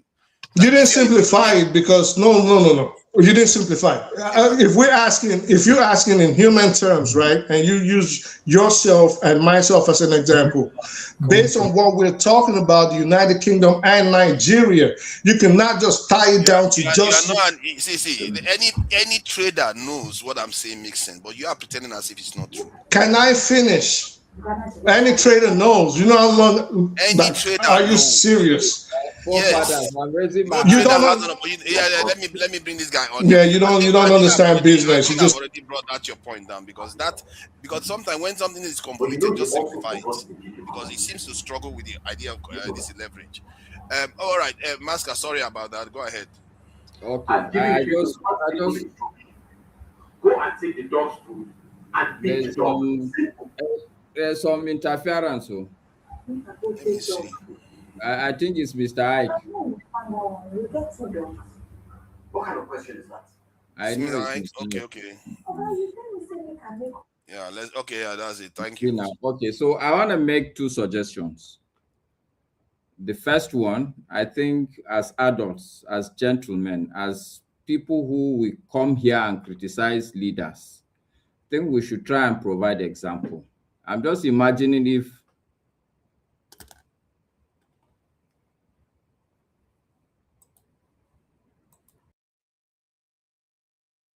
what happened? System log them out. It looks like No, my God is strong. That's all. it looks like Commander in Chief has okay. No, I think he mistakenly clicked himself out. I didn't click anything. You took me out, but thank you for I can't believe you accused me of that too. It's a network. He's the one that did it too. It's a network. You put it straight on me. I can't believe you just did that. All right. So, like I said, first, as adults, as gentlemen and lady, as people who come every week, weekly, we come here to criticize other normal human beings like us as being failures. I can only imagine if this is the Nigerian Senate or this is the Federal Executive Council, wallahi, the country will be in a worse situation, the way we argue, the way we go about our business here. So the first suggestion I would like, we should constantly remember that we should base it on the premise, on the principles of fairness. It's not about winning the argument, and I see us do it a lot. Two people will spend 2 hours arguing on one point that is irrelevant, or point that in your mind you know that you've made that point. In this instance, it was very clear. Boom Boom Ray has made his point, and it's very clear. We all know it. Forget about the fact that forefathers will want to argue it. I would suggest we should have let it go. The fact of the matter is that Nigeria today versus UK has no leverage. We know that. We should all agree on that. There's no need to sit and argue unnecessarily about it. It's a valid point. So hold on. No, I'm not gonna. No, I will not. I'm not gonna fall into that. Yo, now you gotta argue with Master. Argue with him. Argue with him. Nah, forefathers are begging you. Don't let it go. Argue with him. I will keep quiet. I'm begging you. Just relax. Nah, forefathers are begging you. Do not relax. Argue with him. So I cannot ask a question. No, I'm saying argue with him. Ask the question. Argue with him all night. Forefathers, my response to you is that I'm actually raising issues with Boom Boom Ray, not with you. Actually, you are actually under insulting me in reverse. I'm saying that I'm arguing aimlessly. That's what you are doing. How can you insult somebody and you pretend as if you're not doing it? Forefathers, do you know how many times I've been insulted on this platform? Do you know how many times? I want to ask a question, not because you have not been insulted before. Okay, I'm insulting you. I take it that I insult you. I'm also putting it on top that me too, I have been insulted. Taking insult is part of the things that we must bear with when we endeavor to come on this platform. Yeah, but you will know how many times the pastor called me a terrorist. How many times do you think pastor called me a terrorist? That's a different thing. When you're making exactly a point, the same. Insult is insult. You are making a point that everybody should admit that what I'm saying, we don't have any leverage, that I'm just arguing blindly. That's the truth. You may not like it, but I will look at your face for further. Exactly. So in other words, you're basically saying I'm arguing blindly, and I should be asking you a question. That you are wrong. Fathers, you are the one taking it. And the fact of the matter is that Nigeria does not have leverage today against the UK. There's no need to argue that. What if I ask you that same question that I asked this? Okay, no, I'm not gonna listen, forefathers. I'm not gonna have that argument. They can't reason in that level. It's okay. I agree with you. Just hear me out. 2 minutes. 2 minutes. I'll keep quiet.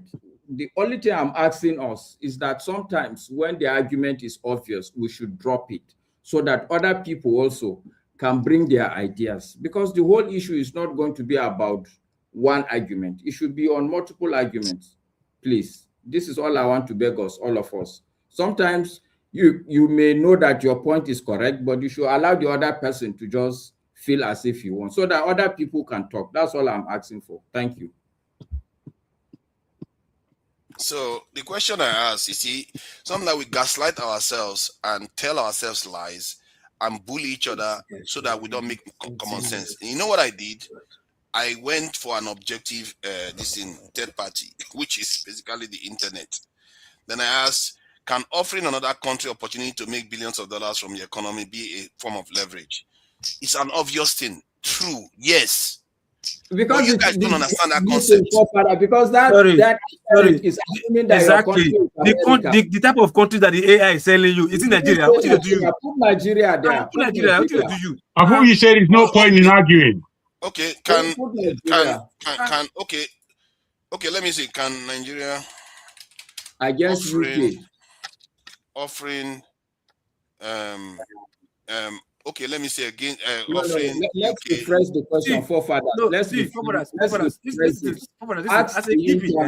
Now the truth is beginning to come out. People should take this as a form of our people's behavior. Watch how all of them are going to crumble soon. Listen. May you be like who go at times. Even if I'm a nobody, I'm a new upcoming country. You understand? So, as far as I get a country to run, and I have something, no matter how small it is, to offer, you understand? Even if you have abundance of it, because it's not even excess. Except you have excess, it's a menace to your country, you don't need it, you want to export some. As far as what you have is just there, and having excess or having more of it is okay, it's also a leverage on my part. As bad as Nigeria, I can tell you, okay, no problem. You have some whatever in my country, okay, you give me a prisoner, I give prisoners. No, it's something. Okay, I have crude oil, and what I have right now in my country is I lack power. You understand? Now I need resources to help to build power. I can give you some oil. It's leverage. You are comfortable with me. As far as I have it, I can say, okay, I can give you oil. I have excess of it. You take so and so and so and so and so. Let me get 247. This is my country. It's also a leverage. You understand? I can also tell you, okay, I have excess oil. Even there are oil wells that have not even been drilled. The one that are still they are still drilling, that will still have excess of it. I can tell you, okay, I need this one for whatever. I can still.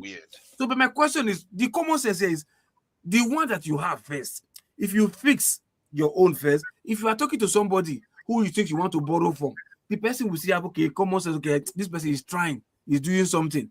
Why did Nigeria went to UK, go and ask UK to stand as collateral for them?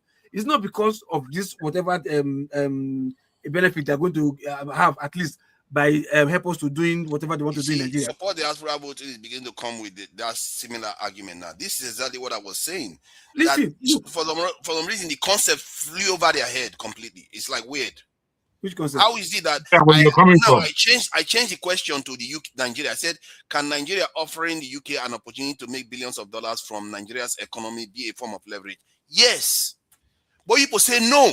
It's like no, forefathers. You can offer forefathers. No, 1 second. One second. So you can wait. Local P, 1 second. That's not even what local P. That's not even what local P was saying. The thing is, you should allow local P to finish his point of view. Let him finish his point of view. Forefathers, listen. The argument first was what you said. You were coming in the nonchalant rude level, like, hey, I'm a part of the Commonwealth, and I want to just give 50 billion. If you not give me, I'll get that from here. I'll go and meet somebody else. He said, do not get that boss to say that because you are nobody to them. You get my point? That's because of the argument that no, why not ask for fighter jet, bombastic, kiniko, ballistic missile, asking of big level, whatever you want to ask of, whatever. And that's why I said you don't have the leverage to ask for those kind of stuff, whatever. But however, as a country, you understand, no matter how small you are, look, even America self that have excess oil, although they don't have excess because it's depleted right now, then where America has a lot in their storage, you understand, it was still never enough. If you give them, they will still collect. They argue against me. It's ridiculous. They will still collect. That's what I'm trying to say. Can I just argument because of your argument was of the panel? Can I just Ross, allow me, local P, allow me to ask you this question. Allow me this critical question, please, and to the panel. Would you prefer that we had forefathers right now in Tinubu's place, or would you stick with Tinubu? Oh God! I stay with Tinubu there. You know what? I stay with Tinubu there. You see there? Now you've chosen your I path. stay with Tinubu there. I'm gonna join the city boys. Tinubu for life.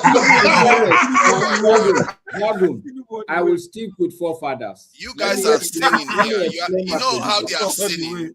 And that, Let if you me look at, you see Christians for forefather, I'm Christians for supporting you Ozoro. now. You Oh, don't no, want I supporter. accept. No, you are a man of integrity. You Yes, see, so I let me watch support. No, Ozoro. hold on, That forefathers. Ozoro guy, Let you me have to put my watch him point. closely. You have to Let watch me him put closely. my That Ozoro point. guy. You have Let to me watch put that my Ozoro point. guy. He has an agenda here. And let me put my There's point. something about the way he behaves that is so weird. Forefathers. Let me put my points. But before I put my points, I want to beg of you, please take hold of this panel. Let at least everybody speak, even if it's for 2 minutes after I speak. I think it's only logical. Is that Oh, okay? no, I don't have any problem with that. We should be running up soon anyway. No, you have to. I'm saying that you have to take charge before that happens. At least 5 minutes, 15 minutes. No, 2 minutes. 2 minutes. We don't have a lot. We've Okay, already gone so over I time. will stick with you. The reason is simple. Okay, because when I look at what Tinubu have asked for or what he has come back with, this 734 million pounds that we are looking at, in my understanding of the dynamics of nation building, this is actually going to further undermine the country, because if any one of us will go back and dig a little bit deeper into the dynamics of this 734 million pounds loan that they are talking about, even as of today, about 50% of it is contract financing already from UK companies who will come to Nigeria to do the things that all we Nigerians have the competency to do it. And the whole idea is that of improving our port facilities without improving our ability to export is just putting back Nigeria into the same problem that have kept us where we are, because we are an importing country, including toothpick. What you can do to improve your ports, but before you improve your ports, you should improve the facilities, the infrastructure that will now make you at least a 50-50 import and export. The idea that we spend so much money on our port when we cannot export anything, I think is total rubbish. The thing about, you didn't clear up your position as to why you would put because forefathers is not going to get anything from the UK, which is okay for me. It's better. Yeah, but that's not what he's saying. No, that's not his position. I don't understand what you're saying today, Master. To him, he thinks that getting nothing is better than what Tinubu has got. What Tinubu has got is a great gift. I would rather have forefathers go there and listen. Sorry, forefathers. I would rather have. I hope you are listening, Jagun. Why not? I'm asking the question now. Okay, so what I'm saying, why I put my position with forefathers is that I agree with Boom Boom Ray and Loco P that, look, forefathers, if you go to the UK and talk like that, they're just going to kick your ass out with nothing. And I would rather... I was the one who actually said that. Eh? I was the one who actually said that. Okay, so clap for yourself. Well, if they're giving credits, give them correctly. Yes, so clap for yourself. Are you going to finish? So I'm just saying that I would rather forefather go there, they kick his ass out, we come back to Nigeria with nothing, rather than the great gift that they have come back to the country with, because it's going to dig us deeper into our import habit, which is the major problem with this country. And if you listen to Peter Obi, he keeps saying from consumption to production. This one, they are now, is like increasing the size of Nigeria's mouth for consumption. That's what they are. You see, my problem with the way we think is that, you know, when Mao Zedong went to Russia the first time to ask them for nuclear technology, they didn't give it to him. The next leader that came in knew that that is what this in China wanted. China had no leverage against Russia, had by your standard anyway. It has zero leverage against Russia. The Soviet Union was massive then, but yet the next leader that came, because they know that's what China is looking for, and they are looking for a strategic relationship with a country that is close to them, and China is going to offer them that. China offered them a lot to make more money, get access to their oil and all those things, but they gave China what China wanted. Forefathers, that was the leverage. Oh God, this guy. That was the leverage China had. No point. You can't start. No, wait. That was the leverage. Calm down. Why are you so erratic? China. Let me just bring the piece. Crazy. Why you keep saying that? You come down. China had that strategic positioning. China had the army. China was already battle hardened and also had the same objective that Russia had against the West. They were trying to become a power. So why would you say that they had nothing? The USSR, the USSR was in the beginning phases of the Cold War. Berlin had been split into. Hold on. By that standard, they have zero leverage against Soviet Union. There's no need to go around. Why did you mute me? Like, why is it when you don't like? You're trying to preach. Who do you stand They have with? zero leverage by that standard. Just because they are hardened soldiers doesn't mean they have leverage. I mentioned at least five different things that made them have leverage. It wasn't just because of their battle hardiness. The most important thing, and I'm not going to repeat myself, the most important thing was what you probably just gleaned from the internet, which is the strategic positioning of China, which is by nature, they are positioned where they were. Then they had interest. The interest that they both had in geopolitics was that that was the beginning phase of the Cold War, and the USSR needed allies outside from United Kingdom, the United States, Australia, Western Europe. Thank you. So that is the politics. I mean, that is the politics. So this were. I'm not making your arguments. No, I did this for like 14 years. I'm not. I don't know why you're not allowing him to speak. So yeah, because he doesn't like to learn. That's his problem. I spent over 14 years in this. So the point is that was leverage. Leverage does not always have to come in terms of tangible products. It can come in terms of like what we just described, what China had, strategic positioning. But in this case, what you're asking for and threatening to remove yourself from the Commonwealth states are things that would need some sort of technological advancement, either on your side or on the side of those who you are, for all intents and purposes, begging or demanding things from. So you don't have any leverage as Nigeria is concerned today. You don't. On the other hand, China did have leverage. Sir, I did not make. I didn't make your argument. You want me to give it to you short? No, you don't have to give it to me. I didn't make your argument. 30 seconds. He made a geopolitical argument, and I made one.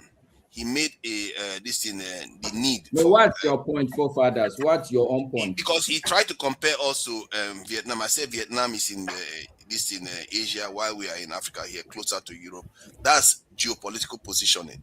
Then he made an argument about. If you are talking about Boom Boom Ray's position at this point, he says Nigeria does not have leverage. That's his position. If you say that, that's your position. And how is Vietnam? How is me mentioning Vietnam a geopolitical strategic? No. Forget about the fact it was 2 conversations ago. China and Russia are basically next to each other. Vietnam and England are worlds away. Nigeria and Vietnam and the UK are worlds away. We're not making the same position. We're not making the same position. Hold on. Nigeria and UK are. I don't think that you heard. Forefather, I don't think you realize we are listening. She knows that. It's not just. She doesn't know. Oh, she knows that though. Whenever she's on my Can we see, Masca, you are in a kind of way being very facetious, actually. Wait, forefather. You try to find a way to. Forefather, I thought I'm absolutely not happy the way. Hold on, forefather. You're not letting me to make my point. Hold on, guys. Hold on. Something that should take 30 seconds. Look at how long it's taking because you won't let me finish it. I said He made a This geographical. your point is like Iran, Iraq, Israel war. He has no terminal. You know the about finish. You know the about finish. You don't know when you go finish. You know the about finish. Father, hold on. You know what? There's no point. There's no point. Leave it. You are not honest. Hold on, guys. Let me ask question. You're not having an honest conversation. It's a mutiny. It's a mutiny. Jago, your wahala too much today. Father, I thought you said it's 2 minutes today, eh? And Masker has spoken. You said it's all mutiny, forefather. Yeah? Is it gonna hold on? My question is: it gonna be 2 minutes? Then you speak 5 minutes. Another one 2 minutes. You speak 5 minutes. How is it gonna be? It could be 2 minutes, 10 minutes. You know, it depends on how. No, let's know. So I'll be working with that. Let's know. I like your suggestion. Me, I'm willing to live with that. Honestly, yeah. Just let us know. I think it's even better. Okay, if you want to do 2 minutes, 5 minutes, is that what you want? You see, you know what? I'm going to play this video so that we can see ourselves. As a moderator, Can you put this motion to vote? As a moderator with conscience, yeah, you want everybody to speak. After each everybody speak for 2 minutes, you will speak for 5 minutes. Then the next person will speak for 2 minutes. You speak for 5 minutes. You want it that way. As a moderator with conscience, is that what you want? It's even better. No, not necessarily, actually. I just wanted to have my own say. Because so for a while, why will you, as a moderator, what will you want to have is say when all of us will be speaking once, then you will be speaking after everybody at the end of the day? Because the point that was being discussed was addressed to me. So then, if all of us speak, then you will not speak after all of us speak. Each and every one of us speak, you're not speaking after. No. If you respond to the point that I'm making, then it's only logical. We're having a conversation. The points but not me and you, not me and you. It's me and the crowd, not me and you. Then I don't have to respond to you now. They don't respond to everybody. No, I'm responding to somebody that's responding to my point. Okay, nobody should respond to forefathers. And please, father, don't respond to anybody. Go ahead. Don't respond to anybody. No copy. Forefathers, for clarity, low copy. Forefathers, what we are saying is that, look, you are free to respond, but even the time you use in responding, there should be a limit to it. I said 30 seconds. If you are not interrupting me, 30 seconds is not long. 30 seconds. All right, fair enough. So who are you responding to now? I'm responding to Boom Boom Ray. Okay, respond to him after. Look, local P, me, I'll be timekeeper. Okay, anything after 30 seconds, I'll raise it. Thank you. Go ahead, respond to Boom Boom Ray. So the point I was making was that he made similar points that I made. He made a geographical location argument with for Russia and China, and he made that Russia also needed a partner during that time, which I also made. So to say that the only point that he made that I didn't make was that China was a battle-hardened military. We are not. We don't have that. That's the only point. But the rest is the same. Basically, the same argument that I made that he went on to make, and that he said, "Oh, we don't have any leverage." Come on, go ahead. Do you agree with forefathers' response? Of course, he's not going to agree. Absolutely not. But we can move on. Move on. Thank you. Thank you. So, moderator, who is next to speak? All right. So, if he wants to say something, you know, you are always free to say something anytime. Just ask. All right. Well done. So let's start from Masker. I would have made it 1 minute so that I would just end this whole charade, but 2 minutes so that we can end this thing clear out.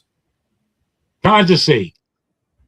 Not you, Jagon. Come on, Masker, please. No. It's okay. It's okay. Go ahead. All right. Let me be an anonymous person. Me, I'm even forfeiting my position. Jagon can go, so Jagon can talk 2 times. Go ahead. Why? Not we need to hear. Wait, don't run away, brother. We need to hear from you now. I'm not going anywhere. I'm here. Oh, okay. It's good that you have been magnanimous. I doff my cap to that. I haven't seen the cap is on your head. Remove it. Doff is not to remove. Doff must remove. Anyway, I thought that this could have been a really very good conversation, and unfortunately things became a bit pernickety, which is a shame, because I think we need to raise our level owing to the fact that we are being viewed, and whilst we have our personalities and characters that we may or may not like, there is a way that this conversation kind of entered when I came in. And I was enjoying it and thinking it was going to really branch into an adult occasion. There are good speakers here. There are people who understand themselves. But again, I think the ego thing is a big thing. Now, me, I was born without an ego because I didn't need one because I'm big enough, you know what I mean? However, having said that, there's when Boom Boom Ray spoke and Masca, again, my management, they gave him the permission to speak back then. And he iterated all of the small factors that are present in this melee that is going on in our world, in the Middle East right now. That clarity should have been where I think the conversation should have grown. So when I came in and said my piece, it didn't go deep necessarily. It was based on one or two personal issues, housekeeping that I needed to do, and then a few other comments on what's happening in southern Nigeria right now with a rape festival, for goodness sake. Anyway, then Masca spoke, and he spoke things to me that I didn't necessarily see. I saw the care for peace or the forwardness for peace. I saw that in what he was saying, but I didn't see the necessary realities that followed from what was said by BBR earlier. So when I was looking to query some of what Masca was saying, it became a bit unfortunate, I suppose, in terms of the clash that we had, and we weren't really hearing or respecting necessarily each other. Now, I don't know, that may have messed it up, but I don't think it messed it up because it was still the subject of Iran and what's going on with the West really being duplicitous in that affair. Now, in us going back and forward, we weren't able to really explain things correctly to the public. In me reading the comments, it seemed that the public didn't understand necessarily where I or he may have been coming from. I don't know how they wanted to hear it. In any case, I may be at fault at spoiling the conversation. I don't know. Just one more second. So I thought that, I don't know, in our next conversation that happens like this, I think we should be taking less of insults or understanding the insults to be another point of view rather than really being lambasted by it like we're physically beating you. I put it to you all that forefather is a man with a talent, and we all recognize his talent in what he does. However, if he had listened to me in the very first place back then, when I was showing him every talent needs a coach, and I put my hand up to be that coach. Anyway, I thank you all so much. That's my submission. Yeah, thank you. Support diaspora voting. 2 minutes. What have you got to say regarding the conversation, Ogoro and all of them? Okoro. Ogoro. Ozoro. Oh no. Jesus Christ. Ozoro. Sorry. Ozoro. I think I guess you're a Cameroon now. True to God. For man, it be. Oh, look at that. Can't we just pronounce? And you say you're from Niger Delta. You're claiming Port Harcourt. You can't pronounce Ozoro. The next two states. Man, that's the very childish problem. I don't know about Ozoro now. It's not and you lie. You're claiming that you from Agbo. You guys, man. Okay, we know what I shall. Anyways, look at that. What do I have to say? Nothing else. I think I've said all I want to say in my first rant or whatever. So, in a nutshell, what you're arguing about, you with Bubu saying you have a leverage and not leverage. I just made it clear. My point is, look, no matter how small a country, even if they're a developing country or third world country, they have a leverage. The leverage might be even in human capacity or human resources might also be a leverage. So it's not like no country is zero when it comes to leverage. But asking for a bit too much, you want to become competitive and asking for too much that you don't even have the resources to even maintain. You understand? And even have the technical know-how to even operate. You understand? it's like there's no gainsay. It's as if you're even going to eat the money or even sell it again. The one that we have in Nigeria, the one that we bought from America to Kano, whatever, we don't even know how the functionality of it, because we bought it and still we are still where we are. So what is not the use of even buying whatever they say we buy from who said, sorry for that, I've forgotten. You understand? So there's no gainsay. And the only thing I think that if at all Tinubu should have worked with from there is how to at least harness the resources that we have in Nigeria by one, worst case scenario, maybe helping us to set up what we really need, which is a standard refinery and a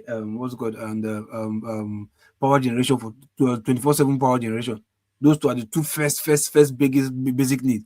Then I think that will make every humans to be self-employed, make money for themselves, and manufacture, produce whatever they want to, like even it will even boost exportation in the country. Instead, you are asking them to come and modernize your seaport to do what? Just to receive, to consume, modernize to consume, not to modernize to export.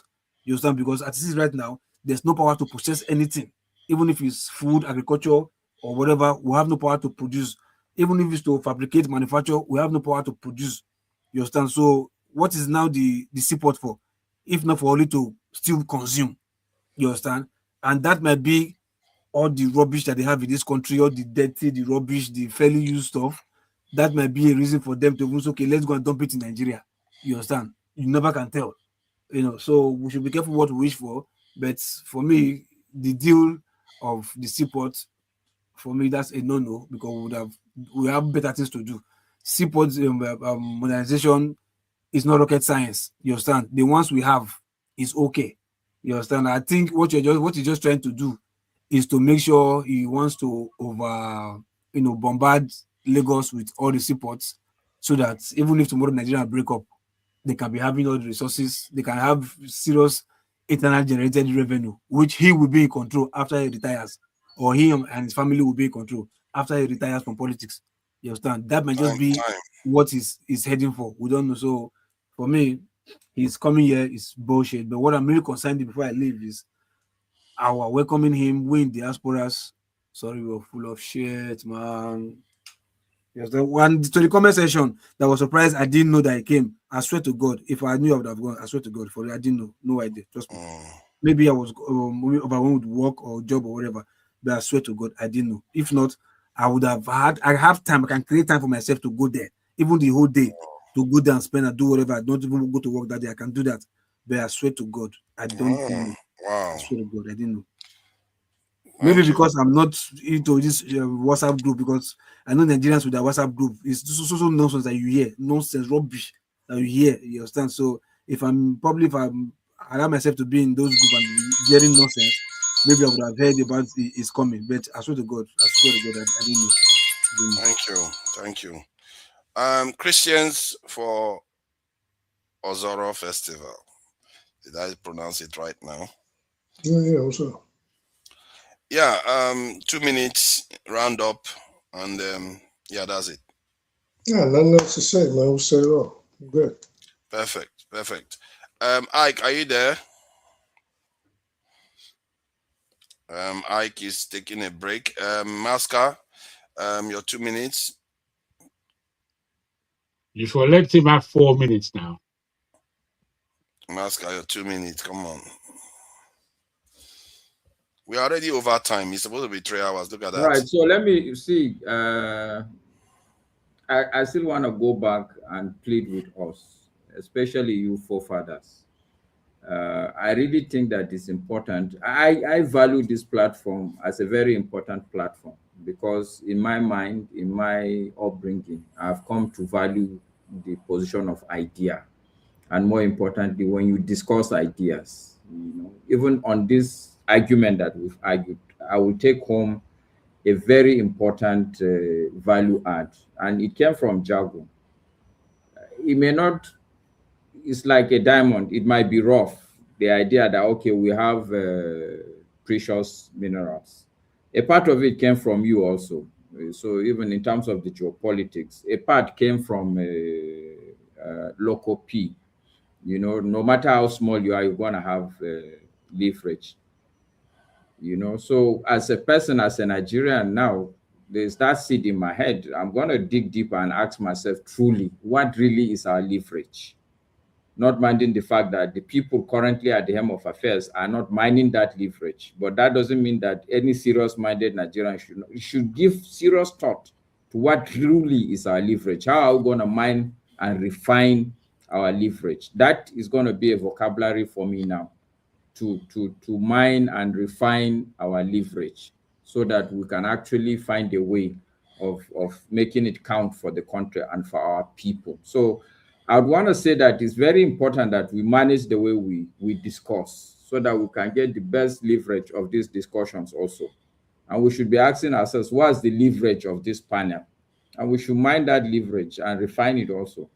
I don't think arguing blindly or sticking with one argument or getting at each other's personality or trying to debunk what other people have said. 3 people, 4 people, 5 people can speak. They may say rubbish, but if you allow the 4th and the 5th speak, you find out that that's where truly the value may lie. So I'm just going to spend my time on appealing to us. We should be man enough. We should be gentlemanly enough every human being wants to speak, wants to hear his voice. But I think the real growth is when you speak, you hear your voice and still be willing to hear the other person's voice, whether you like it or you don't like it, whether it makes sense or it doesn't make sense. I please want to appeal on us that we should constantly remember that. And on that note, I say good night to all of us. Thank you. Very well said. Let's take it on board, mate. Thank you. Thank you for that, Maska. He finished well on time actually. AY, thank you for joining us. You didn't say much, AY. So yeah, please, what have you got to say as a closing statement? The discussion too much past AY now, so you know if you talk. AY, you have to fire back. Don't take it. You know. Honestly, all of you guys did not behave well today at all. The top of the list, I think it's Ibu Jago since the first minute. Please. If honestly, if we were sitting on the table, I could have said, oh, maybe somebody put something on the drinks for people to drink so they will start misbehaving. Oh, yeah, that's terrible. This is what I would think. I mean, come on, guys. We can do better. On a more serious note, I want to align with what Maska said, you know, like, it was too much for me today. Don't straighten everything out. We don't need hold on. Sincerely, school leader. Hold on. Sincerely, you see, Jago, this is what I'm saying. You see exhibiting the behavior. Why you go jump for Master neck? What local peace What said? did you have to say, my friend? You know, AY, you know, Jagun's impurity can be liquid and can be gaseous. So man, like that. Yeah, exactly. What local peace said there is right. It was actually, I was overwhelmed. I just like, let me just listen to adults killing themselves over who can shout who can shout best. Like, the noise was too much. We were not discussing. It was literally like too much noise today, man. Please, we can do, because like if we don't do that, just you have to speak. Let other people speak. You will pick something, you know. It was just too much today. Today, I think I was overwhelmed. I'm not gonna lie. Local P, this is the first time he's making a very good point. He was right. Idiot. He was right. So I will let you continue. Maybe I don't tire. Okay. Okay. Ife, thank you for joining us. So yeah, what do you make of the conversation so far? If you want to contribute. Maska, good to see you again. Good evening, Jackie. All attempt to get you to talk. Our princess. How are you, our princess? Hi, EY. So it's good to see Maska and Jago. What about me? I say hi, EY. Please stop. Anyway, good evening, everybody. How is everybody doing? I heard when I was coming back, I heard when AY, Maska, and Uncle Ike, they were talking about the Iranian war. And I remember saying before I left that you will start a war, but you're not going to know how it's going to end. And that's America's talk. That's why President Trump is throwing tantrum because nobody is supporting him. And I don't think no matter what happens, anybody's going to support him because this is his war, you know. Netanyahu drove him to start this war. He's been trying this with other presidents. Unfortunately, they all refused. But Trump, you know, agreed to go and start this war because he thought, you know, like I heard you guys saying 24 hours, which I know, you know, what you guys mean. He thought by now everything would be over and then he'll be bragging about it. But I promise you, he's having a sleepless night with this war. And I heard when AY said that Iranians are not going to stop. And I promise you, they're not going to stop. And I'm rooting for them. I'm rooting for them in the sense that they were minding their business. And Iran and UN, you know, United States gang up against them. I said earlier when I left that you see the Ukrainian war and the Russian war has been dragging on for like going to 4 years now. Again, we don't know how it's going to end because a lot of people underestimated Ukraine. I remember when they invaded them initially that first day, even Joe Biden thought that they're going to wipe Ukraine off of the face of the earth. Look at where they are. So what I'm trying to say is that don't underestimate anybody because you don't know how far and what they are willing to do. The Iranian war, I would say, has exposed the weakness of Americans. Likewise, the Russian, you know, the Ukraine, look at small Ukraine. Let me just say small Ukraine. And Russia cannot even defeat them. And they're fighting for the past 5 years, going to 5 years. And they were minding their business. So sometimes you stay on your own, the enemy will come and attack you thinking they're going to wipe you off. You know, the war is affecting us directly, indirectly, all over the world. Everybody's paying for the high price of oil and gas. We don't know how long it's going to go, but just understand, you know, just tighten your belt. Fasten your seat belt. If you don't have one, better go get one because this is not ending soon.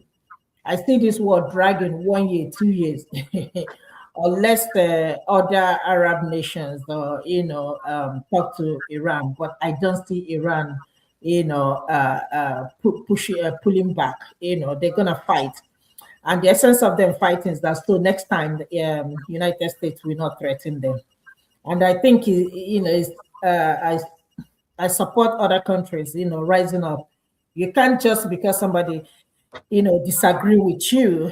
I still believe in negotiation, but because you're a superpower or war power doesn't give you the power to go and invade other people's country and buy children, innocent children, unnecessarily. It just doesn't make no sense. There is no reason whatsoever for Americans to start this war. But it just Israeli, you know, pushed them to start it, and here we are. So let's get ready. We have a long way to go. My only anger is that, you know, with the prices of everything going up, our paycheck is not going up, and we're still paying for being paid the same with everything going up. So we'll see. We'll see how long we're gonna drag this thing. But America is gonna spend a lot of money. This is not gonna be a cakewalk for them. Thank you. I really appreciate that. I really appreciate you all for coming in and having robust conversations, even if I think you are all wrong and nobody wants to agree with me. But it's all right. Everybody can have their own opinion, and you can go sleeping knowing full well that you are on the side of the majority. That said, I find it very, very awkward when we have conversations, and I think that was the point I wanted to raise, even from the very beginning of this live stream. What I've noticed is that we don't exchange knowledge. We just want to bash each other. We don't exchange knowledge. We just want to argue and just hold position. And the Okay, thing I'm holding position. fathers, Let me finish my point, please. Let me finish what I'm saying. No, just 1 minute for fathers. I just want to add knowledge also. Okay. I'm a social scientist. I don't like talking like that. But the fact of the matter is that when you use the word knowledge, there's a structure. We have to have structure. If truly we want to add knowledge to each other, there has to be a structure. Knowledge can never come without a structure. That's all that I think that is important. Perhaps maybe next time when we're having these sessions, what is important is for you to divulge the check for you in particular to somebody else, that every time you speak, if you speak for more than 3 minutes, somebody should just alert you that you've spoken for more than 3 minutes. I'm just putting that on the table. That's all. Thank you. Yeah, and what I'm going to do too is I'm going to go around and check other panels. Because the other day, yesterday, I was watching P.S. Morgan. I was surprised how long he spoke, actually. When people keep shots, I will check other places. So my point is that this idea of where you want to argue with somebody, because for a long time, sorry, why are you not so go check the interview where panelists also spoke longer? Why are you already checking for the one person spoke longer? Because that marries to my own personality, isn't it? Are you the only person on this panel right now? You see, now you just change the goalpost again. It's no, okay. No, that means you're being selfish now. You want to look for a video that will talk longer. See, my point is that those ones, they are doing well too. That's my point. If Piers Morgan is having millions of views. Okay, so what do you mean by doing well? Explain doing well. When I say they are doing well, they get a lot of views, and I went on to say but he has this is the point I'm making. Views does not count for anything when you want to use the word knowledge. It could be information. I hear what you are saying there. Before you take anything to be knowledge, there has to be peer review. There has to be some I accept that. You put up a theory, you look at the evidence, and then you sit in front of your case. Disagree with you about it. Okay, thank you. I do not disagree with you on that point. So remember there was a period I didn't say anything where they say I went away. I didn't say anything at all. Zero. For almost 15-30 minutes, I didn't say anything at all. That time you were eating. Oh, wait. So wait, because you're not here now, you traveled. So it's not a grant for you to like come and talk more here. Then let all of us travel too now. So when we come back, we'll talk more. Yeah. After all, you can do that. If you want to do that, that will help. Let's leave. We'll leave the system for you. No, you can do that. If that's the standard you want to set, that too is fine. You just said it yourself. I said you can do that. Okay, thank you, sir. New panelist is here. We'll give you the 10 minutes since he just coming. Let's listen to him. It's only this thing. I will give him this thing. So, but let me address the point I was making, because everybody made their submission. But when I want to make it, they interrupt me. But they said I'm the one that talks forever. So when I came in the first time, what I've noticed is that our conversation is stunted because for some reason, logic doesn't add anymore. Like, this conversation was stunted because we said leverage meant something else when it meant something quite obvious that all of us should know.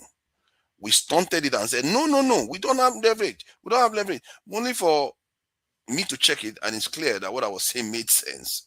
Then even support the diaspora voting, even broadened it further. Why do we do that? And then when I refuse to budge, because why should I accept when something is wrong? You don't give me any reason to believe what you're saying is right. And I don't expect you to believe what I'm saying is right if it's not, especially if you have evidence against it. Forefathers, do you agree that you could be wrong when you make presentations? Do you agree that you could not know everything? Do you agree that you could not know everything? And do you agree that there are individuals that study things like this for a living, lived it, worked it in their professional lives, and they know way better than you on certain topics? Then if you have, then no, I'm not saying me. It's a question. It's just a statement of it's just a figure of speech. If the person has, then it should be easier for them to explain it to me. That's my point. If you have knowledge of something, so in-depth knowledge of something, it should be easier to convey to some other person. So okay, so let's say let's say you and people, I mean, there's nobody here that I don't think is educated. I think everybody's quite well educated. Might not be vast in knowledge and everything, but on a basic level, I think everybody can carry themselves or comport themselves properly.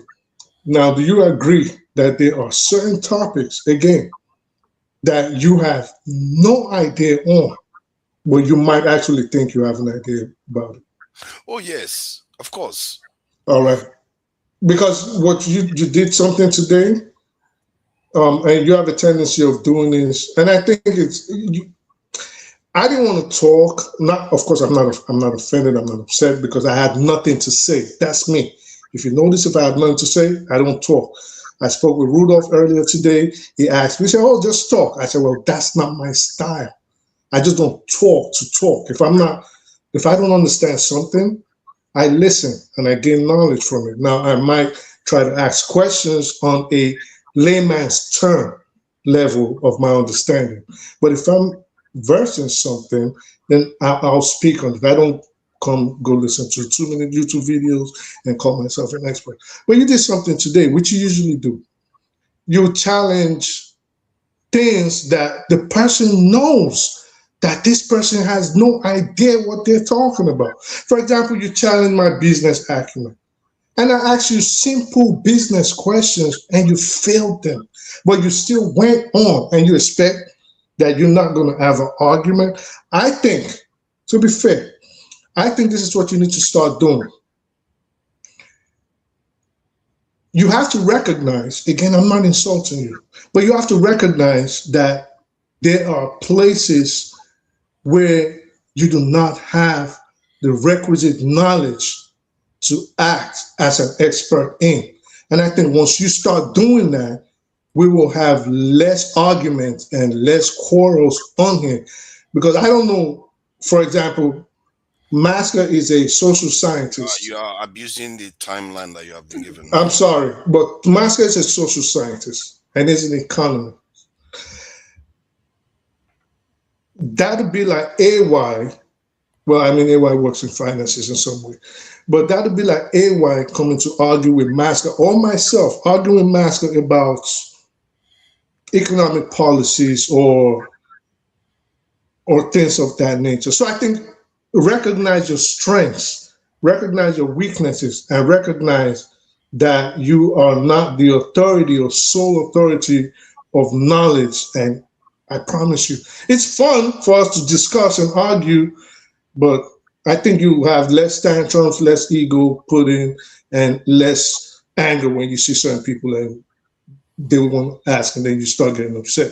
If indeed you're here to challenge yourself intellectually and academically. So, regarding knowledge, I don't always know everything. I can't even come close to knowing everything, but I can borrow knowledge from people that know better.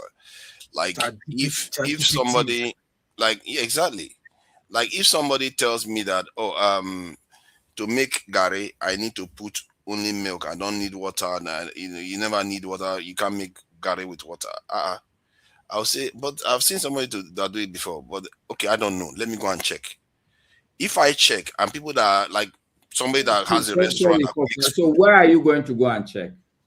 Like I said, like somebody that has a restaurant that makes food that okay, so you're going to go to one restaurant and check what they do. Calm down now. Somebody that knows about food. Let's put it that way. Let's say I go to a food expert and go and check. So when I go to a food expert say this is it.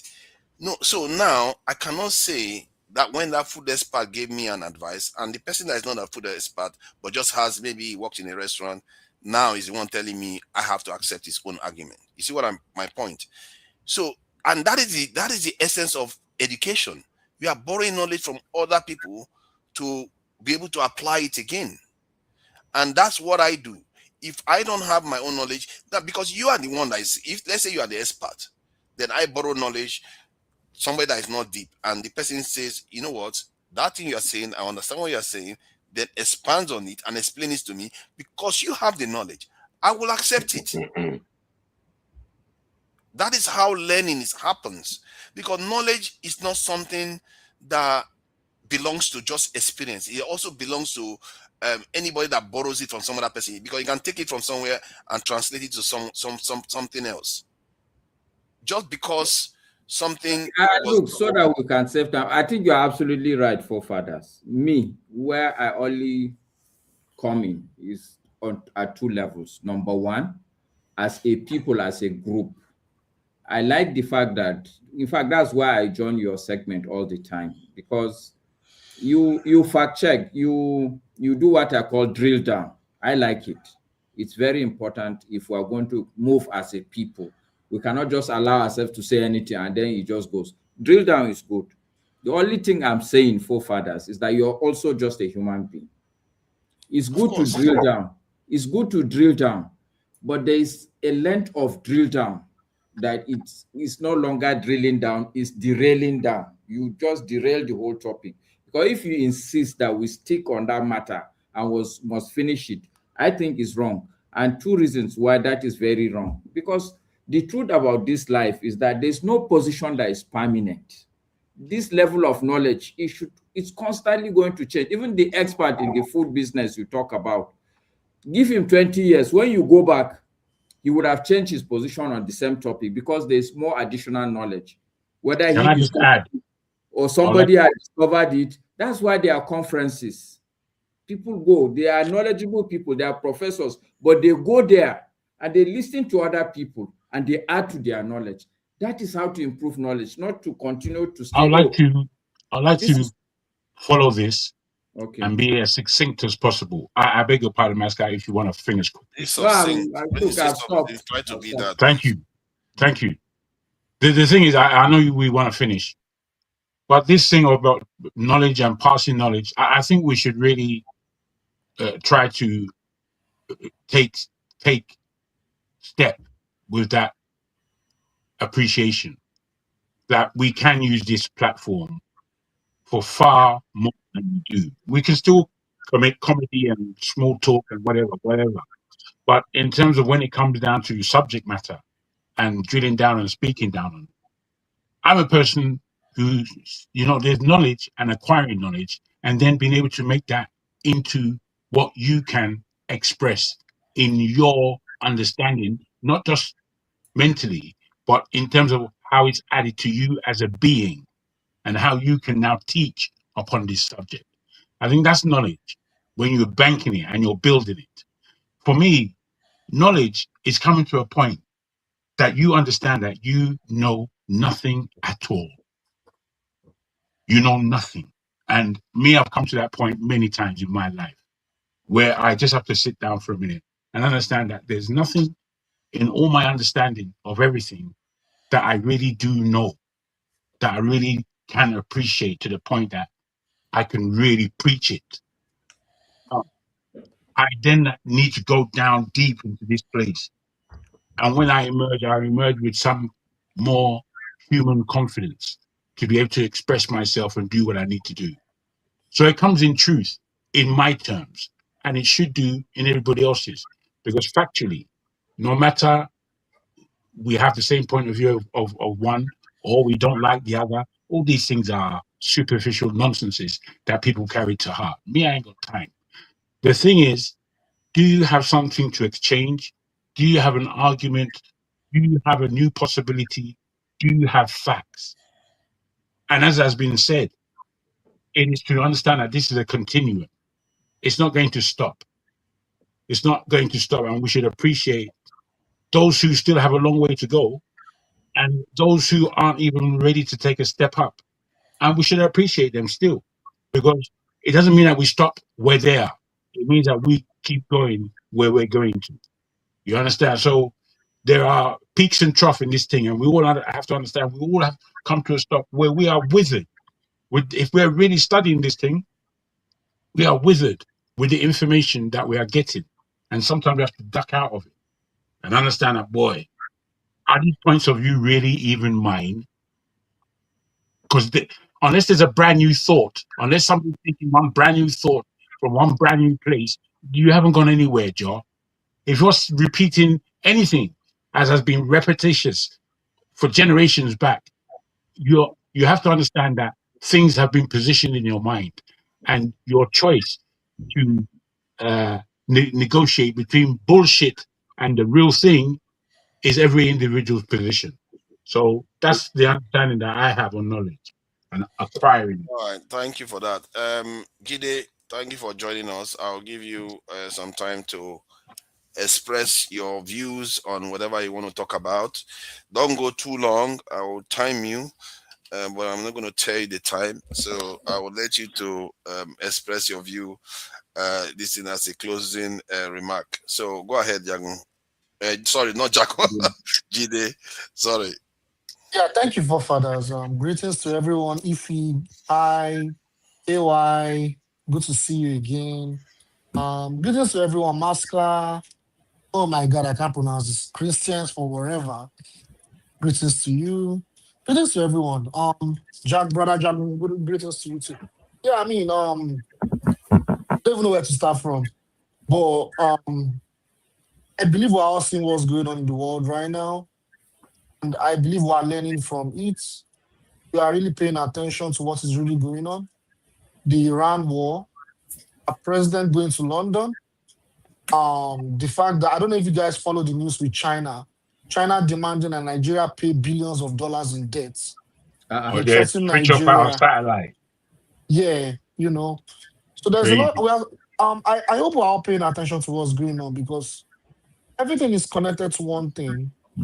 The Anglo-American empire is declining, the emerging force is rising. And the only way the Anglo-American empire can respond to that is by restoring its power, by consolidating its power. And for it to do that, it has to be depraved, violent, evil, desperate, and chaotic. And that is what we're seeing playing out currently in the world. That is what is going on. Yeah, I mean, our president going to London, it's a shame. I wouldn't, it's very clear that our leaders, they seem to be puppets to the Western imperialists, and they do not seem to want to move away from them, despite the centuries of humiliation that we've been subjected to. And despite that, we still want to keep serving them as slaves up until our destruction. It's unfortunate. Like I said, the Anglo-American empire is declining. And what happens is their colonies, like India, like Nigeria, their neo-colonies, like India, like Nigeria, and all these other neo-colonies, as they're declining, these countries also decline with them. And that's what we're seeing playing out in Nigeria. The Nigeria we see today is not the Nigeria that we had 40 years ago. It's not the Nigeria we had 50 years ago. As the empire is declining, a lot of their neo-colonies are also declining as well, economically. So what is going on is they are consolidating their power in those their neo-colonies, either by instilling violence or by what? Or by bringing troops into their country or by bringing them closer. That is what we are seeing. So I think my whole crux of what I'm saying is we need to pay attention because everything going on around us, these conversations, they are all connected. And we are seeing a lot of global changes right in front of our eyes. Now, what would the future be like? Will it be bleak? We are going to have a nuclear catastrophe where the imperialists will not afford that they've lost and they need to be part of a multipolar world, rather they will use nuclear weapons to destroy the world, or they decide to, okay, they should accept that they've been defeated and they decide that, okay, we want to be part of the multipolar world as a big power. Time will tell. We will see that and time will tell. Finally, I'm going to talk about how I learn. You see, I learn a lot. You guys may not know, but I actually learn a lot on this panel. I love listening to everyone. I love when people disagree with me. In fact, when I come to this panel and I express my opinion, I always like people to disagree with me and give me an alternative opinion that will even make me to learn from. But one of my ways of learning and acquiring knowledge is I always like to listen. I do more listening, like outside of this panel, but like I do a lot of reading. I always like to do digging. Like I do a lot of reading, I do a lot of listening. When I mean listening to experts on different topics, especially geopolitics. I listen to veteran experts. I listen to CIA intelligence officers. I listen to a lot of expert veteran journalists. I read books. I read a lot of old books. I read a lot of like books from experts as well. I always like to look at things from an holistic perspective before I make a conclusion, particularly on geopolitics or politics generally. Whenever I look at issues, I always look at the historical analysis and stuff. But that's how I learn. I always like to listen to people. But when I give my analysis, I always like to, yeah, if you disagree, like I can get better and understand what I'm saying. But yeah, I think we should just do more listening. We should keep listening more to each other and acknowledging our positions and see where we can grow from there. I'll just stop there. Thank you. All right, I appreciate that, Jide. Thank you for joining us too, and thank you all for coming in today. It's been an interesting conversation. I really wish I had time to be doing more interesting conversation that actually has to do with knowledge and more abstract things, because I think that's Hello. what we tend to do. Can you guys hear me? Yeah, we can hear I you. can't hear anybody. I can hear you. I can hear you loud and clear. Or it's just your connection then. So yes, I wish I had time to be doing more abstract conversations, because I think that's when people open up more instead of this politics where people. Bruh, when you're here, it's always abstract. Look at that! Look at this! You know, all these enemies of progress, they just won't rest. They won't rest. All right. So my point is, so it will be interesting to have actual abstract conversations about how to learn, because it appears, especially or learn in the context of having conversations like this. Maybe that would be important for us to actually get good at doing, because knowledge, it might seem like it's not worth the trouble to dig and drill deep, but that depth is what makes the difference between us and the others that seem to have accomplished a lot, because you are driving towards higher precision of whatever you are saying, and we have a culture that doesn't have that. We don't want to get deep into the depth of knowledge and refine it, and maybe even advance beyond what is out there now. But it is what it is. I try what I can do, and we do what we can do, and I really think that we benefit from it when we have such conversations. And yeah, sometimes I get a little bit, passionate about these things, especially if it's a topic that I care about. And but it means nothing in the end if one is not learning anything from it. I guess what I learned today is that sometimes it takes a while for for everybody to understand what everybody's saying. Sometimes we don't even hear each other. We don't even hear each other at all, even when we are saying the same thing sometimes. But that said, we should round up for now. I will start with some of the Nigerian anthem, then carry it on from there, just play everybody out, and we'll all be happy. All right, bye guys. Let me thank the guys in the chat. Enemies of progress in the chat. I have to thank them. None of them, they didn't contribute a penny. They didn't contribute a penny. Now they didn't contribute a penny at all, and they didn't what do you call it, do a lot of likes. If I look at the if you have not liked, please like the video, and so that other people can come and check the video out. Let me see how many likes are there. Oh my god, 24 likes. Even right now we have 70 people watching, and we've got only 24 likes. That's not nice. Now come on, people. I noticed that whenever my session is on, the like level is very, very low, because you are hating the program, but you are watching nonetheless. What is the point of all that? And so like and share and subscribe. And I don't even get any subscriber at all. I obviously I will be streaming more to Nigeria, so that Nigeria will start getting subscribers, because they like it or not. Once you start subscribing, doing videos on your channel. I got one subscriber actually. What am I saying? That subscriber, thank you for the subscription. They don't notify you who you know what you need to do?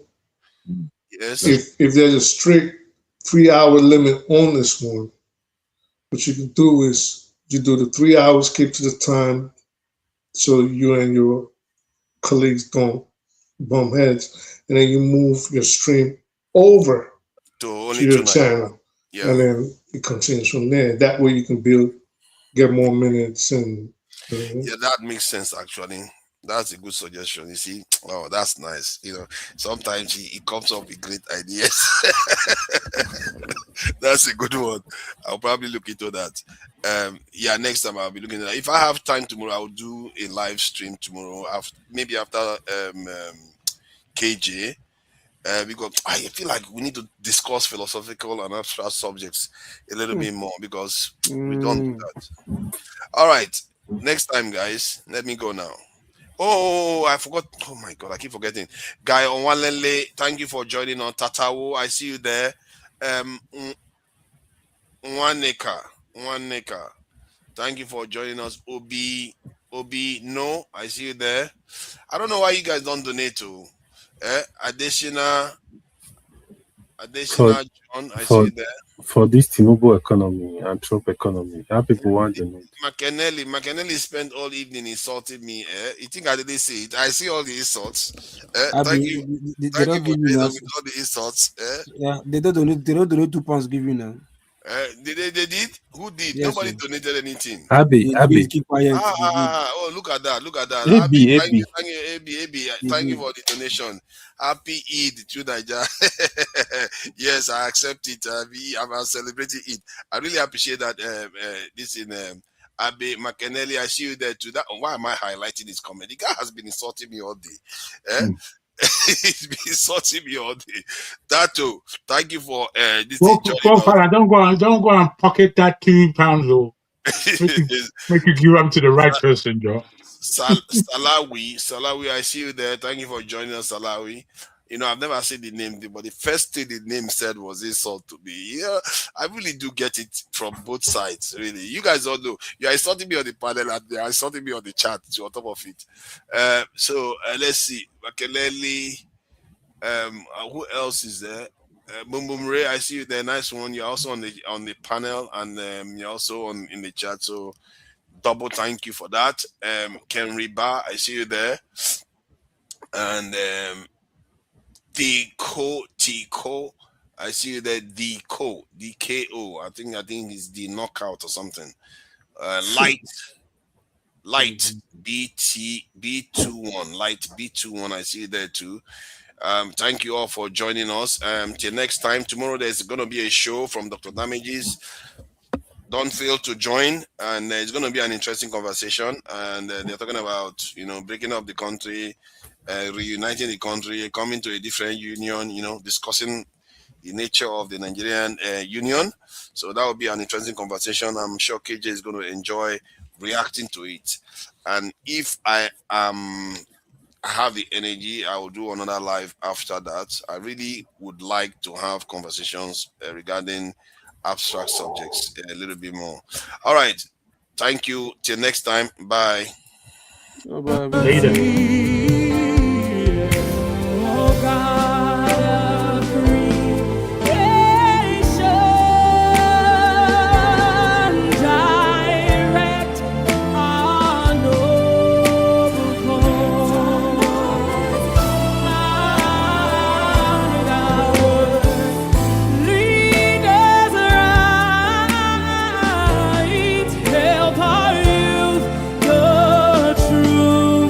To know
Anytime that you dance, especially for me today. Yeah. Yes.